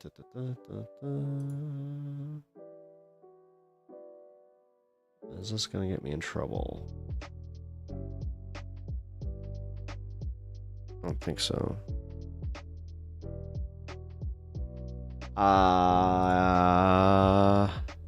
She an import to Ireland or her DA from Scotland? I think it's the second one. I know that she still lives in Ireland. So. Oh, she's definitely like, yeah. Feeling better today? Not really. I woke up in pain. I think, you know what? The good news is I don't think it's going to be a kidney stone. I think that I was pushing it. I definitely pushed it. So hydrate and definitely make sure you go to the bathroom when you feel it. Listen to your kidneys, guys, or listen to your bladder. Like, definitely don't play games, guys. Don't play games. And then on top of it, I had a really rough day today. Today's the first time that I had to get a hold of a YouTube rep So that was fun. But apparently I can say what happened. I even asked. I was just like, yeah, I can just kind of tell my audience, and they were like, yeah, go ahead. That, yeah, somebody had gone through all, and I mean every single one of my videos, and I think this was also, it was kind of a blessing in disguise, the fact that they did do it to every single video, but they went through every single one and they reported it, so it was, yeah, fun, real fun. So YouTube was essentially like, would you like to talk to us? It's just like, yes. Hell yeah, not a kidney stone. Hell yeah. Hell yeah. Trust me. Hell yeah. I've already done one of those. They're not fun in the slightest. But yeah, then after that I had another thing happen with my Streamlabs, which we're figuring it out. So it's been a lot. It's been a rough day. So I appreciate you guys bearing with me through this one. Reported your videos for what? Yeah, so because you have to go through and you have to like mark either a lot of it was misinformation. Like, it's almost like they just went and clicked like misinfo. But then I think they might have been onto the fact that it's like, well, I gotta diversify. So one person reporting your videos has an effect. So the way they did it, well, number one, I think that they sacrificed their account to do it, because no matter what, because the YouTube, like, YouTube did determine like, oh yeah, this guy's gone. But they did just say like, yeah, this is probably a burner account. They try, you know, without going too in depth into it, they do try. So the one thing I can say is I got to give YouTube a lot of credit on that one. So thank you. If the rep who saw it ever sees it, thank you. I do appreciate it. But yeah, what happened is he warned me. Like, oh, so here's the problem is because of the algorithm, like seeing it just like, oh, well, he's got reported content. What they'll do is they'll kind of hold back, like my live stream today, they'll hold it back from the algorithm. And like, I'll just kind of, so anyway, I got to be honest with you guys. It really sucks because I had so much momentum going into yesterday, like so much. I almost like peaked out at almost like at 30 viewers during the stream, like, which is really good for the stream. Like I'm very frustrated by that. And honestly, it was kind of like after dealing with this kidney issue and just actually like feeling physically ill and actually like also feeling like physically in pain, it really just was like last thing I needed, man. It was just the last thing I needed. What a loser. Yeah, dude. Right? Thank you. I appreciate the fact that you were just like so quick to just what? Yeah, because I'll be honest, while I was dealing with it, I said that to the rep where I was just like, you know, just an aside, what kind of loser has this time? And they just started laughing. I'm like, no, really, this is pathetic. This is one of the most pathetic things I've ever dealt with. Like, what? Do you guys understand? Here, I need an exact count to just get this really like thoroughly through your guys' head. This guy took the time to go through 235 YouTube videos and do a report on each one. Who? Like, again, oh yeah, you're really trolling me, bro. You're trolling me by just showing like how apparently I bother you so much that you took what had to be at least an hour. Have you thought about doing 2 streams at once, like a short live stream? Yeah. So I'll actually be completely honest with you. What the fuck? That would take how long? Hours? At least. Because, like, what they have to... Yeah, because... Well, no, about an hour. But yeah, regardless. Any idea why? No. No, that's the thing that sucks. I have no idea who did it, why they did it, like, none of it. I can sit here and speculate, like, I can go through my YouTube comments and just be like, maybe it was him. But that's all I can do. 135, what a crazy person. 235 videos. That's how many videos I have on my YouTube channel right now. He went through 235 videos. Oh, 234, because this is probably my 35th. But yeah. Bonkers, right? Like, absolutely just mental. I still can't get... Who? Ugh. And it wasn't... And I even asked him, like, is there... Because my first question was, could they do this with bots? And they said it wasn't a bot. They said it was a single account. And they were like, and you can't just bot an account that way. I was like... So getting that confirmation kind of felt good, where at least I know that the person has that sad of a life. I'm going to say it was less, LOL. I don't think so, man. I don't think so. I mean, the guy, he admitted to hate watching me, but I don't think he actually, like, hates me. Like, I think he hates the fact that, like, I'm just a younger commenter. Or I don't get that. He admitted, he was just like, I hate watch you, and for the most part, I hate watch millennial content creators because of how wrong you are, and I think it's hilarious. Ha ha ha ha ha. Like, what a weirdo. People got way too much time on their hands. I'm back. What I missed? Seems like we circled right back to that dude. Yeah, actually, we did. You didn't miss anything at all. No, people were asking what was up. We actually just had a wave of people finally just join in, so... I gave them, I did give them the day off the other day. Well, he got the day off again today. So, which does make, like, honestly, I had to sit there and just be like, wasn't him? Was it? I don't know. I'm trying not to, I'm trying not to, you know, give it too much, but alrighty. But I appreciate you guys. I appreciate everybody listening about it. Yeah, see, yeah, Duke. That's mostly for you, man. I was just like, oh, Duke, you're here. Well, you have no idea what just happened. Bloodstone by Stars, we evolved just to apparently hate watch content. Big brain moment. Yeah. Which apparently, like, someone tried to accuse me of that too in one of my comments, so they're just like, look at you hate watching all this stuff. I'm like, yes. Okay. Hate watching is a really funny concept to me. Why are you making fun of yourself? Or why are you making yourself suffer? I don't get it.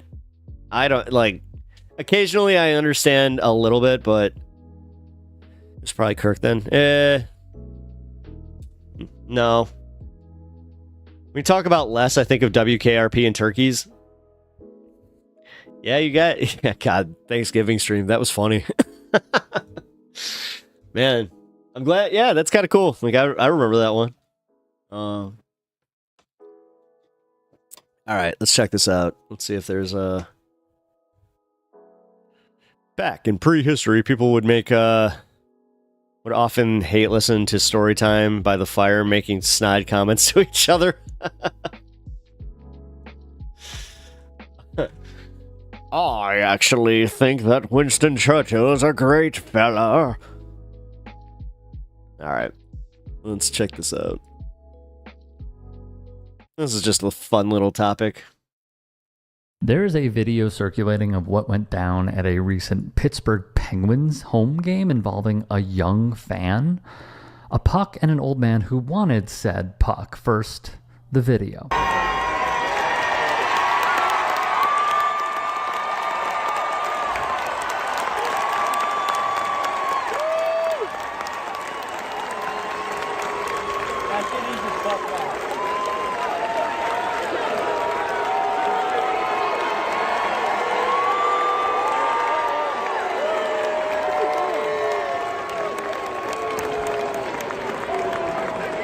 Let's pause here. The young fan gets a puck hand-delivered by security and what is reported as the wife of a Pens player. Now notice what goes down between these two.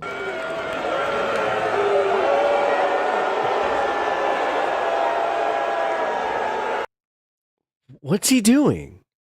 Is he really mad that they gave the kid a puck and not him? It's a piece of rubber, bro.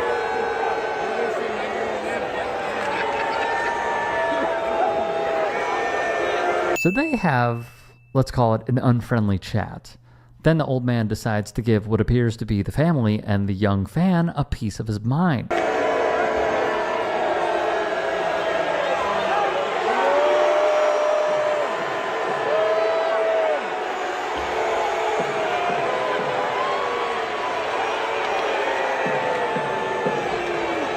Go away, dude. I mean, you're getting the whole arena to boo you.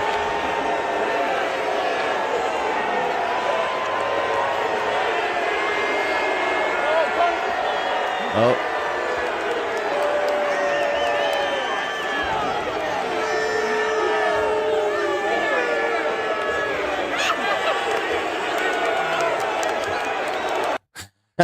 This is where the old man officially crashes out, even berating security.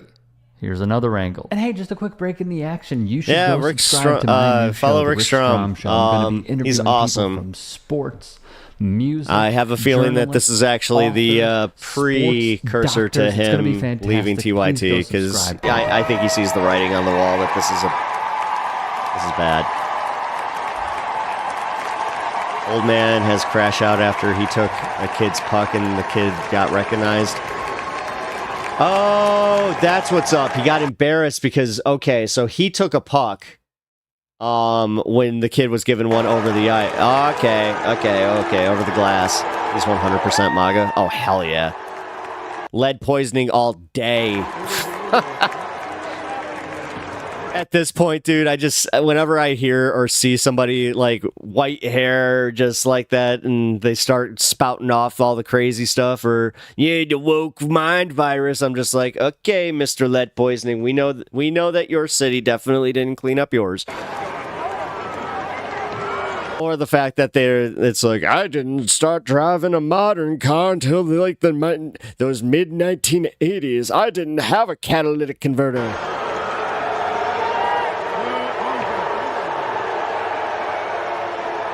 Well, it's 4 a.m. What do you mean kid got recognized? The kid got recognized by security staff because what happened is this guy in the blue jersey, what happened is while they were on the ice warming up, a hockey player came up and they do this frequently where they'll just chip up a puck to a kid. So this guy, being a class act, he was in the front row there, decided to wrestle it from a kid, like from that kid where he was just like, give me that.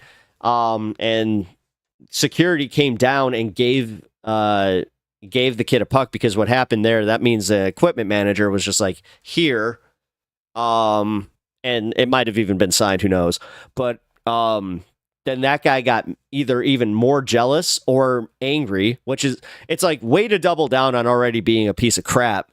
The entire arena hates you, and then you're just gonna start getting in people's faces. It's just like, that's insane. PB Jackson, TYT fell off hard. Hell yeah. Yeah, and a Kasparian too, man. Like, she's quadrupling down. I can't believe he went up to the kid again.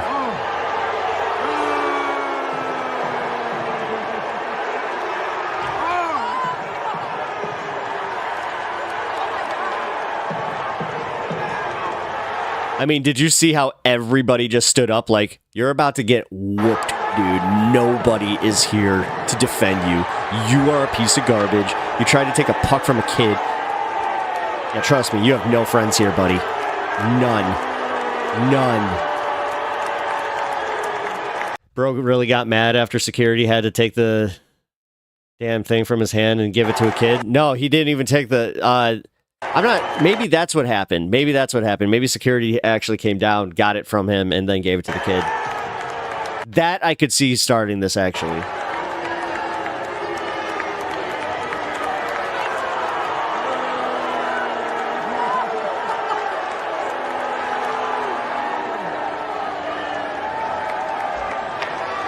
Good job, dude.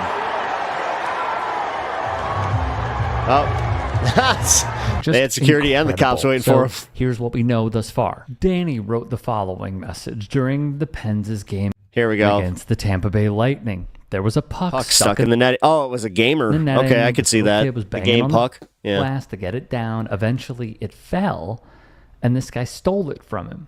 He then flipped everyone off, even the little kid.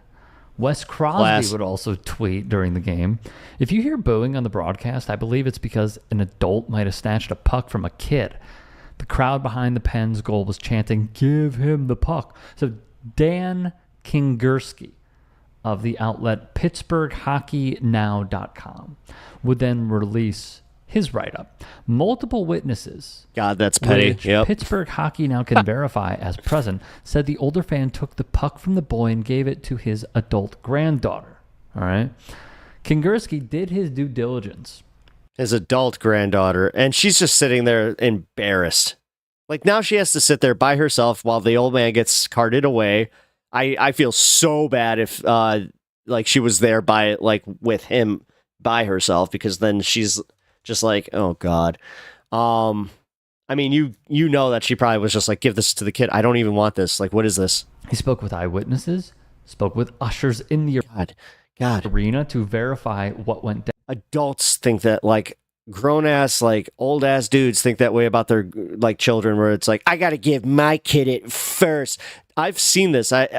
Funny enough, I was at a Blackhawks convention where it was to celebrate one of the Stanley Cup teams, and this kid got pushed out of the way for getting an autograph from Patrick Kane, and even Patrick Kane was like, "What the hell, dude?" He would write this. After the elder fan swiped the puck, the situation escalated for the... I bet this will fart as a hoot at Thanksgiving better dinner. half of the second period. Hundreds and then thousands of fans chanted, "Give him the puck." However, the older fan, with an ill-fitting baseball cap, this is very descriptive, like a Grinch's heart that was 3 sizes too small, was unfazed and refused to cough up his ill... It's sweet that he wanted to do that for his granddaughter, but come on, dude, that's a child, not your... Yeah, yours is not. No. And again, she's fine. She didn't need the puck to commemorate the game with him. If anything, this ruins all of it, because now the biggest memory is the fact that he went viral for being such an ass. Kingerski.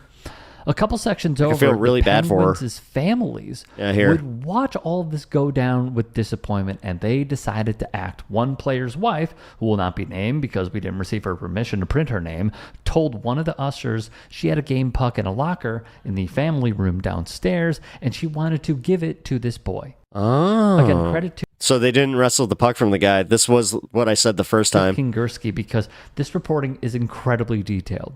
Oh, 5 minutes, guys. 5 minutes. Usher 2 directed Usher 1 to escort the player's wife down the stairs for the puck. She returned with Usher 1 to present the gift, which was met with an overwhelming support from the section. He would say, "It's too bad we can't name the player's wife because she's a bit of a hero." Usher number 2, who was present, referred to the older man as irate. Sadly, the player's wife and other wives were upset by the fallout of this gesture. They did not return to their seats for the third period. Now, here's where it takes a turn. Kingerski basically said at the conclusion of this piece, leave your thoughts in the comments section below, as we all do. One man named Tom decided to do so, and here's what Tom wrote.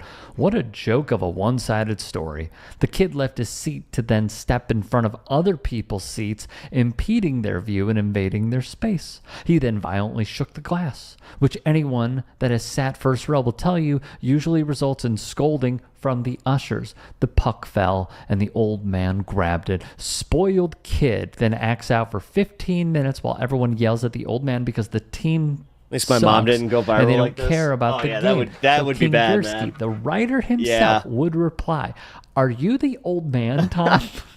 The kid was not acting. My mom out. went He stood viral to for lead something some funny, cheers at for least. the team as he received all of that attention from outraged fans. Hello, sir. I'm just Tom wondering what the bickers back. party is. He wasn't standing to lead the cheers party for the team. is- LOL. He was standing to lead cheers it's always for a party himself. here. The crowd was 420 pretty party. silent outside. Definitely a party like a 420 party. We're watching some fun videos right now. Are you talking, Republican, Democrat? Because really neither, but leftist politics with good faith discussion. That situation, the people welcome. paid, wrong spelling, to sit on the glass, not to have some entitled teen invade their row and stand in front of them Love your shaking the tune, glass. looks like an Did he F-16. ask them if they minded him encroaching their personal space? King Gursky then went to Twitter.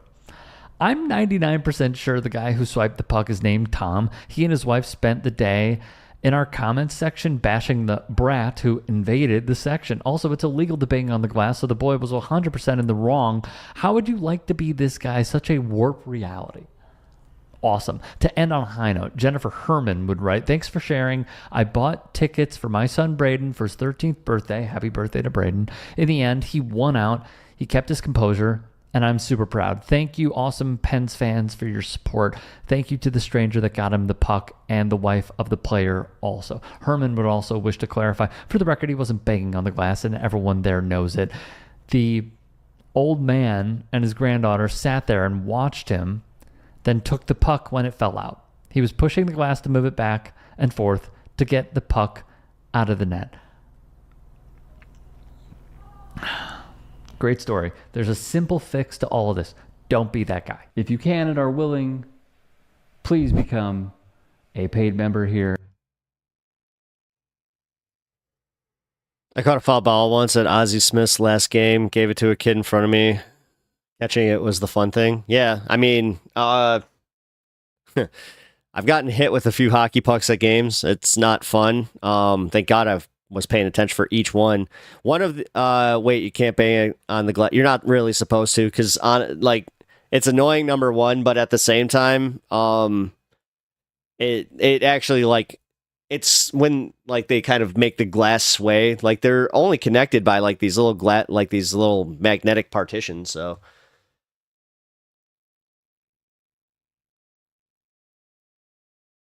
Oh, wait, so you got hole of a airplane in Jeroen? What? Yeah, 15 seconds, guys. Here.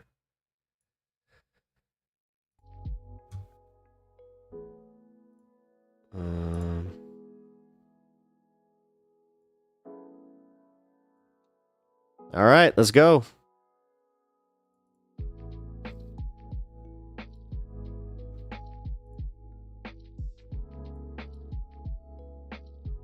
Ah, crap. Come on. There we go.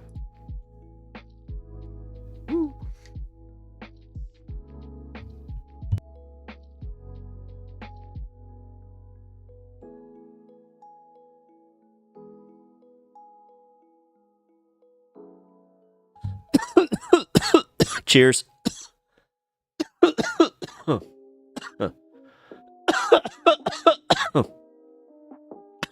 Cheers, everybody.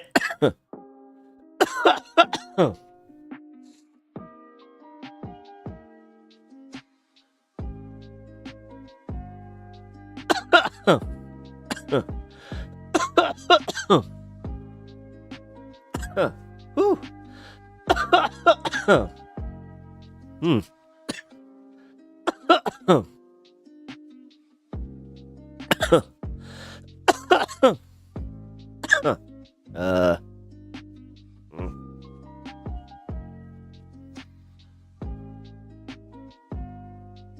Cool. But still by stars, thank you for the 5 gifted memberships. I really appreciate that.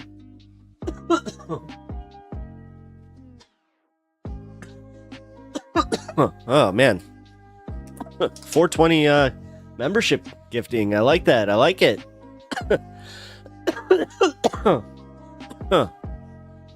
Nice. Rabin. Yeah, I was misunderstood because of the low 720p 480. Yeah. Literally, I'm trying to get a new camera.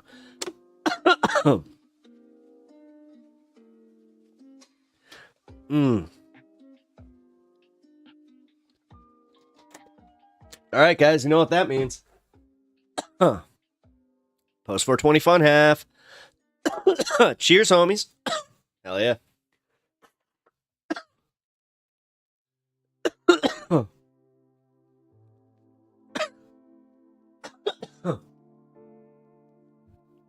Please let it be checked. What?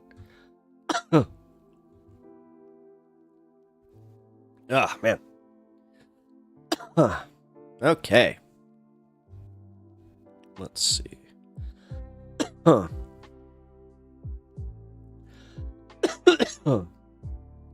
I coughing? Oh. I just... Do you not know it? Wait. Do you not know what I just did?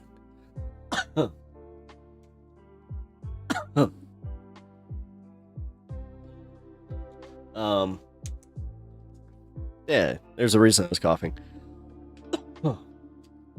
Oh, Rabin. Sorry.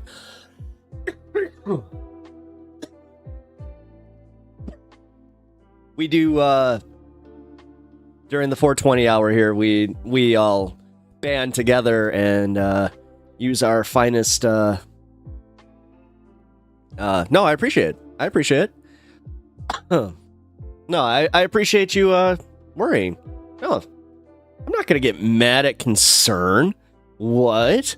Is that a thing? Concern trolling? Like, where people just are like, I offer up concern. I'm actually like, I worry about you. And then some people are just like, troll. That'd be so weird. No, I appreciate that, bud. No, we have a little fun here. I can't say too much, and I can't show it on stream. So, like, I thought you were doing an Ethan Klein impression. No, an Ethan Klein impression is. Did you guys hear what Hassan did? Ethan Klein impression. Dead on too, man. All right. There we go. I was able to start concern trolling you because you said that, but now you identified it already. Ah. Huh. I see how it works. But to be fair, even if you were in bad shape, don't know what to do. Me on another continent, so. Actually, you know what? I'm not sure how many. Hold on. I'm not sure how many like streamers have this, but if for some reason something were to happen on stream and you guys like need to report it, and you just go to Discord and then you can get a hold of like there's a few members like any of the mod team on there, you can get a hold of them. LOL, you are the only streamer I have met that changes the words people write. Oh, sorry. Wait, what'd I say? I was about to start concern trolling you because you said that, but now you identified it already? Oh, sorry.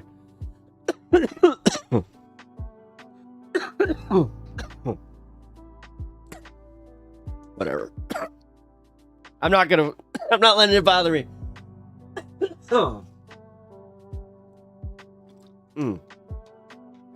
Sorry if the coughing bothers you. Oddly enough, I had to get over that. Like I used to get really bothered by like people coughing in their mics. The big thing I still can't get over is when people eat on stream. Can't do that. LOL. But if you were in bad shape. Oh yeah. No, I appreciate that. No, believe it or not, I'm fine. This is just how I sound after I you aren't. Barker? Oh, I keep saying Baker, don't I? Sean Barker, yeah. You know what? If there's any consistency in my stream, it's that I'm more than likely gonna get people's names wrong. I'm not. It's just something that happens. R2D2, tuberculosis, PTSD. Yes, it's the R2D2. Nah. It's called DAB. That's what's up. Well, why not? I think I'm feeling good right now. I can tell you that. Feeling great. All right. So, speaking of feeling great, we're going to go to a fun video.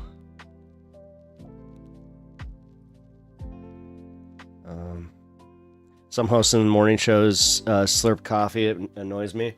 I was trained not to do that. That's what this stuff's for. Like, you got... I mean, I call this a cough button. People call it mute. I'm like, it's a cough button. I call it a cough button. And I don't use it. You look great, but your cough sure ain't. Oh, thank you. Are we having a Karen segment after the hockey guy? Kinda. Yeah, actually. Funny enough.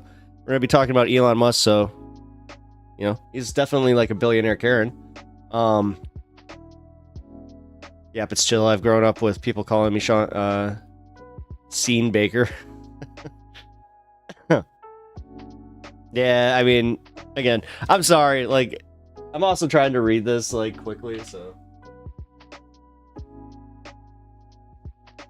Me only got 1K, not 4 billions. 4 billions? Wait, now I'm confused. I ain't gonna, if you think I'm, what? Coffee in the morning before work. Woo, I feel great. Ready for the day. Oh, yeah. Oh, yeah. Although, I don't know, guys. Maybe it's with age, but I can't do, like, wake and bakes right. Like, you got my name right. But to be fair, Ryan, you kind of, like, when you walk me through a pronunciation of it, that does help. Barker, like, that one, it's just, like, I got, like, this minor bout of dyslexia where sometimes I'll speed read and it just kind of, it just amalgamates into whatever I read it as, and that's just how it goes.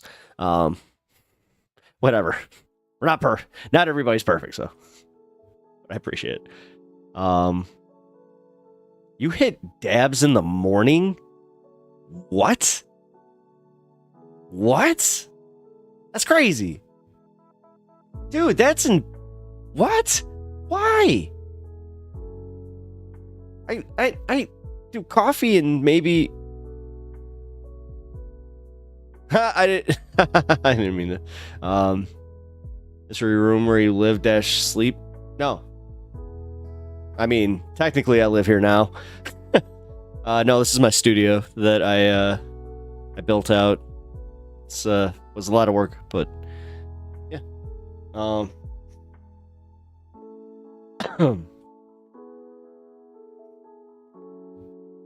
What's a morning? Yeah, no kidding. Yeah, no. No, this is not my room. Somebody said that once. They're just like, look at this guy broadcasting from a bedroom, blah, blah, blah, blah. I'm just like, I do wake and, mostly to deal with the commute. Oh, I mean, that's different, but, like, I mean, like, literally rolling out of bed and just, like, I don't know, man, I can't do that. That's a problem for me, man. I'm just saying. All right. So, we got a fun video here. So, I think most of you here that have been here for a while have watched a few Adam Something videos with me. So, he just released a new one about Elon Musk that I really wanted to watch with you guys. So, I held off to watch this specifically with all of you. So, let's go. The Enlightenment was a philosophical and political movement starting in the 17th century, spanning more than 200 years. Johannes Kepler, Galileo Galilei, Isaac Newton. Hold on. Might help. If I was on the right screen. My bad. The Enlightenment was a philosophical and political movement starting in the 17th century, spanning more than 200 years. Johannes Kepler, Galileo Galilei, Isaac Newton, Immanuel Kant, Adam Smith, René Descartes, Voltaire, names we've all heard before, all influential Enlightenment thinkers, championing ideals like rationalism, the scientific method, individual liberty, rule of law, the separation of church and state, and freedom of religion, among many others. They rejected the regressive and the primitive. Superstition, dictatorships, science denial, religious zealotry. The Enlightenment was so influential that it led to the formation of an entire country based on its ideals, that all men are created equal, that they are endowed by their creator with certain unalienable rights. Among these are life, liberty, and the pursuit of happiness. Compared to the monarchies controlling much of Europe at the time, their rulers insisting they were chosen by God to lead the unwashed masses, this new upstart country was an extremely ambitious project well ahead of its time. Such was the power of Enlightenment ideals. The rest of the developed world would later follow suit in adopting its principles, resulting in the so-called liberal, later neoliberal world order and the rules-based international order. Today, however, both are collapsing in front of our eyes as enemies of Enlightenment principles are elected into office across the developed world. Giorgia Meloni, Viktor Orban, Robert Fico, Geert Wilders, Elon Musk, Marine Le Pen, Herbert Kickl, Andrej Babiš. The list goes on. All elected leaders of Western democracies, future or current, all of whom fundamentally...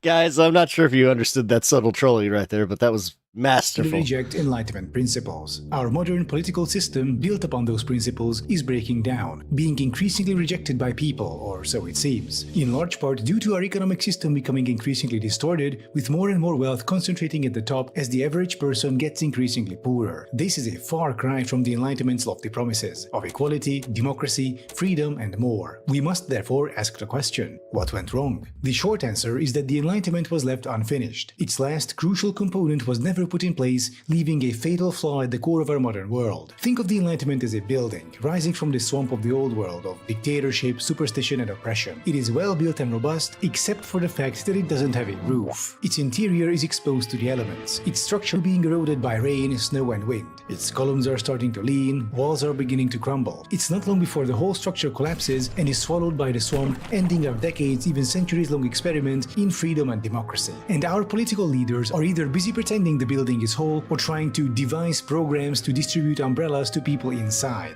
Missing roof? What do you mean? It's normal for rain to fall indoors. Leftists would want you to believe that it's abnormal to be exposed to the elements indoors. Imagine if the American pioneers who braved the wilds in wooden shacks had this weak attitude. America as such wouldn't exist. This really should be the new theme song for America right here. HVACs and thermal insulation are woke. Having no roof over your home is just like having personal data exposed online. With that, I would like to briefly welcome Aura as the sponsor of today's video. Imagine an organization you've trusted before announcing that their database has been breached. What do you do in that situation? Like when 2.9 billion records leaked during the National Public Data Breach. Full names, dates of births, addresses, social security numbers, suddenly all public. This is where Aura comes in, helping you remove your personal data from data broker and people search websites. Aura will also monitor whether your data surfaces anywhere and alerts you if identity theft is suspected. If someone is trying to open a credit card while politicians our current political economic system, the proverbial roof is missing, while politicians pretend that it's either not the case or insist that it's normal for rain to fall indoors. And the United States is the best example we currently have to illustrate this problem. Following the election of President Musk and Vice President Trump, it became clear that an era had ended. Kamala Harris, a champion of the status quo, had suffered a humiliating defeat against Elon Musk, who ran on right-wing populist slogans.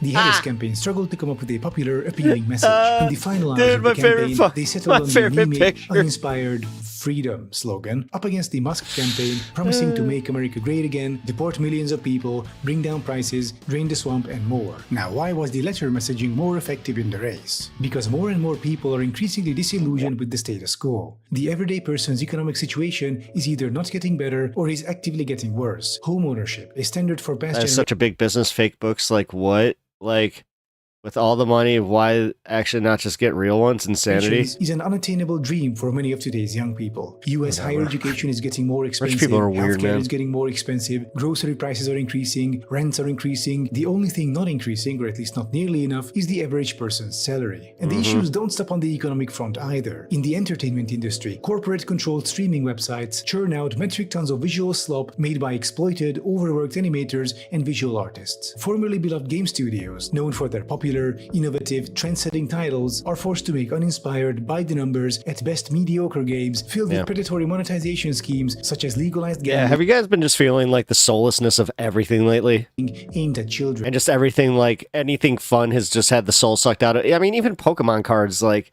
we're right back to the speculators just going and buying everything up. So it's just like, even if you play the damn game, it's not even fun anymore. Artists of all sorts are getting fired and replaced by generative AI. Even the news articles we read often do everything's become like so cynical. From real journalists, but ChatGPT. And all this is happening due to a single reason: corporate profit-seeking. The streaming sites, movie studios, game studios, news organizations, universities, hospitals, the food brands you buy, your utility companies, and my stream keeps turning green for some reason. More are all increasingly absorbed by large corporations that do not care about what their subsidiaries actually do. All they care about is the line going up. If that means scrapping a nearly finished movie for a tax write-off, or replacing writers and artists with AI, increasing grocery prices for no good reason, denying people healthcare, or introducing children to gambling, so be it. This consistent decay of both the economy and culture, not to mention people's financial situation, is not due to some nefarious international cabal, as some conspiracy theorists would want you to believe. The reality is far more banal and, I would argue, much more terrifying. The phenomenon we are experiencing is the corporatization and financialization of everything. It's corporations taking over more and more aspects of our lives, then looking for ways to make as much money on them as possible. They have their houses redecorated like twice a year, so why have real books in the living room? To our detriment. And right now, America is the epicenter of this ongoing decay. Americans pay more for healthcare than any other developed nation on earth, yet have worse health outcomes. Why? Because the private insurance industry you got a degree wants to make money. American higher education is getting more and more expensive because the private college and university industry wants to make money. Entertainment is disappearing into a pit of soullessness, mediocrity. I make yucks and read the news. And predatory monetization schemes because the corporations owning the studios want to make money. Journalists get fired and in turn get replaced by AI because the corporation owning their news site wants to make more money. And this ongoing decay of soulless money-making machines conquering more and more aspects of our lives is due to the aforementioned issue of the Enlightenment remaining unfinished, of its last greatest promise remaining unfulfilled, of freedom from monarchs and dictators in the economy. This is an illustration of a feudal hierarchy, a system the Enlightenment sought to dismantle and succeeded. The king sits on top, wielding the most power and influence. Below him, a class of nobles, below them, a class of knights. Hassan just dropped a video interviewing Bernie Sanders. All right, I'll check it out. The serfs. The king has certain wants, such as money and military forces, and the nobility is tasked with delivering those in exchange for their positions. How they do so is mostly up to them. Outside of rare cases, the king doesn't really care how the country is actually run. It must be stable, the money should flow, and the military must be strong. Beyond these, he does not really care. Meanwhile, the serfs, and guys, like, this is the thing. Like, this is why it's kind of shocking that nobody else just is like, oh, this isn't like the revolutions, or no, it's not as bad. It's like, guys, it's worse. It's like, no, things are so much better. You guys got McDonald's and, and blankets. Control over how and the indoor plumbing. Now compare the hierarchy of a feudal monarchy to the hierarchy of a corporation today. The owner or group of owners sit on top. Below them, a class of higher managers, your CEOs, COOs, CFOs. Below them, a class of local managers, your team leaders, office managers, HR departments, and at the very bottom, the average employees. The owner has certain wants, mostly good quarterly results, and upper management is tasked with delivering them in exchange for their positions. How they do so is largely up to them. Outside of rare cases, the owner doesn't really care how the corporation is actually run. It must be stable, the quarterly reports should be... We work so much for so little with barely any breaks and massive debt. The escape of entertainment is losing its flavor. Excuse me.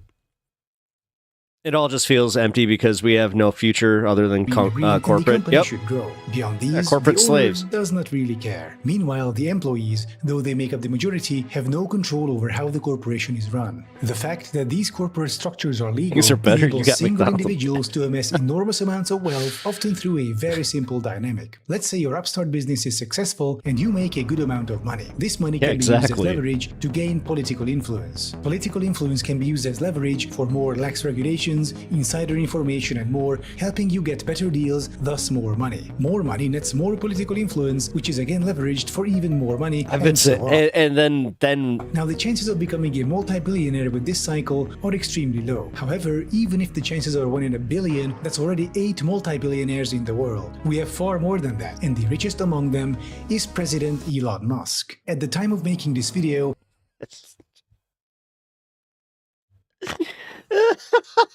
I love that picture Musk's so net worth much. is about $500 billion.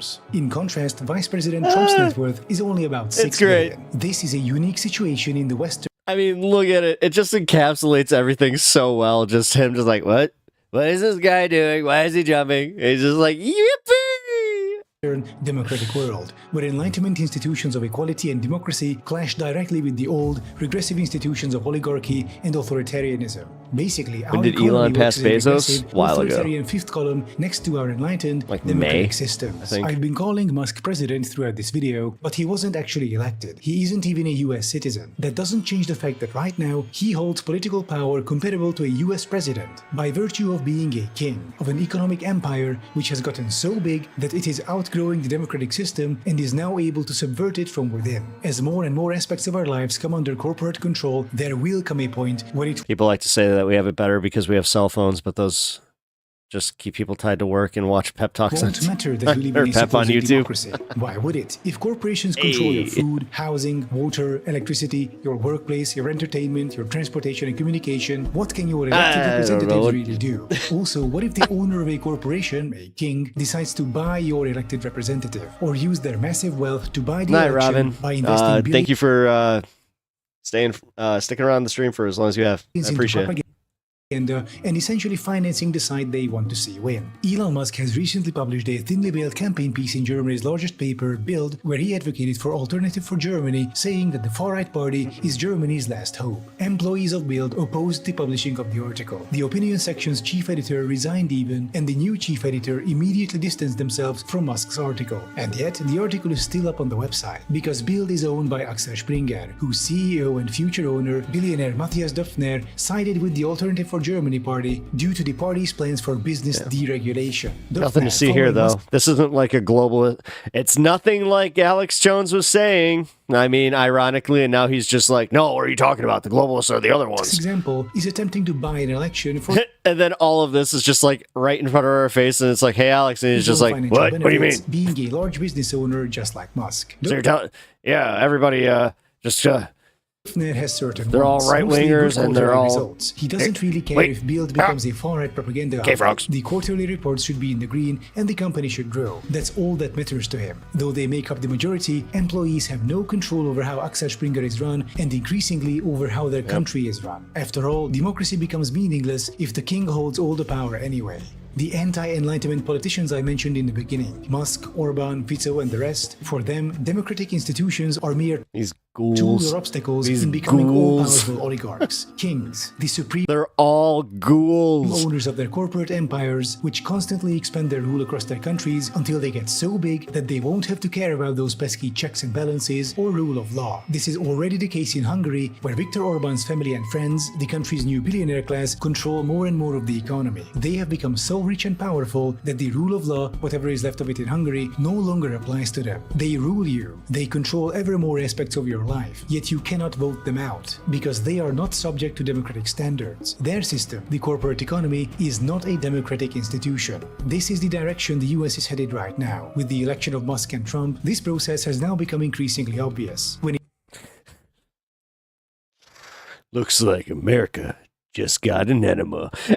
a relic of old, the autocratic business hierarchy outgrows the Enlightenment's accomplishments in the form of the democratic system. When the proverbial swamp finally swallows the crumbling building, bringing us all back to an era of unabated propaganda, dictatorships, science denial, religious zealotry, and, specific to our time, trillionaires. Elon Musk is halfway there, in fact. If you would like to know what could replace traditional autocratic corporate hierarchies, I have a video about just that, democracy in the economy. You'll find the link in the description. We should start deprivatizing public services and begin work on democratizing the economy. The alternative I see to that is, well, more and more Luigis. And I'm not keen on finding out where that path would take us all. In the meantime, thank you for watching. If you want to support me in making content, What do you mean?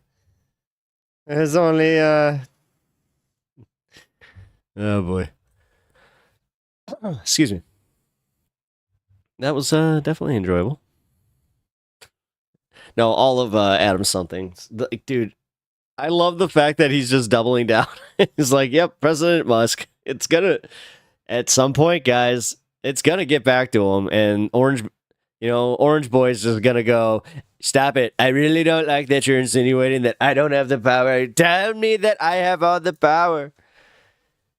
And it's just like, wait a minute. You're telling me that he has more money than me? I can't have that.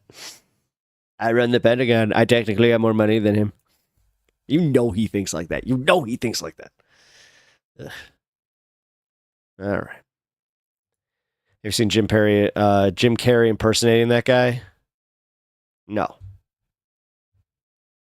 No, I haven't. All right. What else we got?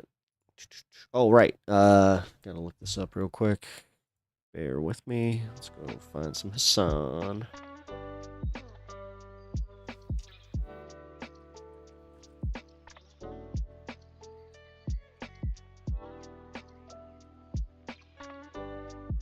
Yeah. 37 minutes. Here we go.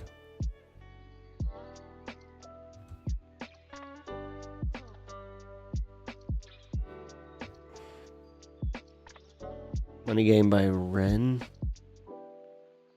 Really do that video soundtrack? I don't know. What?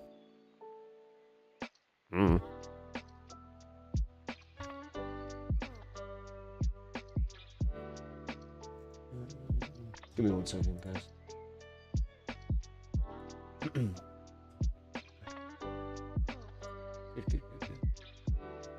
Everything's good. All right, everything is good.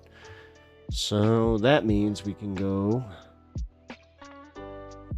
It's all going to end when either Trump or Elon are in an embarrassing position. If you don't know the song, it's catchy. Check it out. Oh, I will. Cool.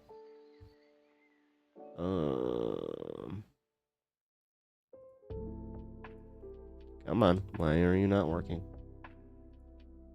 Come on. There you go. Alrighty. Here we go. Here's Hassan. Oh, actually, I should probably do this. Give me 1 second.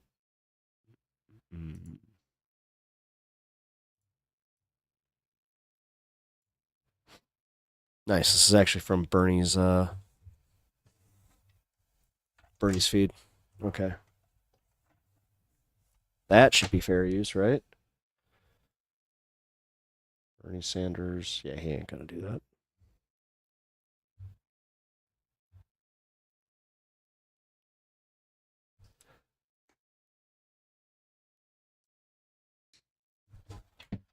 All right. For Gondor, guys, that means old school segment time.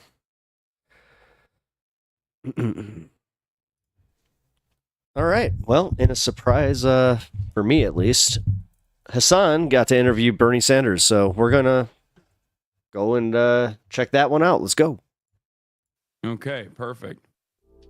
Ladies and gentlemen, boys, girls, and MBs, we have Senator Bernie Sanders of Vermont here on the broadcast. A way to finally close the circle. A person that is endlessly impactful in American politics for especially our corner of American politics. A person that I believe is profoundly important in revitalizing the leftist movement in this country. Bernie Sanders, thank you so much for everything you've done, and also thank you for coming on the broadcast.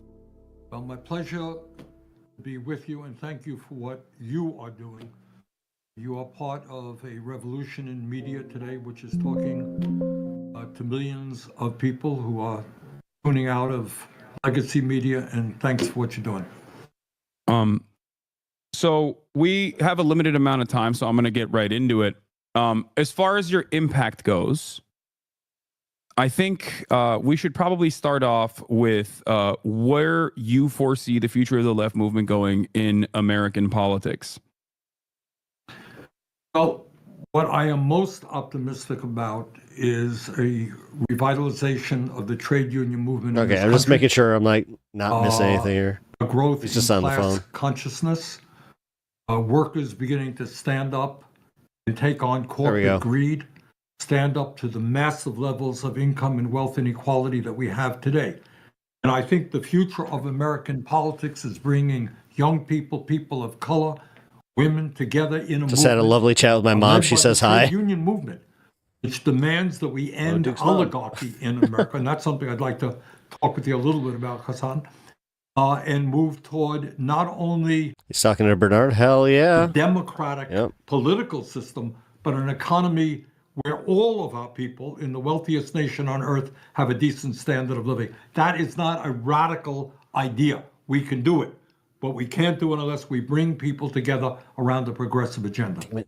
Absolutely. I gotta pee. Speaking of the oligarchy, we of course have the anti-corruption candidate, Donald Trump, who ran on draining the swamp the first time and then only seemingly worsened the conditions of the swamp, now aligned directly with one of the top oligarchs, the actual top oligarch, the wealthiest person on the planet, Elon Musk. And I feel like you've had some conversations about Elon Musk, especially in recent weeks. And I was wondering how you feel about Donald Trump cozying up to all of these billionaires, and these billionaires, especially in the tech sector, including but not limited to Elon Musk, cozying back up to Donald Trump and a resurgence of right-wing politics in the country. Hassan, this is of enormous, enormous consequence. There's something more important that is happening not only in American politics, but in world politics. Let's think about it for a moment. What you got in Elon Musk is, in fact, the wealthiest guy in the world, worth over $400 billion. I mean, it's just astronomical, mentioning that.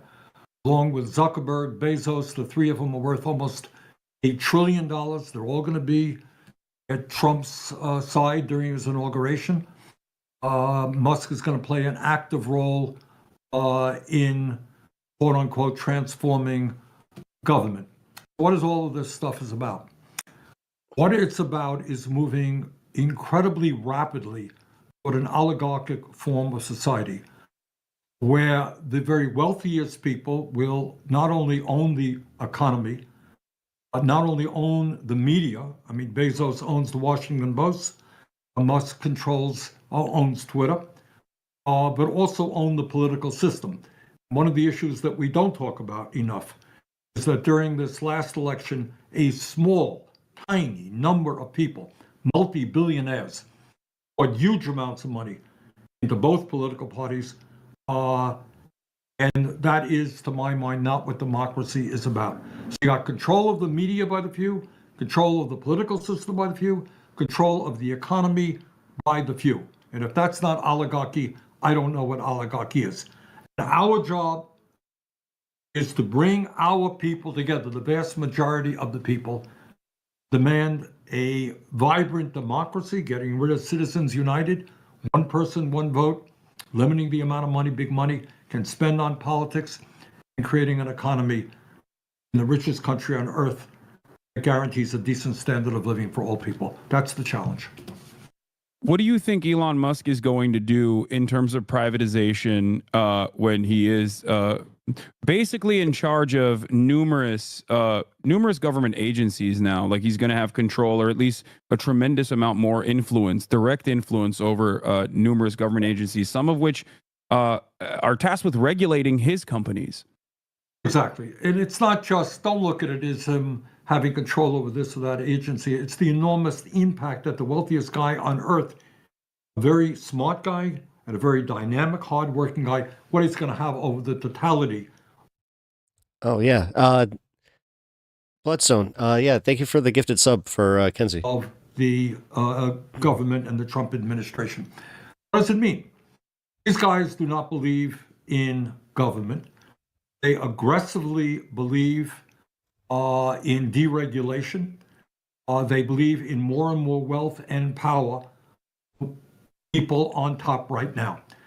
You don't hear Mr. Musk talking about the need provide health care to all people as a human right.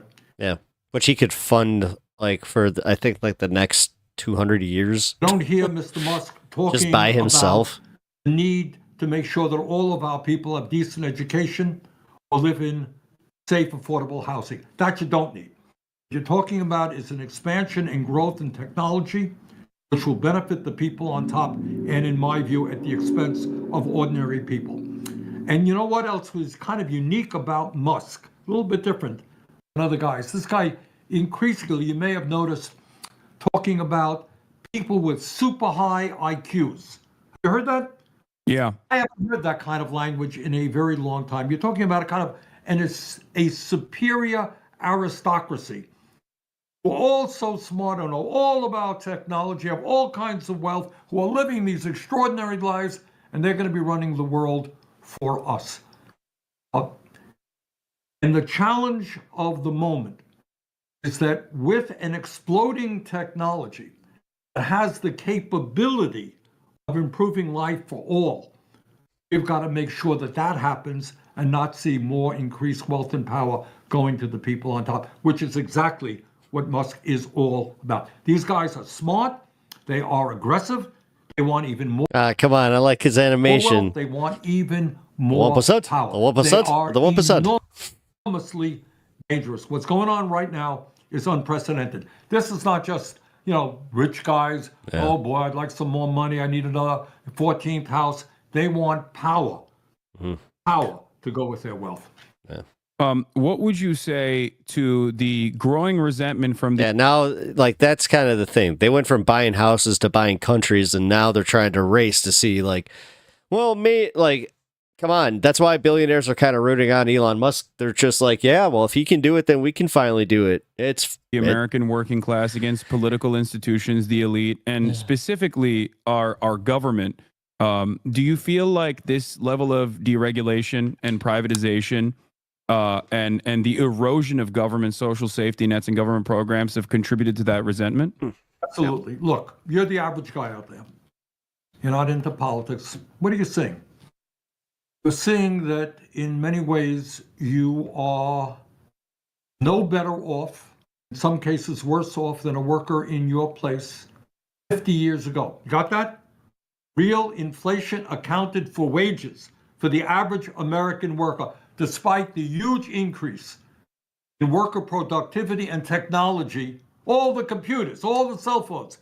An average worker in real inflation accounts for dollars, not making a nickel more than he or she did 50 years ago. And during that period, a massive transfer of wealth, bottom 90% to the top 1%. And you're looking around you, and you're worried that your children may be in even worse financial shape than you are. They may never own a home of their own. You look at a government, you're hearing all the political bullshit that's out there. I'm going to do this and I'm going to do that. And yet, maybe your job went to China. It's likely that you have a high deductible. You may not have any health insurance. But again, be mad about the immigrants coming in to take your job. Dude. Maybe your kid made it to college and he or she is deeply... And even with the job going to China, then it's just like, thanks, Obama. Thanks, Biden. Ugh. Does democracy really work for me? Does it really work for me? And a lot of people are concluding, no, it doesn't. And they're willing to move toward a more authoritarian type society run by Donald Trump. What Trump said in so many words, he said, you know what? This system is broken. I'm going to smash it. Well, he's right. The system is broken. Problem is his solutions are going to make a bad situation even worse. Our job is to acknowledge what Democrats don't. Elon has the audacity to first outwardly ask, can I totally buy this election right? And then did it loudly. Yeah. The system is broken. We need to rebuild the system. People together. We can do it. We should not be the only... Yeah, I was about to say, wait a minute. Yeah, Trump can't talk with that. I call it the air accordion. Every time you don't even hear it, but I'm doing an invisible silhouette and it's beautiful. You don't even... Nobody talks about it, but I'm actually one of the best, most accomplished accordion players in the world. major country Weird Al, don't got shit on me. on earth not guaranteeing health care to all people as a human right. Do you think we can't build millions Weird of Al, units you know of why they call him weird? He's a leftist. affordable housing? Do you think we can't reach out to the world and address climate change? I think we can. Tough stuff. None of this is easy. We can do it. A lot of people Sensuality, I should go to sleep, but I don't want to. I'm sick and tired. I've heard all of it over and over again. If you fall asleep, you fall asleep, man. Status quo is not what I want. I want Get change. some sleep. Trump may be crazy. He may be a pathological liar. He's going to bring about change. So that's what I think we're dealing with. Do you feel like this was a crisis in communication from the Democratic Party in the past election cycle that led to the defeat of Kamala Harris? No, I don't. I don't think it's a question of communication. I think it's what the Democrats stand for. That's what we need right there. Just it's not I don't. messaging is art. So if the Democrats believe, does the Democratic leadership believe that the current system is broken? You tell me. Have you heard that? People go around saying, look, there's something wrong when we have massive income and wealth inequality, when we're the only major country not to guarantee health care to all people, when you got 800,000 people sleeping out on the streets, when we have an opioid epidemic, when our public schools are failing. You know what? Guess what? The system ain't working. Do you hear Democrats say? You tell me. I mean, I'm sitting in the Beltway. I don't hear it. Do you hear it on the outside world? No, absolutely not. That's why I was wondering what your opinion is. Is it malicious? Is it incompetence? Is it because we are now seeing the likes of Chris Murphy, for example, come to terms with a more left-wing populist message that they want to adopt. Now, you say that it's more than just the message. It's actually about dramatically changing the policy, dramatically changing the direction away from this zealotry that they display in terms of defending third-way neoliberalism. And I 100% agree with that. But will there actually be a change in your estimation within the Democratic Party? Do they actually want to win elections? Do they actually want to change the trajectory of American politics away from the throes of fascism? Do they want to win elections? Absolutely. Are they willing to take on their corporate sponsors and people who finance their campaigns in order to do what is popular and what the American people want, which is the way you win elections?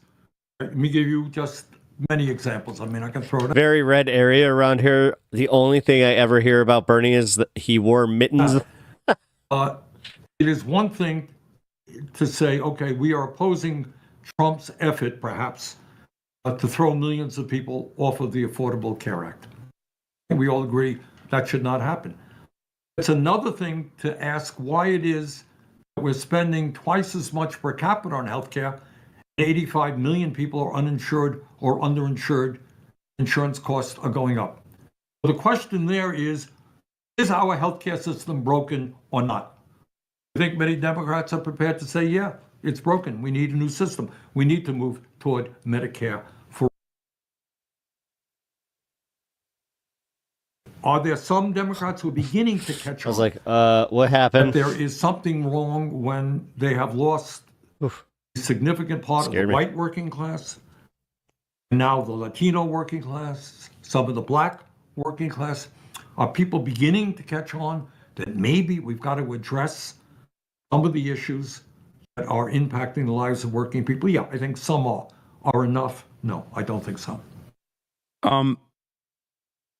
How do you feel about the Morena victory in Mexico, if you don't mind me asking? Because we did see a Son seems distracted. Yeah, a little bit. In AMLO transitioning power away after seeing tremendous success with the expansion of the welfare state and social safety nets. Although, you know what? No, he's probably so focused on making sure that he gets every question that he wants to ask out, because like this is a really big opportunity for him. He's not, I mean, he could be sick. It could be the fact that, you know, he's in LA where the air quality is not trying great. To target to the best of his ability, inflationary, the inflation crisis that many other Western liberal capitalist nations faced, where we saw historically unpopular incumbent disadvantages AMLO was able to transfer power away from himself to a younger female candidate, Claudia Sheinbaum.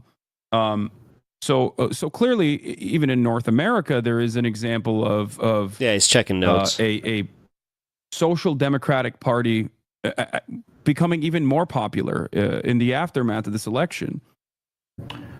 Well, I would look. It ain't complicated. If you do what your constituents want you to do, you know what, they're going to vote for you. I mean, it's kind of basic politics. If you ignore their needs and say, well, you just don't appreciate all that we have done for you, you don't know how good you have it, well, you know what they say, well, screw you, I'm not doing well. I would also mention to you that when we passed in the Son said he played basketball the other day. The smoke might have gotten to him. Of pandemic, the American Rescue Plan, which provided direct cash payment to tens of millions of Americans. That's Hassan Piker. He's one of the largest leftist streamers on the platform. Extended unemployment on both YouTube and Twitch. Kept people from getting evicted, lowered the childhood poverty rate through a child tax credit. At that particular based-ass guy who definitely puts his money where his mouth is, and he just the other day went to the camps where they have all the firefighters from prison working, and he interviewed them. Like he's after that bill was passed, guess what? I have a lot of respect for him. Popularity was the highest that it was throughout his administration. You tell me, just tell me, if the Democratic Party said, you know what? In the first 3 months of the Democratic presidency, a Democratic Congress, every American will have health care as a human right without having to take out your wallet, because it's a human right. We're going to fund it in a progressive way, publicly, no more in insurance premiums, co-payments, deductibles. If the Democrats pulled that off, how incredibly popular do you think they would be? You tell me. Absolutely. Absolutely. I mean, honestly, this is the stuff that Uncle Chunk Yogurt, that he's been preaching. Chunk Yogurt, he's been all about like, oh, this is why the progressive movement is so popular. This, Bernie's ideals. I don't know why he sounds like Jerry Seinfeld. Do you think that it's the impact of oh my God, he kind of does though. Money in politics that causes Democrats to be afraid of taking the initiative on issues like this, or is it more pervasive and unfortunately scarier than that? Because I'm a firm believer that aside from the lobbying dollars, I think that there shaky Gurga. is a crisis of like elitism, I would say, where you have immediate family members of Democratic Party officials, that's one of my favorites. Of course, the Republican Party officials as well, that go to work in these corporations. So it's a more complex web beyond even lobbying in terms of the conflict of interest, in my opinion, between members of Congress and the corporate elite. I think you're right. I think it is both factors. Let us not minimize the role that money plays, period. Every American, I don't give a damn what... Did Cenk have to reject Bernie's no, I don't think so. Should be really... Or did Bernie have to reject Cenk's endorsement? I don't think so. 3 multi-billionaires in the Republican Party could put hundreds of millions of dollars into Trump's campaign. Democrats also had many billionaires contributing. Mm-hmm. Mark Cuban. And if you think those guys are doing this out of the goodness of their hearts, you would be mistaken. Obviously, they want to elect candidates who will represent their interests. And the second thing related to kind of what you are saying, son, is that people live in a certain world. One of the crises of the corrupt campaign finance system we have is not only the impact of money. Many of my colleagues are spending 20, 30% of their days. You know what they do? They're not out talking to their working class constituents. They're on the phone raising money from wealthy people. Mm. They're going to... Oh yeah, they send all of us to voicemail. Like now it's just an open joke to them where it's just like, yeah, Listen to my constituents. House parties with wealthy people. When you surround yourself with folks who have come from a certain world perspective, I'm running a corporation. Let me tell you about all my problems I'm having. It's not, hey, I can't pay my rent. Let me tell you about my problems. You live in a certain milieu, I think is what you're talking about, and that becomes separated from reality. Does that take place? Is that happening? I think it is. Yeah, I noticed that I was the most out of touch with the outside world when I was directly at the DNC, despite being online the entire time. That I definitely noticed that there is a bubble surrounding, I would say, the Rust Belt for sure, or not the Rust Belt. Sorry, the DC class and the media class. I think are certainly. It really is. It really is. I mean, certainly removed. It really is. I've said this a million times, and it's not just the politicians, it's the inside the Beltway media. I cannot recall. I have done 12 zillion interviews in my political life over the years.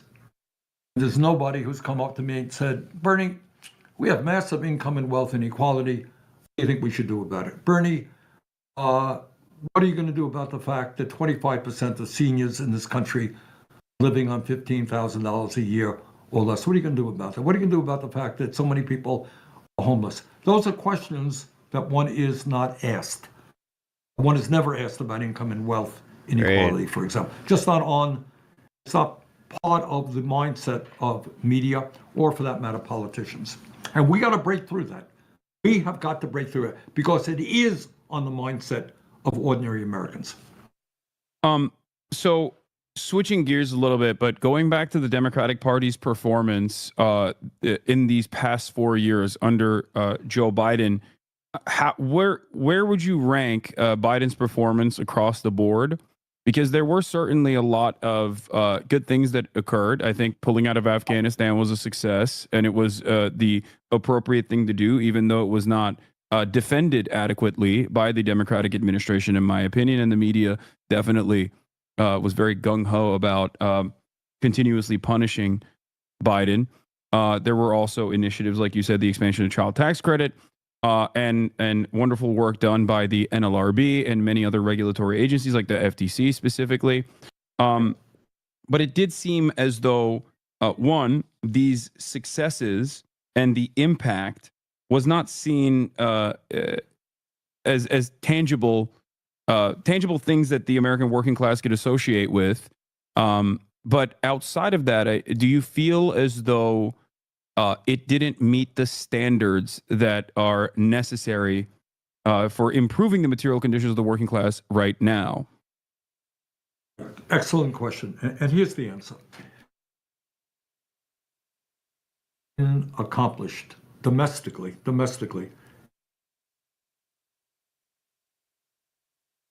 Wait, you're cutting out. Wait, 1 second, sorry. Leftist audio. I don't know what happened. Leftist you audio. cut out a little bit. No, You said excellent we question. couldn't I didn't get hear through anything it. after that. Damn Sorry, it. Senator. Are you hearing me now? Just proving it, guys. Yeah. It's a real thing. I think Come on. if you look objectively at what Biden has accomplished domestically, it is probably the strongest record of achievement since FDR in the 30s. What you're talking about is rebuilding our crumbling infrastructure and creating a huge number of jobs, making real progress in rebuilding manufacturing in America.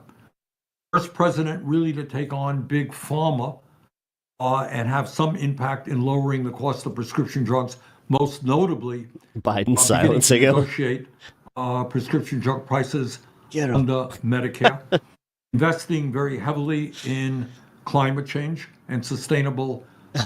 You know that he just has a liaison that's his one job is just watching Bernie interviews. It's like, sir, he's doing it again. It's like, ugh. You know what to do. Energy. A president who was unashamedly pro-labor, walked on a picket line with the United Automobile Workers. That is a strong record. That's only part of what he did. Problem is, the record is strong, but I think he was not been the kind of leader and communicator that made that record understandable to the American people. And second of all, even more importantly, well, that is an admirable record that he should be very proud of. I'm proud to have worked with him on some of those things. The truth is, given where the American worker is today, it is simply not enough. Thank you.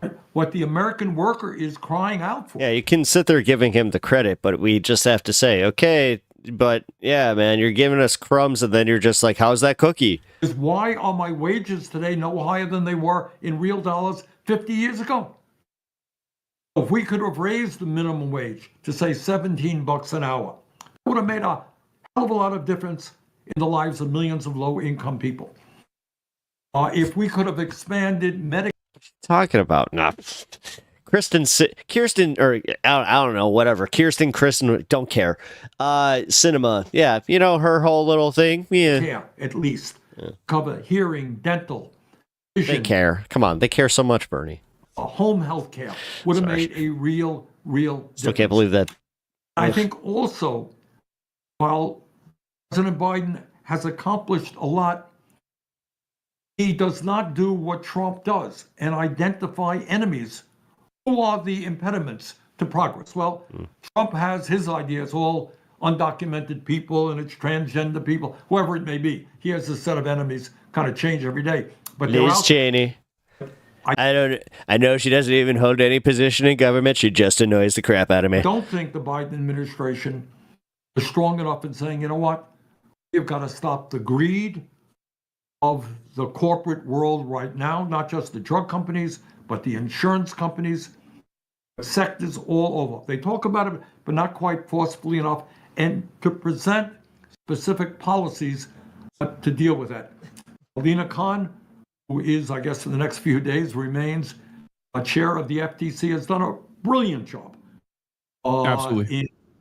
And is one of the heroines of that administration. I think you got to be clearer in saying, why is it that the rich are getting richer and so many other people are struggling? We need an explanation for that. I'm not sure that the Biden people were as strong on doing that as they should have been. We don't have a lot of time, so I want to ask you something about the Green New Deal. In your Green New Deal proposal, you proposed $18 billion increase in national spending specifically to address the more Remember when Cinema dressed like Snyder from the old show One Day at a Time? frequent and severe wildfires plaguing the American West. I mean, I think that I just found it funny that she curated her wardrobe with David Lynch. This was, of course, widely panned by the media and also politicians that are backed by the oil and gas industry. And yet the $18 billion is marginal in comparison to the total damage that we've seen in California, in Los Angeles this past week. Some estimates ranging from the most conservative estimates ranging from $50 billion to upwards of $100 billion. How do we communicate to the American public that initiatives like the Green New Deal are an absolute necessity going forward in order to truly tackle the climate crisis that is going to seemingly increase these extreme once-in-a-lifetime natural disasters? That's the problem. They're no longer, Hassan, you're exactly right. They are no longer once in a lifetime. They're no longer once in a decade. And by the way, while I'm here with you, let me just, I love LA. I get out there fairly often, and what's going on is unimaginable, and I know people are suffering, just so worried. And we're going to do what we can to help rebuild LA. Your point is, well, I think there are 2 points that need to be made. We have got to come back with every ounce of strength that we have. People like Trump who think that climate change is a hoax. Biden's just sitting there. This is, as I understand it, the warmest year on record, followed by 9 preceding years, which were the warmest years on record. Climate change is real. What you're seeing in LA is part of what was. I'm gonna go get some sleep so I don't die tomorrow. Hey, I really appreciate you stopping by. All over the world, massive I'll be on tomorrow. disturbances Although I'm going to be on a little bit earlier tomorrow. So. And it's going to happen. It's going to continue to happen. I mean, it's horrible to almost think of this. Say that what's going on in LA today will become fairly common in years to come. But unless the global community comes together, recognize that we got to change our energy systems, we got to take on the lies and the greed of the fossil fuel industry. We have to do what the Green New Deal is about, create millions of good-paying jobs in energy efficiency and sustainable energy, and we can do it. We can do it. And yes, what the Green New Deal was about is saying, look, that in itself is not going to solve the global climate crisis, but it'll give states and communities better resources in order to deal with the crises that are definitely going to come as we try to transform the system. Do you feel like the back and forth political conversations or even blaming the likes of DEI or whatever the new Republican thing is on any given basis is simply a misdirection away from the actual the actual reasons as to why anthropogenic climate change is accelerating these extreme weather events? It makes me furious. It really does. Now, presumably what's going on in LA is all because you have a Democratic governor, a Democratic mayor, but then they're going to have to explain why we've had all this terrible flooding and other disasters in very red states all across this country. You got to be a moron not to understand that climate change does not give a damn whether you're a Democrat or a Republican. It is real. So He literally just said it. You got to be a moron. What are you, a moron? Attention, much needed attention, on why climate change is causing devastating problems in LA, throughout our country. What kind of dog is that? He is a English foxhound. Vermont, in the last number of years, has been hit time and again. Floods which have wreaked havoc for hundreds and hundreds of homeowners, small business people. Our state capital is still impacted by the flood we had a few years ago. So this is a global crisis. Those people who are still trying to deny it in order to protect the profits of the fossil fuel industry, he's a good I really boy. don't understand it. Their kids are going to suffer. Their grandchildren are going to suffer. I don't know what they think they're gaining by playing a political game with an issue of such existential importance. It seems like it's short-term profit seeking, which has absolutely eviscerated American manufacturing, as well as ruined even the consumer experience that Americans have in general over year. It's basically a race to the bottom, putting the interests of profits over the interests of people. I had another question about this in particular. Mike Johnson has made inferences to potentially offering conditional aid to the state of California in terms of recovery. In your experience, you've spent many decades in American Congress. Have you ever seen this level of politicization in the aftermath of any sort of natural disaster? And do you feel like Mike Johnson is doing this specifically because they want to potentially use as a way to pass through budget reconciliations without much problems down the line? That's disgusting. I think I have seen a little bit of this stuff in the past, but not to the extent that we're seeing it right now. It really is.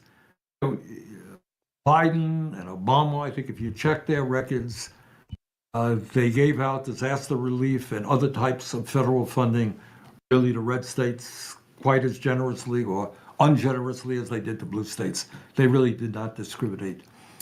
The idea that the largest state in our country, which has been just devastated by this terrible fire, that they are going to be playing politics with disaster relief is unconscionable. Between you and me, I don't think that they will succeed, because what goes around comes around. You do not. I don't want to see if, God forbid, Idaho is hit by something. We say, well, it's a Republican state. We're not going to give them the help they need. This is America, We're a 50-state country and we have territories. Jon Stewart said it best, where he's just like, we why they would, like, Democrats would just give you that aid, because we're not psychos. We treat all. This is psychotic, and we need to call it what it is. I've used the term a few times in this stream. This is ghoulish. Like, this is literally the bottom of the barrel, like, damn near demonic shit. All people. We need to call it that. And there is a disaster. What being a country is about is we all come to each other's aid. If Vermont gets hit hard by something, I expect the people of California to help us. If California gets hit, people of Vermont got to be there for you. It doesn't matter whether you're Democrat, Republican, Independent, whatever you are. That has got to be the basic tenet of how we do federal disaster relief. One last question I have for you before I let you go, and thank you so much for spending time with us today. I've heard from your team that you have been doing this this event in Vermont where you go and play basketball with some of your constituents. Number one, when can we ball? Because that is a dream of mine. And also number two, I've heard that you were that you had some wonderful experiences that made you feel like people are desperate for a sense of community right now and some semblance of community organizing. Son, the reason we're doing this, we're paying this out of campaign funds, is I think in Vermont and all over this country, there is a desperate need for community. We did, during the holiday season in December, 4 events around the state in communities larger and smaller. It was just a fantastic thing, totally non-political. Just people coming out and doing Christmas carols and Hanukkah stuff and just, having, eggnog. I'm just picturing him dunking on his son. Alley-oop! Just nuts in face. Booyah! That's how it's done! And kids are there, and we had local kids entertaining and people singing along with the kids. Beautiful experience. We've now done 6. He calls it out 99%. We've now done 9 basketball events, and what I want to do there is not only bringing people out. His number's 99. I worry the kids are spending too much time on their cell phones. Kids are isolated. So we do these events, and we have foul shooting contests for the little kids and the middle school kids, the high school kids. And we give a free basketball, good basketball to all of the kids. I show them all what's up. Who come with the hope that these kids will become more active, go out, play some ball, not sit home on their phones all of the time. We also do a chess tournament every year. We do a choir event every year. And then I teach them the hard life lessons about being crossed by an older person. Essay contests. We want to involve the kids, and many of these kids are really struggling. These are tough times for kids in high school, middle school. So we're trying to reach out and bring people together in what little ways we can. I'm just picturing literally him facing a kid just... All right. Well, I look forward to coming to Vermont and playing basketball with you, Senator. And you shoot hoop? Yeah, I play basketball quite a bit. I'm training. All right. I'm training to see you on the courts. All right, you got it. Come on. We'd love to see you. All right. Well, thank you so much for coming on, Senator Sanders. Like I said, you're an incredibly impactful person for many people in my community. And I'm very fortunate that you wanted to come on. And hopefully, if I do come to Vermont, maybe we can have a much longer conversation as well. Let's do it. All right. That'd be awesome. Thank you so much. Have a great one. That was awesome. All right. Thank you for whoever in chat made me aware that was uploaded today. That was really, really good.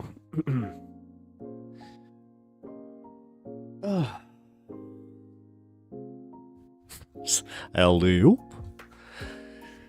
All right. What do we got?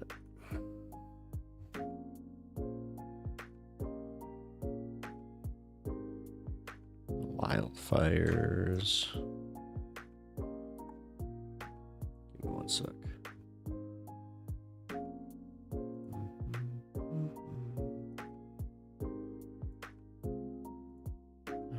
We got that. I gotta find a feed for a live update on the fires, so just give me one moment, please. And then we have a funny little Joe Rogan video to play.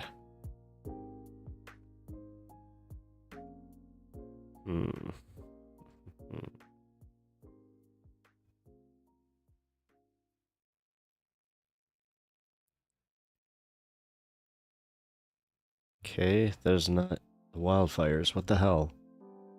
Is there just like no coverage on the wildfires right now?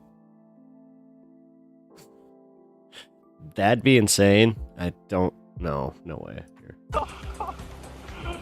No! It's been nearly a week since Southern California was hit with several wildfires, 2 of which are still burning tonight.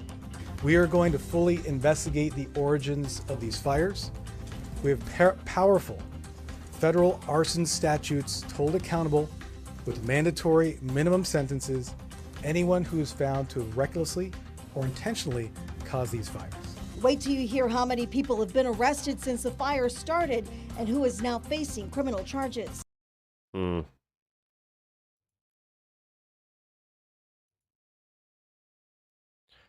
right. I'll be careful about this because honestly, I'm not going to do that. What I will do though, is we will play this video because screw it. Why not?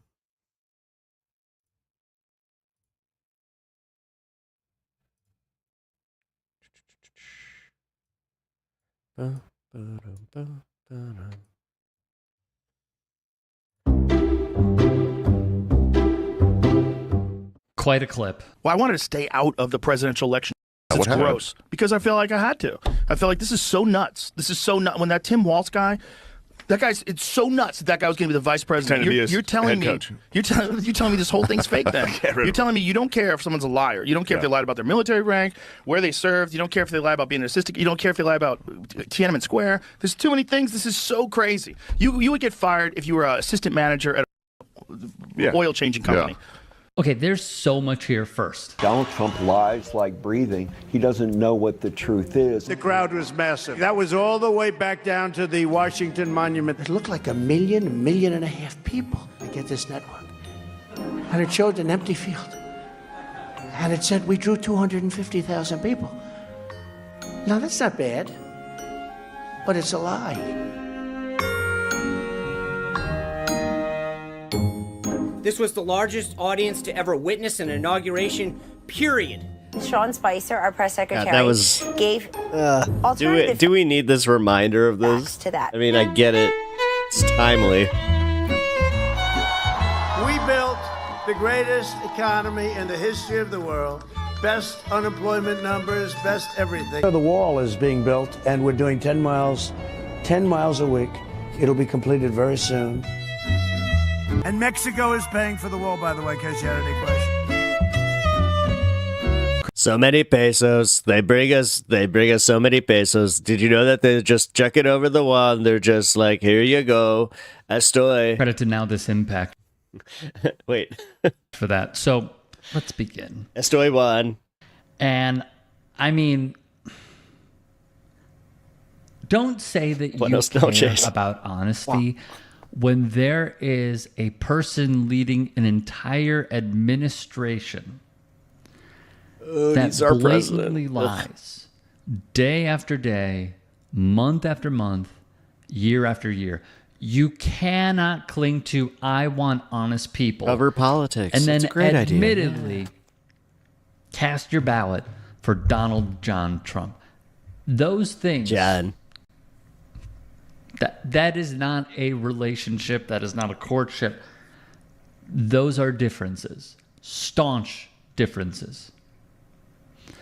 When he says, and the Washington Post even accumulated all the untruths, 30,573. He averaged 21 erroneous claims a day. And by the way, it took him 27 months to reach 10,000, 14 months to reach 20, 30,000 less than 5 months later. The man is a pathological liar. Yeah. We're going to get into the psychology of it in a moment. But let me just say this to be very He was just clear. doing it with the fires, where he's just like, apparently they could have had over 250 million gallons of water. 250 million. I know that's such a big number. Wow. Okay. Wow. You can't say that you care about truths. You cannot when you are voting for that. And he is getting dragged online. And he should be getting dragged online. Okay. This is, here, Jeff Curry, you have full permission. Please. Here, I need you to. It's actually what I need you to do is. My email is in the description of my channel. Can you do me just a favor and send me your kid's email so I can just get. I have to actually get like a permission from his YouTube page to do that. So. The #1 podcast in the world.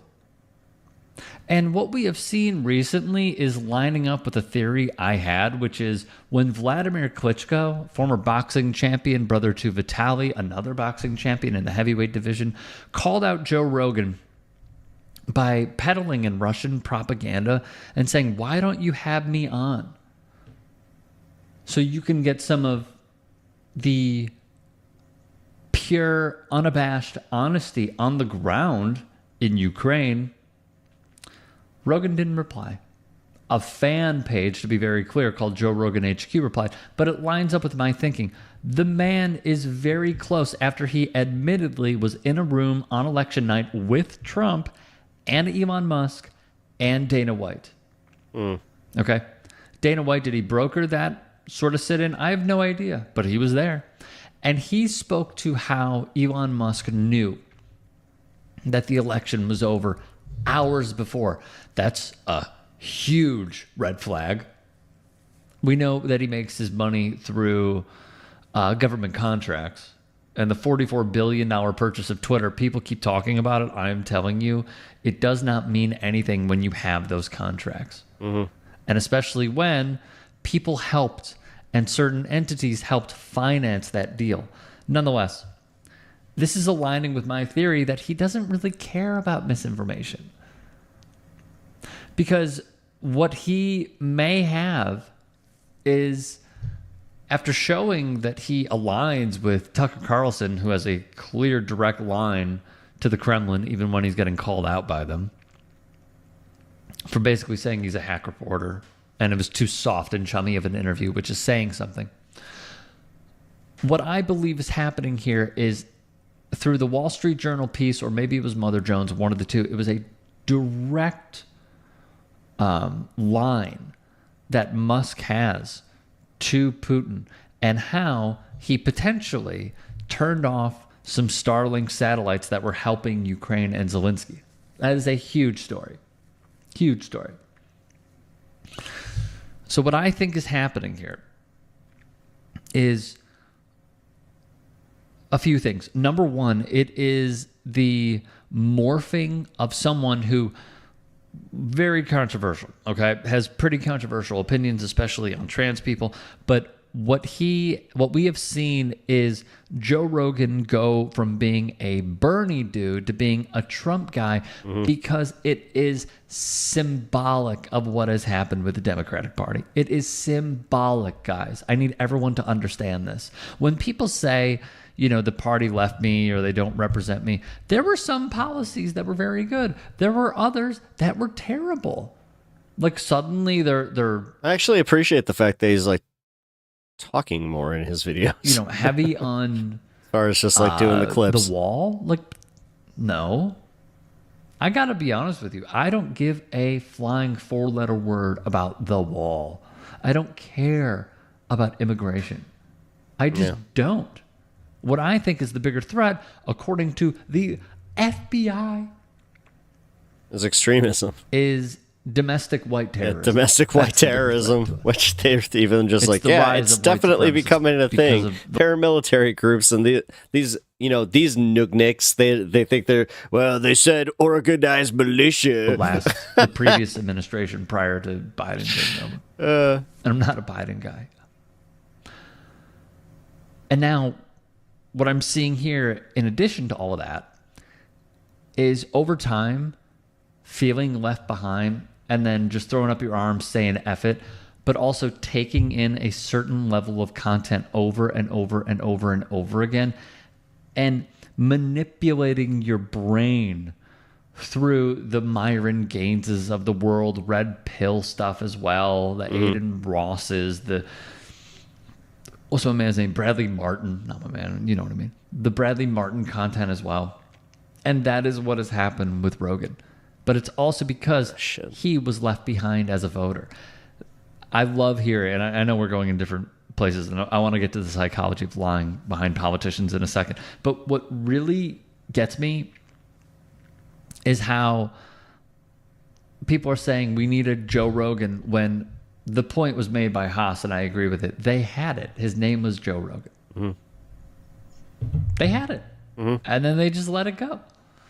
They let it go. It's not about No, that's ignoring. No. That is ignoring some of the stuff that pushed him away, and that does need to be addressed. The whole word policing thing, the whole thing that like really pissed off, especially like Joe Rogan, that pisses off a lot of comedians is when it's just like, that's not funny. You can't say that. Meanwhile, you have people laughing, and you're just like, so okay. But they all like, and that's what sticks with them. That's all they think about when they hear that crap. And then anytime they're just like, oh, these social justice warriors are like, right, I had a situation, like, and that's all they do. Trust me. Trust me, I've been around it. With Liz Cheney, and it alienated a lot of voters. And that is the harsh truth. When you keep telling people that we're going too far left, especially the Morning Joes of the world who are now sucking up to Trump at Mar-a-Lago, which is insane. I find that to be rather odd because what people need is hope. What people need is change. What people need are policies that make their lives better. And when you don't offer that and you're basically trying to take out, I said this yesterday, another piece of the pie of republicanism and just launch it into like centrism, it doesn't work. Mm-mm. And they banked on that. So like, seriously, like I have overstated this about the Cheney maneuver, but that's what should just be called, the Cheney maneuver.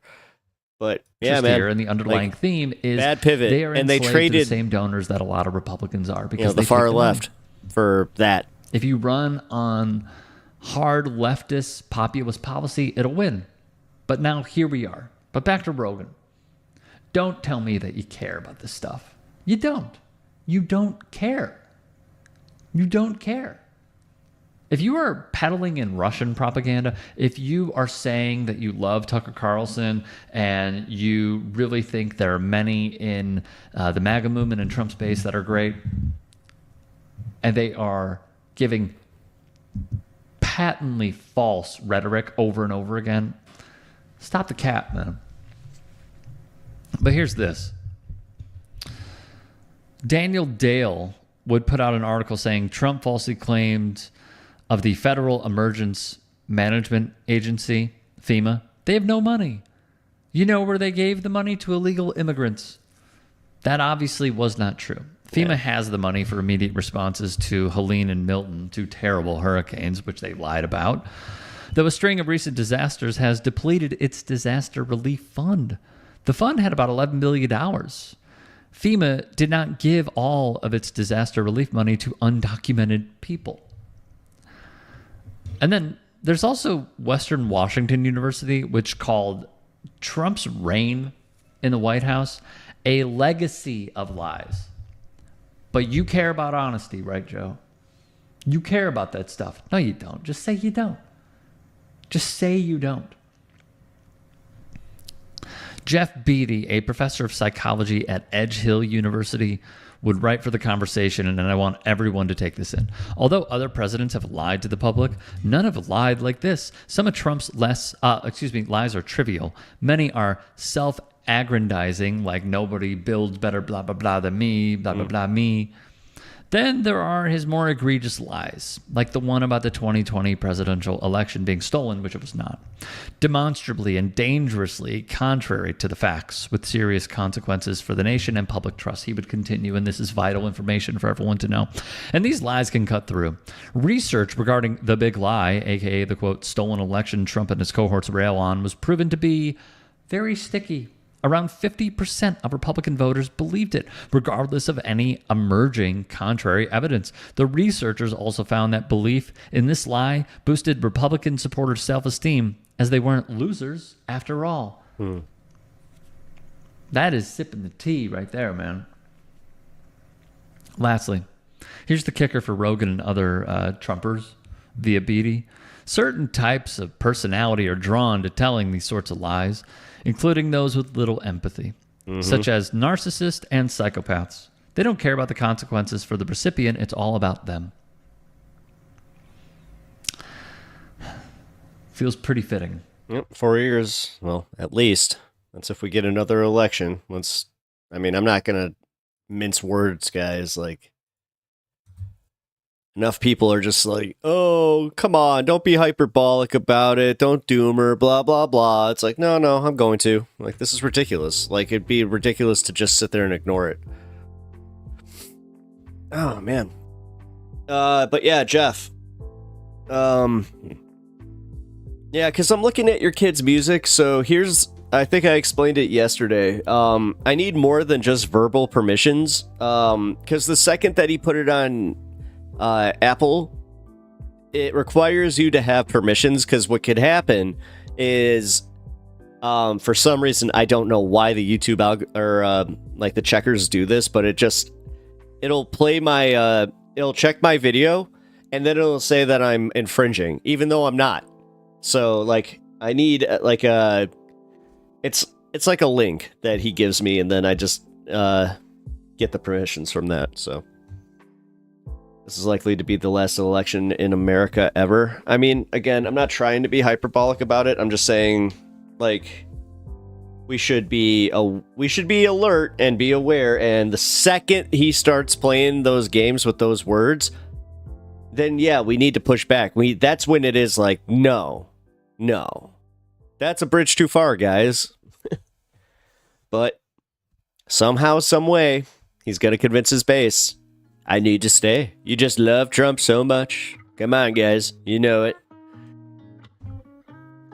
And somehow, we're gonna keep losing to these idiots. Like, dude, it is so depressing. It's super freaking depressing. And, that's why I'm not all about arguing leftist counterpoints a bunch. Like, no. It's not going to do anything in the long term, especially in these next 4 years, and it's not going to prepare us for 2026. Like, we gotta, we have to be vigilant about this. I'll ask Tech Stupid. Okay, cool. That's all right. Yeah, YouTube is it's weird. Whatever. Alrighty.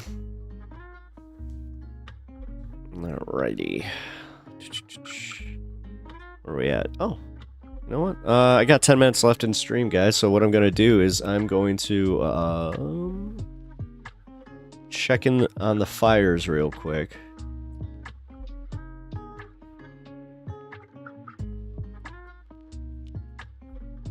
Jeez.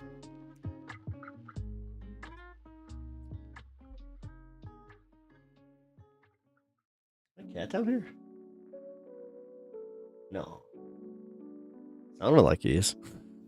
I think he's at the door meowing. Nah, he wants to come down. Poor kitty.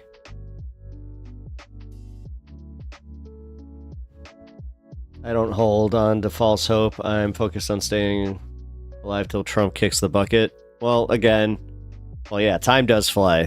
Trust me.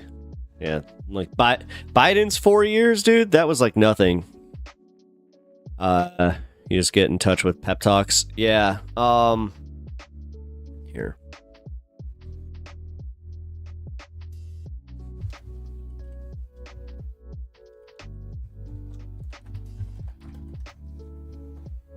There we go. Playing music before you go? Yep. That's what's up. You know how it goes. Come on now. That's actually what I'm setting up right now, Bloodstone, with Jeff in chat here. His son has a band who I actually really like his music. Hang Your Hate is the band. The only issue is, like I was just explaining, he's totally fine with this, but yeah. Thanks again for the stream. Sorry not active in chat, but I do appreciate what you do. I really appreciate you appreciating me. So that's very cool. Thank you. I do love that you guys come and hang out and just, yeah. Crazy how we forget that he almost got assassinated twice. Twice. Yeah, that's why, honestly, that's why I think it was fake. Because he doesn't need it anymore. Look, I got a boo-boo. Didn't you see the boo-boo? They wore the diapers. I didn't even wear that, technically. I mean, they looked ridiculous, didn't they? All I knew is when I saw them with their ear diapers that I'd be getting more money, because that's just it. They rain money anytime that I say, hey, look, the Democrats do this, the Democrats do this, the evil left, the woke leftist, and then just money, money, money. And then they go and complain about how they're broke. It's beautiful. I'm telling you, it's a self-fulfilling prophecy. All right, we're going to play some music. If I can find the music. Yeah, we can. Here we are. We got...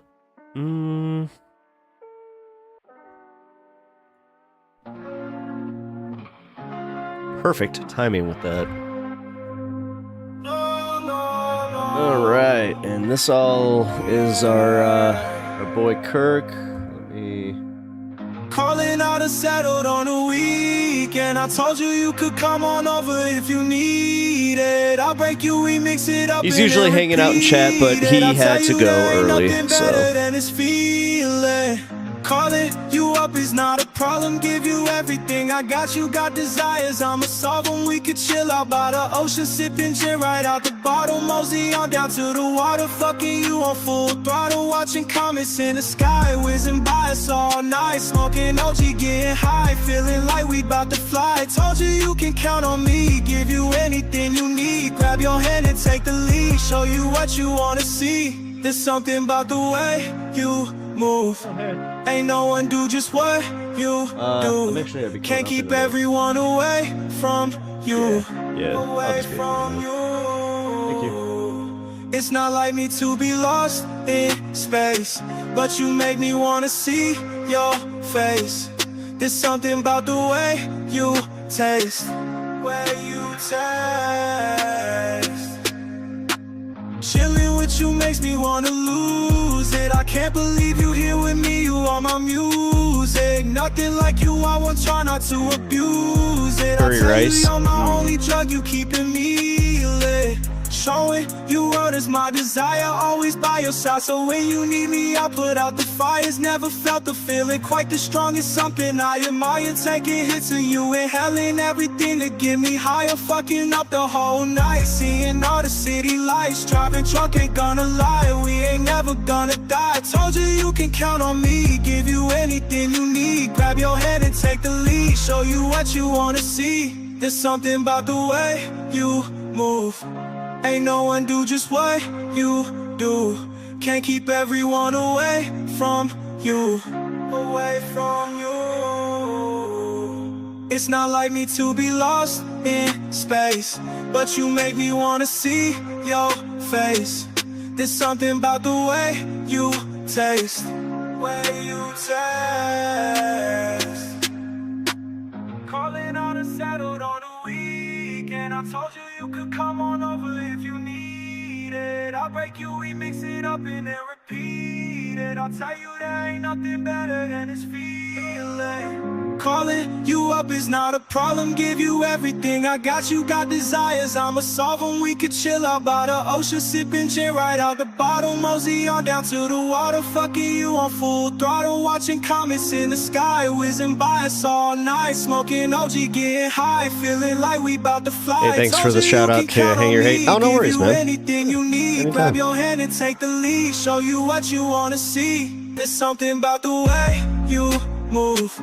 Ain't no one do just what you do. Can't keep everyone away from you. Away from you.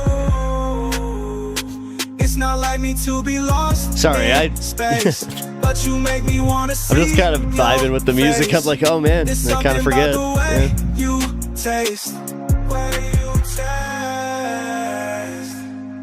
No, and I appreciate all you guys checking out the music that I play here, as far as like Kirk and Somnium, who is also known as Smoke a Tide Pod over on Twitch, so you guys can always follow Smoke over there. Let's see, what do we got? Nah, I didn't want to play that one. So I only got 2 more songs ready to go here. There we go. I'll go Maverick.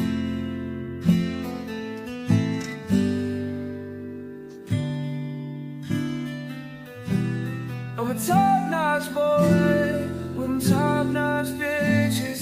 Gonna rock that boy. If you're coming from my profits, got to walk that boys. Nothing gonna be a problem.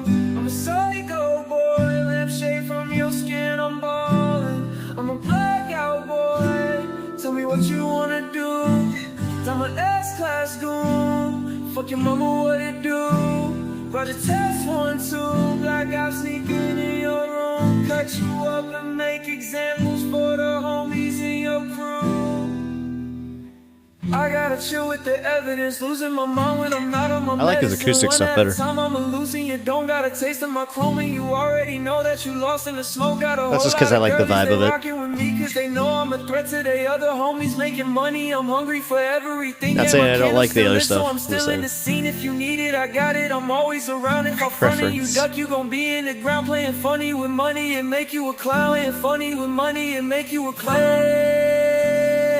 Realist in the business, I'm a savage, not the one that cap your homies, but the one that kill your daddy. Yeah, I'm all up in your crib, I'm straight up fucking on your baddie. Eat the food up out your fridge, you know they calling me the Maverick. I love that line. I'm eating the food out your fridge, that's why they call me the Maverick. If he coming for my profits, amazing. Got to walk that boy. Wonderful. Nothing gonna be a problem. I'm a psycho boy, lampshade from your skin, I'm ballin'. I'm a blackout Also, it's boy. exciting because our guy here, he's got some big stuff happening, man. It's really cool.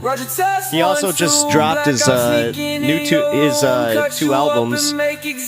They're gonna be on Spotify and Apple Music. I'm a savage, not the Squishmallow having fun over here. Homies, but the one that kill your daddy. Yeah, I'm all up in your crib, I'm straight up fucking on your baddie. Eat the food up out your fridge, you know they calling me the Maverick. All right, one last one. All right, so this is going to be the last song of the night, and then I'm going to go eat some food. He said he sent me one. All right.